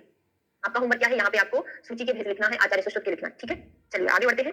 स्थान विशेष की विशेषता देखते हैं। तो मैं अब याद नहीं कराऊंगी, सुश्रुत ने भी 3 प्रकार की, मैंने बता दिया, सुश्रुत ने भी 3 ही प्रकार की बोली है। उनमें उन्होंने यही बोला है कि मांसल प्रदेश में आपको त्रस्ता त्रिअंगुला, 3 अंगुल वाली प्रयोग करना है, जहां पे मांस हो, जहां पे कम मांस हो, अल्प मांस हो, संधि प्रदेश हो, वहां पे आपको 2 अंगुल यूज करना है। याद कैसे कराया था, 2 देशों के बीच में संधि होती है, 2 लोगों के बीच में संधि होती है ना, दोस्ती होती है। संधि प्रदेश में 2 अंगुल, और कम मांस होगा 2 से काम चलेगा, ज्यादा मांस होगा 3 से काम चलेगा। और ब्रीहि वक्ता धनु वक्रा पक्वा पक्वा माशय मर्मसु सा सा द्वंगुला। सा द्वंगुला मतलब क्या हो रहा है, तीसरी सुई व्रीहि के समान मुख वाली, धनुष के समान, अमाशय मर्मों में सीने काम आती है, 1.5 अंगुल लंबी होती है। ये आपको याद करना है। ठीक है, 3 पार्श्व वाली 3 अंगुल लंबी, एक प्रकार की कौन सी हो गई, 3 अंगुल लंबी। दूसरी क्या है, थोड़े मांस के लिए 2 अंगुल वाली, तो 3 अंगुल वाली, 2 अंगुल वाली, और यहाँ पर ये 1.5 अंगुल वाली होती है ना। तीसरे नंबर की जो है 1.5 अंगुल वाली, इसका प्रयोग हम कहाँ करते हैं, मर्म प्रदेश में यूज करते हैं। पूरा सुश्रुत के जैसा है, थोड़ा यहाँ पे वो चीज नहीं दिया जो सुश्रुत में दिया था ना, उदर प्रदेश, फलकोश आदि जो दिया था, यहाँ पर नहीं दिया है, धनुवक्रा। हाँ, जोक से दूषित, एक मिनट ज्यादा आगे बढ़ गए। अगला है कूट शस्त्र। तो सर्वलत्तास्ता चतुरंगुला कूचो गत्तेक पीठस्था सब ताष्टो व सुबंधना। कूट शस्त्र क्या होता है, किस फॉर्म में इसका प्रयोग किया जाता है, तो एक गोल प्रकार का पीठ में लगा 7-8 सुइयों वाला। एक चीज यहाँ से याद करोगे, 7-8 सुइयों वाला होना चाहिए, जिसमें सभी गोल 4 अंगुल लंबी हो, अथवा भली प्रकार बने से कूच कहते हैं। इसका प्रयोग कहाँ किया जाता है, फिर ये क्वेश्चन बनता है। तो 2 चीजें बनेंगी, 7 या 8 सुइयों वाली होती है। दूसरा, नीलिका व्यंग केश आदि को निकालने में, कुट्टन के कार्य में, गोदने के कार्य में प्रयोग किया जाता है। समझ रहे हो, नीलिका केशों को उखाड़ने में, नीलिका व्यंग केश आदि को उखाड़ने में कूच का प्रयोग किया जाता है। ये क्वेश्चन पूछा गया है। खज शस्त्र क्या होता है, तो खज नाम से समझ में आ रहा है कि ये सब मथने का काम करता होगा। नीलिका व्यंग आदि में कुछ का, खज का प्रयोग मथने में किया जाता है। इसमें कितने कांटे होते हैं, तो अर्धांगुला मुख्य वत्या अष्टाभी कंटे के, इसमें 8 कांटे होते हैं, और यहाँ पे 7 या 8 सुइयां होती है। थोड़ा सा अंतर है, 7-8 लिखा है, इधर 8 लिखा है। आधा अंगुल लंबे 8 कंटों को, जैसे मथानी देखी ना आपने, दही को मथ के घी निकाला जाता है ना, वैसे मथानी जैसा होता है। तो हाथों से मथकर, से नासिका से रक्त निकाला जाता है। कहां से निकाला जाता है, माति पाणिभ्याम मध्यमानीन घ्राणातेन हरे रसरका, नासिका के रक्त को निकालने का काम किया जाता है। तो याद कर लेना, नासिका के रक्त को मथकर निकाला जाता है। ठीक है, कर्ण व्यथन या यूथिका शस्त्र देखते हैं। नाम अकेला पूछा जाता है, यूथिका मुकुला नाम क्या होता है, तो कर्ण व्यधन यूथिका मुकुल के आकार, केवल एक ही क्वेश्चन बनता है यहाँ से, कर्ण व्यधन से यूथिका मुकुल के जैसा होता है। बाकी आरा शस्त्र नहीं पढ़ेंगे, है ना, कहाँ यूज किया जाता है, कर्णपाली के वेधन में किया जाता है, ये आप सुश्रुत में पढ़ चुके हो। कर्ण वेधनी सूची शस्त्र, ये देख लेते हैं थोड़ा सा। बहल मोटी कर्णपाली के वेधन में सुई उत्तम होती है, मोटी कर्णपाली में सुई उत्तम है। इस सुई का 1/3 भाग खोखला, 3 अंगुल लंबा होना चाहिए, इसको कर्ण वेधनी कहते हैं। अब मुझे थोड़ा सा बताएं, आरा आधा अंगुल गोल, उतना ही अंश नहीं, ये गलत लिखा है, अबहला होगा ये। जो मोटी कर्णपाली बहुला बहल होती है, मोटी होती है, उसमें हम क्या करते हैं, आरा का प्रयोग करते हैं, और पतली वाली में हम सूची का प्रयोग करते हैं। यहाँ पे बहुलाम अबहलायष्ट पूरा अगर जोड़ के पढ़ेंगे ना, तो यहाँ पे जो हलंत लगा है ना, अगर ये बा यहाँ पे आ जाता तो ये हलंत पूरा हो जाता, मतलब अबहल होता। बात मेरी समझ में आ रही है, बहल नहीं होगा, बहल में तो हम आरा का यूज करते हैं, सुश्रुत में भी आपने पढ़ा है। अबहल मतलब पतले में हम सूची का प्रयोग करते हैं। बात समझ में आ गई, दोनों बहल बहल नहीं हो सकता, वो इधर तोड़ के लिखा ना, इस कारण से आपको ऐसा लग रहा है कि पतली होते हैं। अग्नि कांच पत्थर नखादी से पालिका के पत्र है, ये अन्न अंतस्त्र है, ठीक है, इनको नहीं पढ़ना है। उक्त शस्त्रों के कर्म क्या होते हैं, दोनों शस्त्र के कर्म बताए हैं, उत्पादन, सीवन, एषण, लेखन, प्रच्छान, कुट्टन, छेदन, भेदन, वेधन, मंथन, पकड़ना और चलाना, ये सब शस्त्रों के कार्य है। तो आपको शस्त्रों के कर्म पते थे।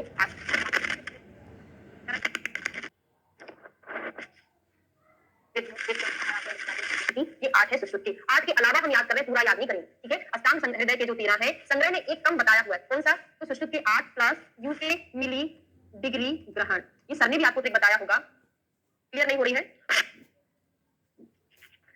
डिग्री ग्रहण, यू फॉर हो जाएगा उत्पादन, यू फॉर उत्पादन, के फॉर कुट्टन, मिली फॉर मंथन, मिली फॉर मंथन, डिग्री मतलब होता है टेम्परेचर, मतलब दहन, ये जलाना जो है ना वो डिग्री है, दहन है ना। ग्रहण फॉर हो जाएगा ग्रहण लिखा होगा, पकड़ना है ना, उत्पाट्य सीव्या लेख्या प्रच्छान कुट्टन छेद्यम विद्यम विद्यम ग्रहु, ये ग्रहण, ग्रहण मतलब होता है पकड़ना, ठीक है, तो ग्रहण, तो यूके में डिग्री ग्रहण हमने याद कर लिया। अष्टांग संग्रह का क्या होता है, उन्होंने डिग्री को नहीं माना, मतलब दहन को नहीं माना है, तो इनका दहन नहीं माना है, इस प्रकार से इनके कितने हो जाएंगे 12, बस एक का नाम चेंज कर दिया है, उन्होंने यू फॉर उत्पाटन, उत्पाटन ना बोल के क्या बोल दिया है, पाटन बोल दिया। संग्रह हृदय में इतना ही डिफरेंस है, डिग्री नहीं माना भाई, डिग्री वृद्धों के पास थोड़ी रहती थी पहले, अष्टांग संग्रह वृद्ध भाग वृद्ध के पास डिग्री नहीं रहती थी, तो डिग्री मतलब दहन नहीं माना, और उत्पाटन का नाम चेंज करके पाटन मान दिया। आपसे क्वेश्चन पूछा जाएगा पाटन कर्म निम्न में से किस किसने माना है, तो अष्टांग संग्रह ने भी पाटन माना है और चरक केस में भी पाटन आता है। पाले बेचे प्रच्छान सीवन, पाले बेचे का डिकोडिंग पाटन लेखन वेधन छेदन और प्रच्छान सीवन ऐसे करके 6 कर्म उन्होंने माने। बात समझ में आ गई है, आगे बढ़ते हैं। शस्त्र के दोष, शस्त्र के कितने दोष होते हैं, बागभट्ट के 8 दोष होते हैं। कौन कौन से हैं, वही है जो सुश्रुत के है ना, कौन से, कुंडम खंडम तनु स्थूलम, सुश्रुत के जो थे कितने थे, 6 8 8, गुण कितने थे, 6 थे, दोष 8 थे, कर्म भी 8 थे, ऐसे अपन ने पढ़ा थे, है ना। गुण 6 8 8, गुण 6 थे, दोष और कर्म 8 8 थे, यहाँ पर भी दोष कितने हैं, 8 है, ठीक है। तो कुंठित होना, खंड होना, तनु मतलब पतला है, मोटा, ऋस्व है, दीर्घ है, वक्र होना, टेढ़ा दाढ़ा होना शस्त्र अच्छा नहीं होता, और खरधार होना, खरधार शस्त्र का दोष है, जबकि खरधार होना यंत्र का गुण होता है। अगर हम शस्त्र यूज कर रहे हैं उसकी धार खराब होगी तो अच्छा नहीं रहेगा ना, काट ही नहीं पाएगा जिस चीज को काटना है, तो खरधार शस्त्र का दोष है और खरधार यंत्र का गुण होता है, यहाँ पे लिख लो, यंत्र का गुण होता है। अब आता है शस्त्रों के पकड़ने की विधि, बिल्कुल भी नहीं पढ़ाऊंगी, पूरा का पूरा सुश्रुत के जैसा है, तो वहीं से आप कंप्लीट करेंगे। बस एक पॉइंट एक्स्ट्रा है जो याद करना है, आहरण के लिए शस्त्रों को जड़ से पकड़े, मतलब मूल से पकड़े, लिखा है मूलेषु आहरणार्थम, आहरण के लिए मूल से पकड़े। केवल एक ही चीज उन्होंने एक्स्ट्रा ऐड किया जो हमने अलग से हाईलाइट करके याद कर लिया है, ठीक है, समझ लिए। हाँ, करपत्र में भी हमने पढ़ा था खरदार, तो आहरण के लिए शस्त्रों को मूल भाग से पकड़े, बाकी की चीजें हमको नहीं पढ़ना है। शस्त्र कोश आ जाइए, कितना होता है, प्रमाण पूछा जाता है, स्यात् नवांगुलम विस्तारा 12 अंगुलम सुधनु, तो 9 अंगुल चौड़ा है और 12 अंगुल क्या होता है, लंबा है। 12 अंगुल लंबा, चौड़ाई कितनी है, कम है, लंबाई ज्यादा होगी ना, शस्त्र लंबे ज्यादा होते हैं, तो 9 अंगुल होता है। किसका बना होता है, सोमपत्र कौशे आदि प्रकार का बना होता है, शलाका से मुखबंद किया जा सके ऐसा उत्तम संचय वाला शस्त्र कोश उत्तम होता है। एक ही चीज याद करना था, 9 अंगुल चौड़ा और 12 अंगुल लंबा, 9 into 12 करके आपको याद करना है, ठीक है। अब आता है जलौका का प्रयोग, तो जलौकास्तु सुखिनाम रक्तस्रावा योजित, सुकुमार प्रकृति वाले लोगों में रक्तस्राव के लिए जलौका का उपयोग करें। हमने पढ़ा है वैसे भी परम सुकुमार विधि होती है, रक्तस्राव की परम सुकुमार विधि जलौका, तो सुकुमार लोगों में प्रयोग करते हैं। सभी जलौका का निषेध कहा है, निर्विष जलौका नहीं पढ़ना है, निर्विषों में त्याज जोंक देखते हैं। तो ये निर्विष जोंक भी ठीक ठीक प्रकार बमन ना करने से और निरंतर लगाते रहने से जल में पकड़कर शिथिल हो जाए, तो रक्त से मत हुई समझकर इनको छोड़ दे, मतलब जो जहरीली नहीं है फिर भी उसको किस कंडीशन में दोबारा प्रयोग ना करो आप, अच्छे से उसने वमन नहीं किया है, या फिर उसको डेली हम निरंतर यूज कर रहे हैं, जो 7 दिन नहीं हुआ है ना, 2 दिन बाद फिर से यूज कर लिया, या फिर जो हम जल में डाले वो शिथिल हो जाए, एक्टिव ना हो, उसको हमको प्रयोग नहीं करना चाहिए। लगाने की विधि क्या होती है, जोंक सुश्रुत का जैसा है, पढ़ लेना, आप नहीं पढ़ेंगे इधर। जोंक द्वारा दूषित रक्त का पहले ग्रहण, तो ये क्वेश्चन हंस वाला उपमा पूछा जाता है, ये कोटेशन बहुत ज्यादा इंपॉर्टेंट है। संपक्ता दुष्ट शुद्धा जलौका दुष्ट शोणितम, सबसे पहले शुरुआती में जो जलौका होती है दुष्ट शोणित को पीती है, जैसे आदते प्रथम हंसम क्षीरम क्षीरोदकादि, जिस प्रकार जो हंस होता है दूध में अगर पानी मिला दिया है तो हंस जो है पानी को अलग दूध को पी लेता है, उसी प्रकार जलौका भी शुद्ध रक्त में से अशुद्ध रक्त को पी लेती है, बाकी शुद्ध रक्त को बाद में पीने लगती है, जब वहां पे थोड़ा सा हमको इचिंग या सुई काटने जैसी वेदना होने लगती है, मतलब समझ लो कि शुद्ध रक्त पीने लगी है, तो हंस वाली उपमा पूछी जाती है। गुणमर्शु वितरदी पुष्ट बात्रा गलाम्यान नित्य रूप विसर्पान शामयन की जलौकसा, है ना, तो जिस प्रकार दूध में जल में से हंस को अलग कर लेता है, उसी प्रकार दूषित शुद्ध और शुद्ध रक्त के मिश्रण में से जो पहले दूषित रक्त को ग्रहण कर लेता है। छुड़ाना कैसे है, वमन कैसे कराना, ये पढ़ा दिए हैं। रक्तपान के बाद 7 दिन तक इसका फिर से प्रयोग ना करें, है ना। ये सारी अशुद्ध रक्त पर कर्तव्य क्या है, अब ठीक है यहाँ पे पढ़ेंगे दुष्ट रक्त निकलने से लाभ क्या होता है, बाकी की चीजें मैंने छोड़ दी, इसका मतलब ये नहीं है वो इंपॉर्टेंट ना हो, तो शुद्ध में है, लेकिन आप जब क्लास के बाद पढ़ाई करोगे तो आपको ये श्लोक का थोड़ी थोड़ी हिंदी पढ़ लेना है, श्लोक पर ज्यादा फोकस नहीं करना, क्योंकि वो शुद्ध के जैसे बस आपका एक बार रिवीजन हो जाएगा, है ना, तो पढ़ लेना। निकलने में क्या होता है, दुष्ट रक्त अपकमनात् सद्यो राग रुजाम शमम, दूषित रक्त के निकलने से रक्तिमा वेदना तुरंत शांत हो जाती है, शेष अशुद्ध रक्त को पुनः निकालना आवश्यक होता है। इतना याद कर लो कि राग रुजा का शमन हो जाता है। अब दूषित रक्त में अलावु घटी शस्त्र का निषेध तथा प्रयोग देखते हैं। तो पित्त से दूषित रक्त में अलावु या घटी यंत्र नहीं बरतना चाहिए, क्योंकि इसमें अग्नि का संबंध होता है, किंतु कफ वायु से दूषित रक्त में तुम भी घटी यंत्र बरतें। अब ये चीज समझो, अगर पित्त से दूषित रक्त है उसमें अलावु और घटी यंत्र प्रयोग नहीं करना है ना, इसमें हमको जलौका यूज करना पड़ता है, क्योंकि जलौका शीतल होती है, क्योंकि इनमें जो है अलावु घटी यंत्र में अग्नि का संयोग होता है, इसलिए तुमको वात और कफ आदि में प्रयोग करते हैं, है ना, कफ में प्रयोग करते हैं, किंतु कफ और वायु से दूषित रक्त में हम तुम भी घटी का प्रयोग कर सकते हैं, क्योंकि ये उष्ण होती है जो कफ और वात को शांत करेगी। ये बात नहीं समझ में आ गई आपको। दूषित रक्त में शंग शस्त्र का निषेध तथा प्रयोग देखते हैं। तो कफ से दूषित रक्त को सींग से नहीं निकालना है, शंग से नहीं निकालना है ना, कफ से दूषित है शंग से नहीं निकालना है, क्योंकि वह जमा हुआ होता है, किंतु वात पित्त से दूषित रक्त को शंग से निकालना है। तो किस कंडीशन में हम शंग से निकालेंगे, वात पित्त में शंग से निकालेंगे। 2 चीजें स्पेशली अष्टांग हृदय से पूछी जानी है, स्पेशल चीजों को ज्यादा फोकस करना है आपको। एक बार और बता दूं, पित्त से दूषित में अलावु घटी का प्रयोग ना करो, इसका प्रयोग हम कफ में करेंगे और वायु में करेंगे। ऐसे ही कफ से दूषित में शंग का प्रयोग ना करो, इसका प्रयोग हम कहां करेंगे, वात और पित्त में करेंगे, ठीक है, समझा दिया है भाई। अब रट लीजिएगा, प्रच्छान विधि देखना है, पढ़ लेना इसको। अन्य प्रयोग देखते हैं, प्रच्छान पिंडित रक्त में किया जाता है, स्याद अवगाढ़े जलौकसा, अवगाढ़ में जलौका का प्रयोग बहुत ज्यादा इंपॉर्टेंट श्लोक पढ़ रहे हैं हम। अगर पिंडित है तो उसमें हम प्रच्छान कर देंगे, तो पासे प्रच्छान पासे पिंडित, स्याद अवगाढ़े जलौकसा, और जो गहराई में स्थित है अवगाढ़ है उसमें हम क्या करेंगे, जलौका लगाएंगे। तो किस थी त्वचागत है उसमें 2 चीजों का प्रयोग करेंगे, अलावु घटी और शंग, 3 चीजों का, है ना, 3 चीजों का किस का प्रयोग करें, त्वचा में है तो तुम्बी का, घटी का और शंग का प्रयोग करेंगे। सर्व शरीर में है तो सिरावित, सिराएं हमारे सारे शरीर में है तो सारे शरीर में हम सिरावित करेंगे, समझ लिए। एक बार और देख लो भाई, पिंडित में प्रच्छान, गहराई में है जलौका, त्वचा में है तो 3 चीजें, शंग घटी अलावु, 3 चीजों का प्रयोग करेंगे। और बात आदि हम शंग जलौका अलावु, बात आदि मतलब वात से दूषित में सिंह, पित्त में रक्त में जलौका और कफ से दूषित में तुम्बी का प्रयोग करिए, जनरल सी चीजें। तो ये उष्ण घृत का सेवन देखते हैं।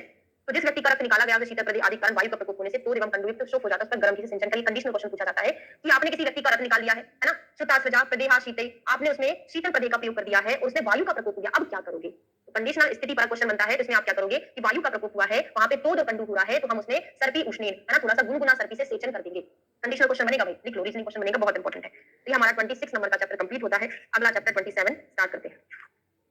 27 है शिराव्यध विधि अध्याय। ठीक है, शुरू करते हैं। नाम, अब चैप्टर के नाम याद रखना है। कहां से याद करना था आपको? यंत्र का वर्णन कहां किया है, शस्त्र का कहां है, वमन विरेचन का कहां है, वस्ती का कहां है ना, ये आपको थोड़ा सा, अभी एक ही चैप्टर हुआ है, एक और पढ़ लो है ना, बस जल्दी कंप्लीट हो जाएगा। 27 में पढ़ लेते हैं, कंप्लीट हो जाएगा अभी, है ना। फिर अभी 10 मिनट लगेंगे, ज्यादा बड़ा नहीं है। तो सप्तविंशति अध्याय शिराव्यध विधि अध्याय। शुद्ध शिराव्यध विधि अध्याय में हमको शुद्ध रक्त का, देखो शिराओं में क्या बहता है, रक्त बहता है ना, तो याद कर लो कोड बना के कि शिराओं में रक्त बहता है, तो शुद्ध रक्त का लक्षण बागभट्ट ने शिराव्यध शारीर में बताया। शिराव्यध शारीर नहीं है, सूत्र स्थान है, शिराव्यध विधि में बताया है। तो मधुरम लवणम कौन सा रस होता है? तो आचार्य सुश्रुत ने भी सुश्रुत जी ने भी रक्त में एक रस बताया है, कौन सा? मधुर। और बागभट्ट ने 2 रस बताए हैं, मधुर और लवण। किंचित शीतोष्णम असंगतम, थोड़ा सा शीतोष्ण रहता है, असंगत मतलब गाढ़ा नहीं रहता, थोड़ा पतला रहता है। संगत मतलब गाढ़ा, असंगत मतलब द्रव रूप में रहता है, पतला रहता है। और क्या बोले हैं? पद्मेंद्र गोप हेम, ये बहुत इंपॉर्टेंट। इंद्र गोपक कई बार पढ़ा, लेकिन पद्मेंद्र वाला आपने कहीं नहीं पढ़ा होगा। तो पद्मेंद्र हेमाविश शशलोहितम मतलब खरगोश के रक्त के जैसा होता है। ठीक है, तो वीर बहुटी स्वर्ण भेड़ आवी, आवी के समान भी इन्होंने बोला, और किसी ने नहीं बोला आवी के समान। तो वीर बहुटी स्वर्ण भेड़ मतलब आवी खरगोश इनके रक्त के समान होता है, अव्यक्त शरीर का उत्पत्ति कारण होता है। लोहितम प्रभम शुद्धम तनिस्तेनेव च स्थिति, ये कोटेशन पूछा जाता है। किस आचार्य ने किसके लिए दिया है? तो रक्त से शरीर की स्थिति रहती है, जब तक रक्त रहेगा तब तक हम नॉर्मल रहेंगे। पित्तादि से दूषित रक्त का लक्षण देखते हैं। तो यह रक्त पित्त कारक कफ कारक वस्तुओं से दूषित होता है, तो तत् पित्त श्लेष्मलि प्रायु। अब ये क्वेश्चन पूछा जाता है, आपसे क्वेश्चन पूछा जाएगा कि जो रक्त होता है वो किस प्रकार के आहार विहार से सेवन से होता है रक्त दूषित? तो कैसे होता है? सब लोग फटाक से बता दोगे, पित्त प्रकोपक आहार विहार के करने से रक्त दूषित होता है। ऐसा नहीं है, बागभट्ट ने पित्त प्रकोपक प्लस रक्त प्रकोपक, सॉरी कफ प्रकोपक दोनों प्रकार के आहार से रक्त को दूषित होना बताया है। समझ रहे हो? रक्त पित्त कारक और कफ कारक दोनों प्रकार से दूषित होता है। शिराव्यध के अयोग्य रोगी कौन से हैं? तो यहाँ से याद ना करके एक कोटेशन, एक टर्म बस याद कर लो, बाकी सुश्रुत संहिता से याद करना। 16 वर्ष से कम और 70 से ज्यादा, 16 से 70 तक हम कर सकते हैं, 16 से कम और 70 से अधिक में शिरावेदन का निषेध होता है। केवल एक ही पॉइंट याद करना है यहाँ से। अब रोगानुसार शिरावेद देखते हैं, इसे बस पढ़ लो। शिरोरोग एवं नेत्र रोग में ललाट की शिरा अथवा अपांग प्रदेश की या नासा के समीप की शिरा का वेधन करें। कर्ण रोगों में कर्ण के समीप की शिरा का वेधन करें। तो शिरोरोग है, नेत्र रोग, शिरोरोग है, नेत्र रोग है, इसमें हमको कहां करना है? ललाट का या फिर अपांग प्रदेश का या फिर नासा के समीप की शिरा का वेधन करना है। ठीक है, कर्ण रोग में कर्ण के समीप की शिरा का वेधन करेंगे, नासा में नासा के अग्रभाग में से शिरा का वेधन करेंगे, और पीनस में नासा ललाट के मध्य की शिरा का वेधन। अभी रखना पड़ेगा, पीनस मतलब सर्दी हुई है, सर्दी में हमको नासा का करना और ललाट का भी करना, यहाँ का करेंगे। ठीक, मुख रोगों में दिया हुआ है जीवा उष्ट तालु में जाने वाली शिरा का वेधन करें। उन्माद का याद करो, बहुत इंपॉर्टेंट है उन्माद का। जड़ दूध ग्रंथि सुग्रीवाग्र शिराश्रितः उरो, हाँ यहाँ से उरो अपांग ललाटस्था उन्मादे, बहुत ज्यादा इंपॉर्टेंट है। उन्माद में हम उन्हा प्रदेश, वक्ष, अपांग प्रदेश, ललाट में स्थित शिरा का वेधन करना है। उन्माद में वक्ष, अपांग, ललाट, यहाँ पर ट्रायंगल करके बना ले, सेमी सर्कल बना लेना, अपांग सॉरी ललाट अपांग उन्हा प्रदेश का करेंगे। और अपस्मार में कहां तक करते हैं? अपस्मार में देखो मूवमेंट, ये मैं जो चीज पढ़ा रही हूँ दोनों चीजें बहुत इंपॉर्टेंट है। अपस्मार में क्या होता है? जो व्यक्ति है उसका मैंडिबल का मूवमेंट बहुत ज्यादा होता है ना, झटके आते हैं उसको झाग निकलता है, तो अपस्मतो पुनः हनुसंधि समस्ते, हनुसंधि यहाँ का मूवमेंट ज्यादा होता है, तो यही का शिरा वेधन करेंगे। हनुसंधि और भ्रूमध्य का, हनुसंधि भ्रूमध्य का करेंगे। पार्श्वशूल में पार्श्व कक्षा स्थानांतरित, और पार्श्व विद्रवी में कहां का करेंगे? और पार्श्वशूल में पार्श्व कक्षा स्तन के मध्य में करेंगे, है ना। विद्रवी पार्श्व में दिया, ये सुश्रुत के जैसा है, पार्श्वस्था कक्षा स्थानांतरित के मध्य की शिरा का वेधन करते हैं। अब तृतीयक ज्वर में अंश मध्य का करेंगे। तृतीयक ज्वर में यहाँ पे गलत लिखा है, तृतीयक में अंश का और चतुर्थक में स्कंध का। तृतीयक अंश, चतुर्थक का स्कंध, थोड़ा सा ध्यान दो, चतुर्थक आगे की कंडीशन तो स्कंध थोड़ा बड़ा हो जाता है, याद करने का तरीका। तृतीयक छोटा है तो अंश छोटा है, चतुर्थक बड़ा हो गया तो स्कंध भी बड़ा हो गया, तो चतुर्थक में अंश का करेंगे, ये भी आपने पढ़ा हुआ है। और शूलित प्रवाही का, ये भी आपने सुश्रुत संहिता शारीर स्थान में पढ़ा है, 7वें चैप्टर शिराव्यध विधि शारीर में, कि शोणी के 2 अंगुल के एरिया में हमको प्रवाहिका में करना है, और शुक्र वाले में मेढ्र के मध्य में करना है, गलगंड में उरु प्रदेश में करना है ना। तो ये सब पढ़ा हुआ है, इसलिए दोबारा पढ़ने की जरूरत नहीं है। ठीक है भाई, है ना। ओके, चलो इतना ही रहने देते, आपका मन नहीं लग रहा पढ़ने में।